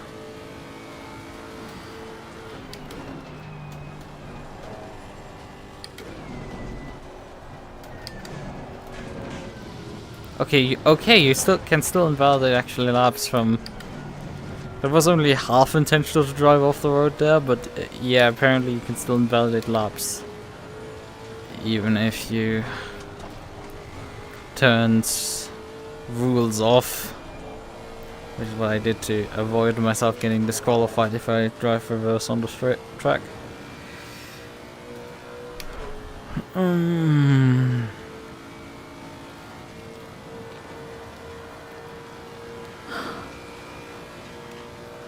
But yeah, I guess I need to look for a Nordschleife practice server to see what the hell's going on here. I feel like the car might be acting a bit differently in single player than in multiplayer. It might be the setup option slightly different, because I think I remember the bump stop range being larger. I remember I'm starting to just gaslight myself at this point. And the day hasn't been long, so who fucking knows at this point anymore.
Didn't quite find as much time in the first sector as I did previously. That's fine. It's updating it on this desktop install.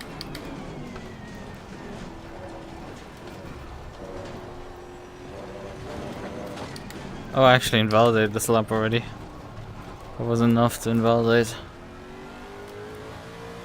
Doesn't matter, I still have a delta, so we just continue on. Want to anyway just figure out if the car can find any gains in the first on the Nordschleife. This car is flat, Jesus.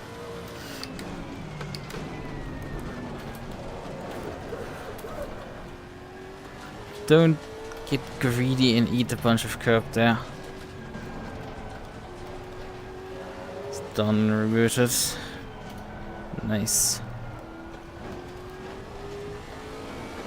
I've installed now Linux on your laptop and on dual booted on your desktop.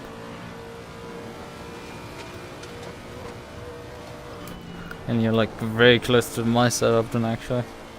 Because I do also have it installed on my laptop and then dual boot on my desktop.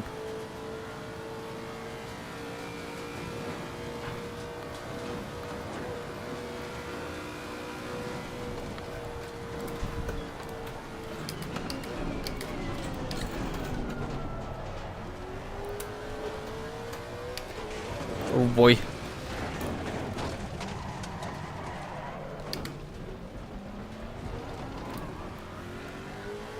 I think I didn't really hit anything there.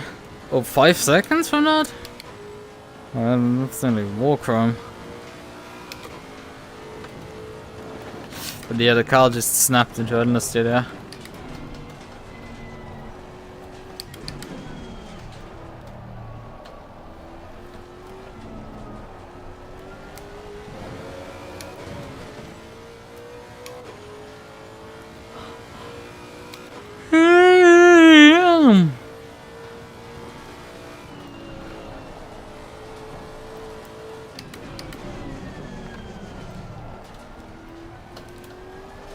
The ABS does at times love to chatter. Find it interesting to set up ships with 0 TC and 4 ABS. It's like, oh boy. Oh, I wrote it with a Q, didn't I? CequeredFlag.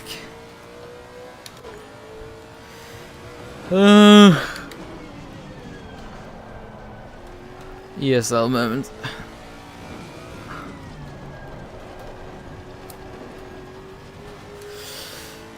How do I do that type of stuff in German as well?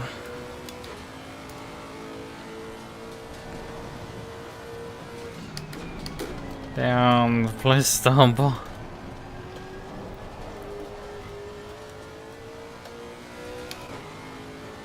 I feel like I lost even more time, but I wasn't paying attention to my delta when I finally got actually up to pace again.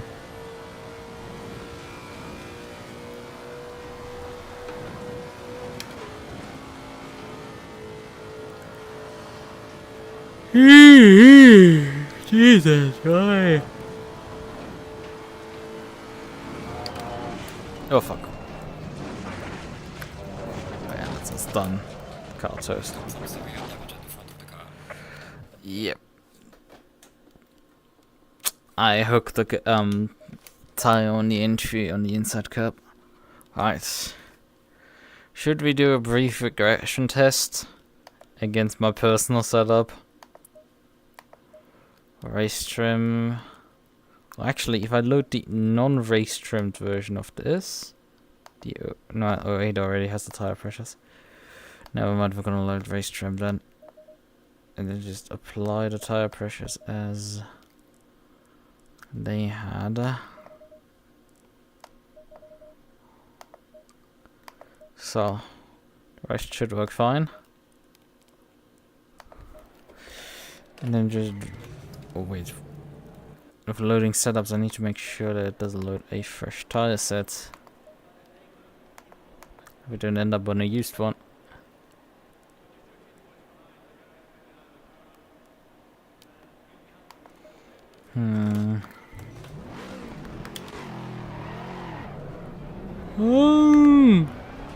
Okay, It's nearly 1 AM. No, why am I so goddamn tired? It's just approaching 1 AM. Like, this is not great in terms of, like, testing setup improvements by, you know...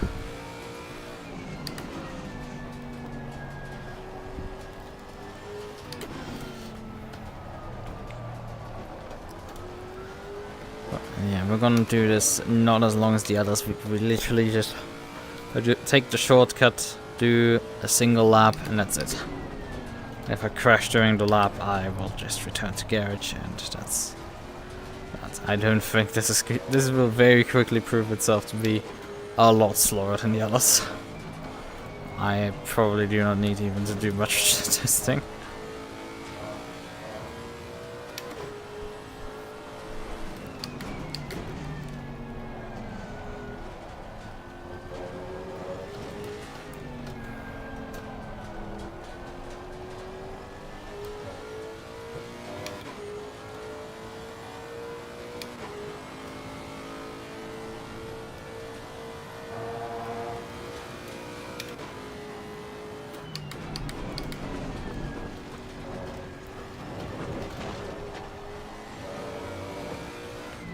Right, onto GP loop one more time. Murdering a few cones there.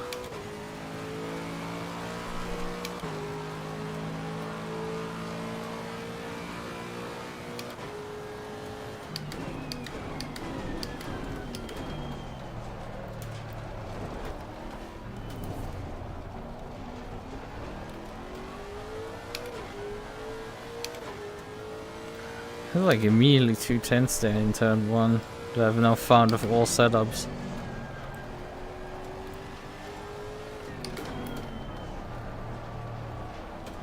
That is my all-time best set, not during the race, that was set after the race. It was while I was still on the server. With the HO1 setup.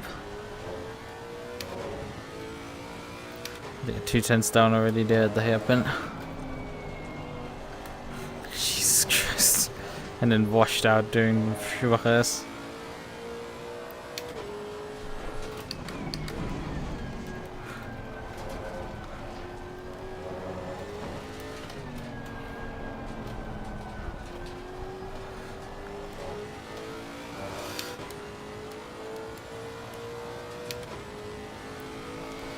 Holy hell, is this something?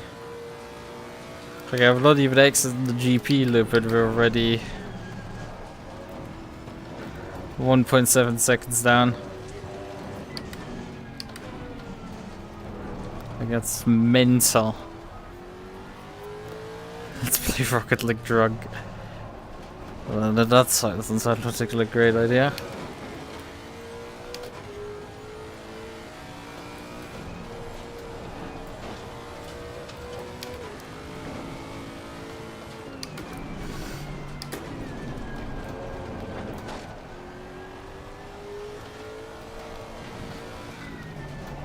You know, maybe doing like stream under the influence might not be the worst idea.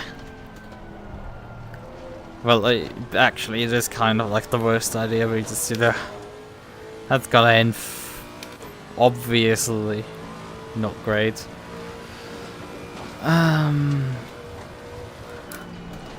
Oh boy, I forgot how my little turning this thing is. Yeah, I think my point has made itself. Back from the accidental Windows boot. It'd be like that. Although for me it's usually the accidental Linux boot because, you know, default boot order is Linux then Windows. So go figure.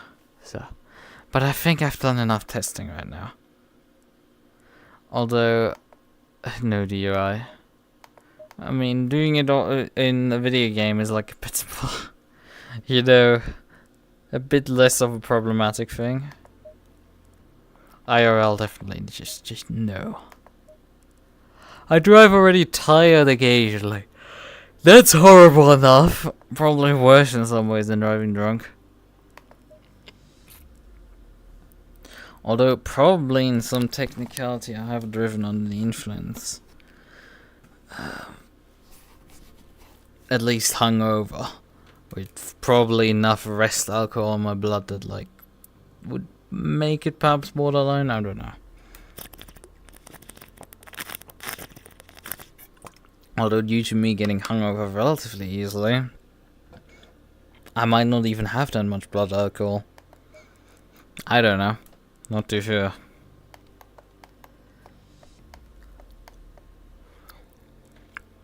I guess my body seems at times a bit too good at processing alcohol.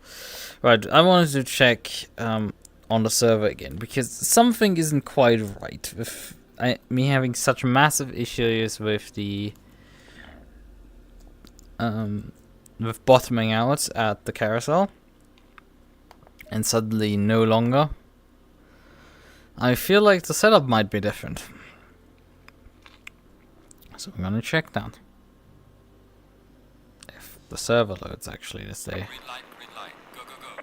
So, okay, free practice 1 is literally 1 minute. That's gonna be enough to load a setup. HO10. Mechanical. Nope.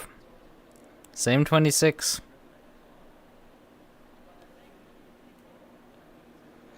What? No. Cause I get drunk so easily. I don't drink usually because the getting hungover fucks your next day up. And that starts kind of being some practice ACC later, maybe even there's some Formula 4 the V in iRacing. Try it again. But yeah, the setup is the same. I don't know what happened there earlier with the car just ejecting itself out of the carousel and repeat. I don't get it. There's one thing with the HIMO setup. Thing on the list of things that definitely can be changed to turn this like. I mean, I need to kind of turn this race ready because it is lacking some feature to make it actually, you know, capable of participating in the race. Up the brake ducts by 1 click, and then I think lower the tire pressures a bit.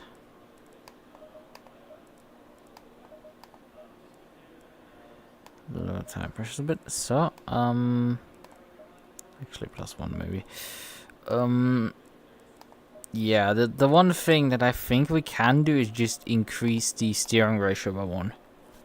Just make it slightly slower, so it's not just utterly rips your arms out fast. To try sim racing, and oh, that's nice to hear. Right. Right.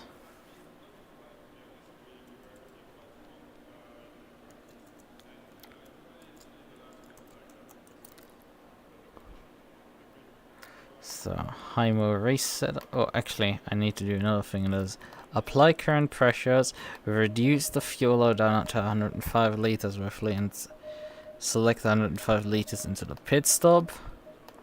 Plus, also create a second strategy with wet tires at about what 27.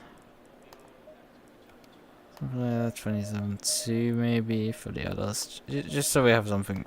You know, something that you can pop on in case you want something wet. And then a third strat that has no fuel in it. Dry tire. That's all of these trimmed in now. This should now. Oh yeah, TC up to 1, and the telemetry laps can be turned on because we need that for the race tomorrow anyway. So. The rest, I think, should be fine. For all like this. So, HIMO, race, save, override file. Yes. Perfect.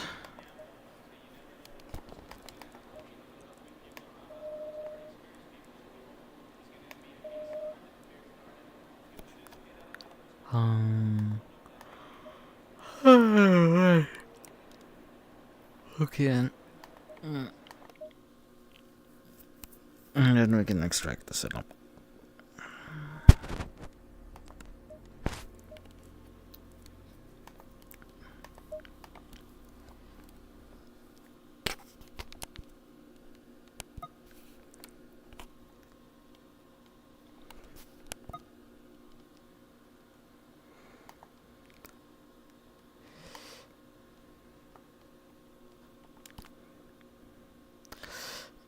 Where's my setup manager? There it is.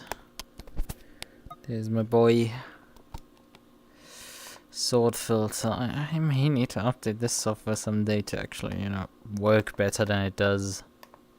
Because the fact that it like doesn't refresh completely, and I just can't get it to refresh properly, is a bit annoying when I change the order of things. It is rapid, the thing, in terms of like finding all the setups, locating them, and analyzing them. It's really good at those things.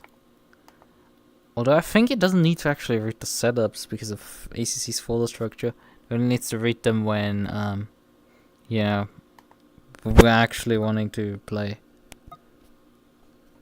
So there's that. Whenever we want to actually, you know, copy a setup or stuff.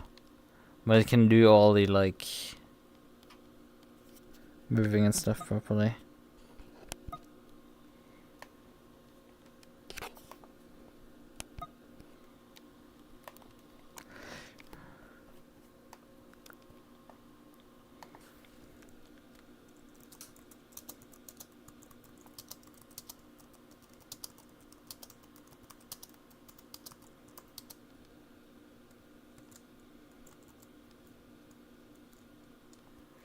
What was his actual original name again? Let's scroll up again.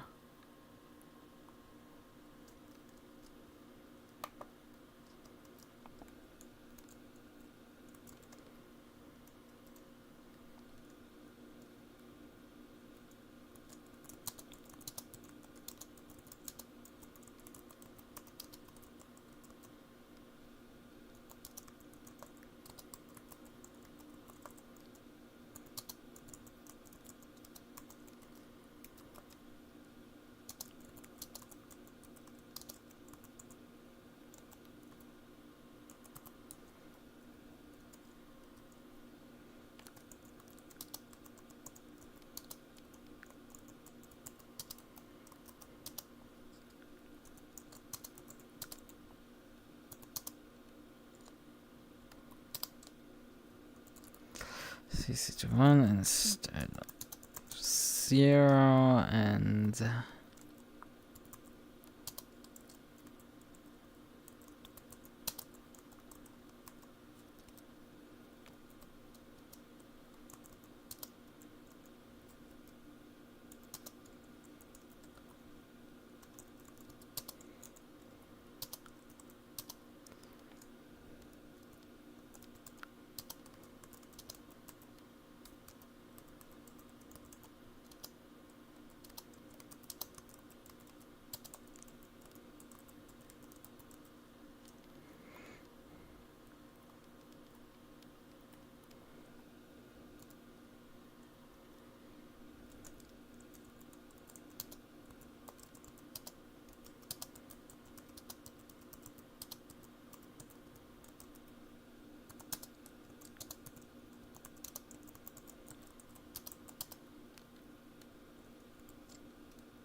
Suboptimal lap.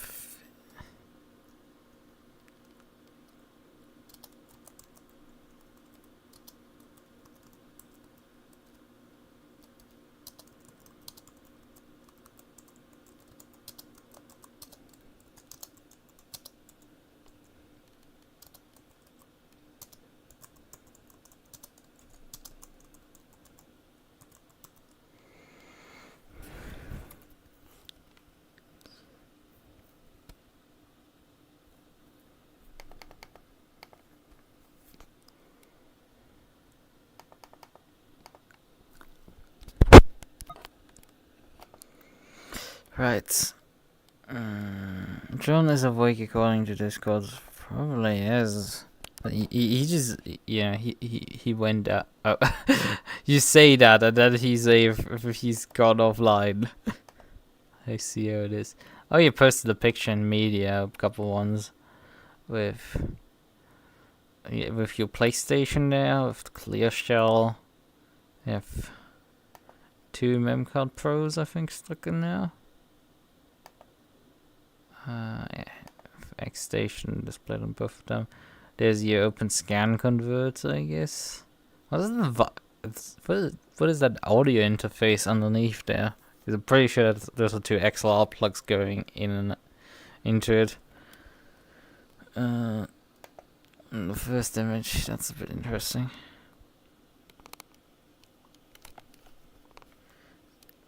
Right. Oop. But yeah, it has been a long day, to say the least. 9 hours, 28 minutes, Jesus. Yeah, the issue with the setup, right, it does drive a lot different than the other one, you know. And it may take a moment too long for Jordan to get used to driving it. Like, the problem is with it, it took me creating a setup that was slightly more stable, driving it, and then swapping back to the Hymo setup to realize that the Hymo setup was better, and then I was just making fucking things worse. But I guess maybe that's my way of actually learning a setup, is to try it, notice it's bad, attempt to fix it, get used to the fix. Get the fix to like a point where I can where it's decently drivable, then try the original setup and see that you actually can drive it now and it's a lot faster. Like, maybe it's just my learning process that I need an interim setup to ease me into the final setup. Now, that's a bit funny. I mean, probably the biggest problem with the Nordschleife is just how long it takes to do your laps. And even if you're like me, who takes like 5 laps or so to acclimatize it, less than 5 laps to acclimatize to a car, it's like, it takes still like an hour to get into a setup and everything. I mean, I might be able to just jump in and go, and from the feeling a car gives me from driving like a couple of corners, I can already interpolate out the rest of the lap, but man, it isn't particularly great how the time sets. Also, I still didn't check how bad the performance dropped on SimHub while we were running on the Nord, so that's something to figure out later. In any case, I shall say good night, bye bye. I shall be back tomorrow again. And also maybe I boop the bot to finally work again. It shouldn't be too hard. Good night.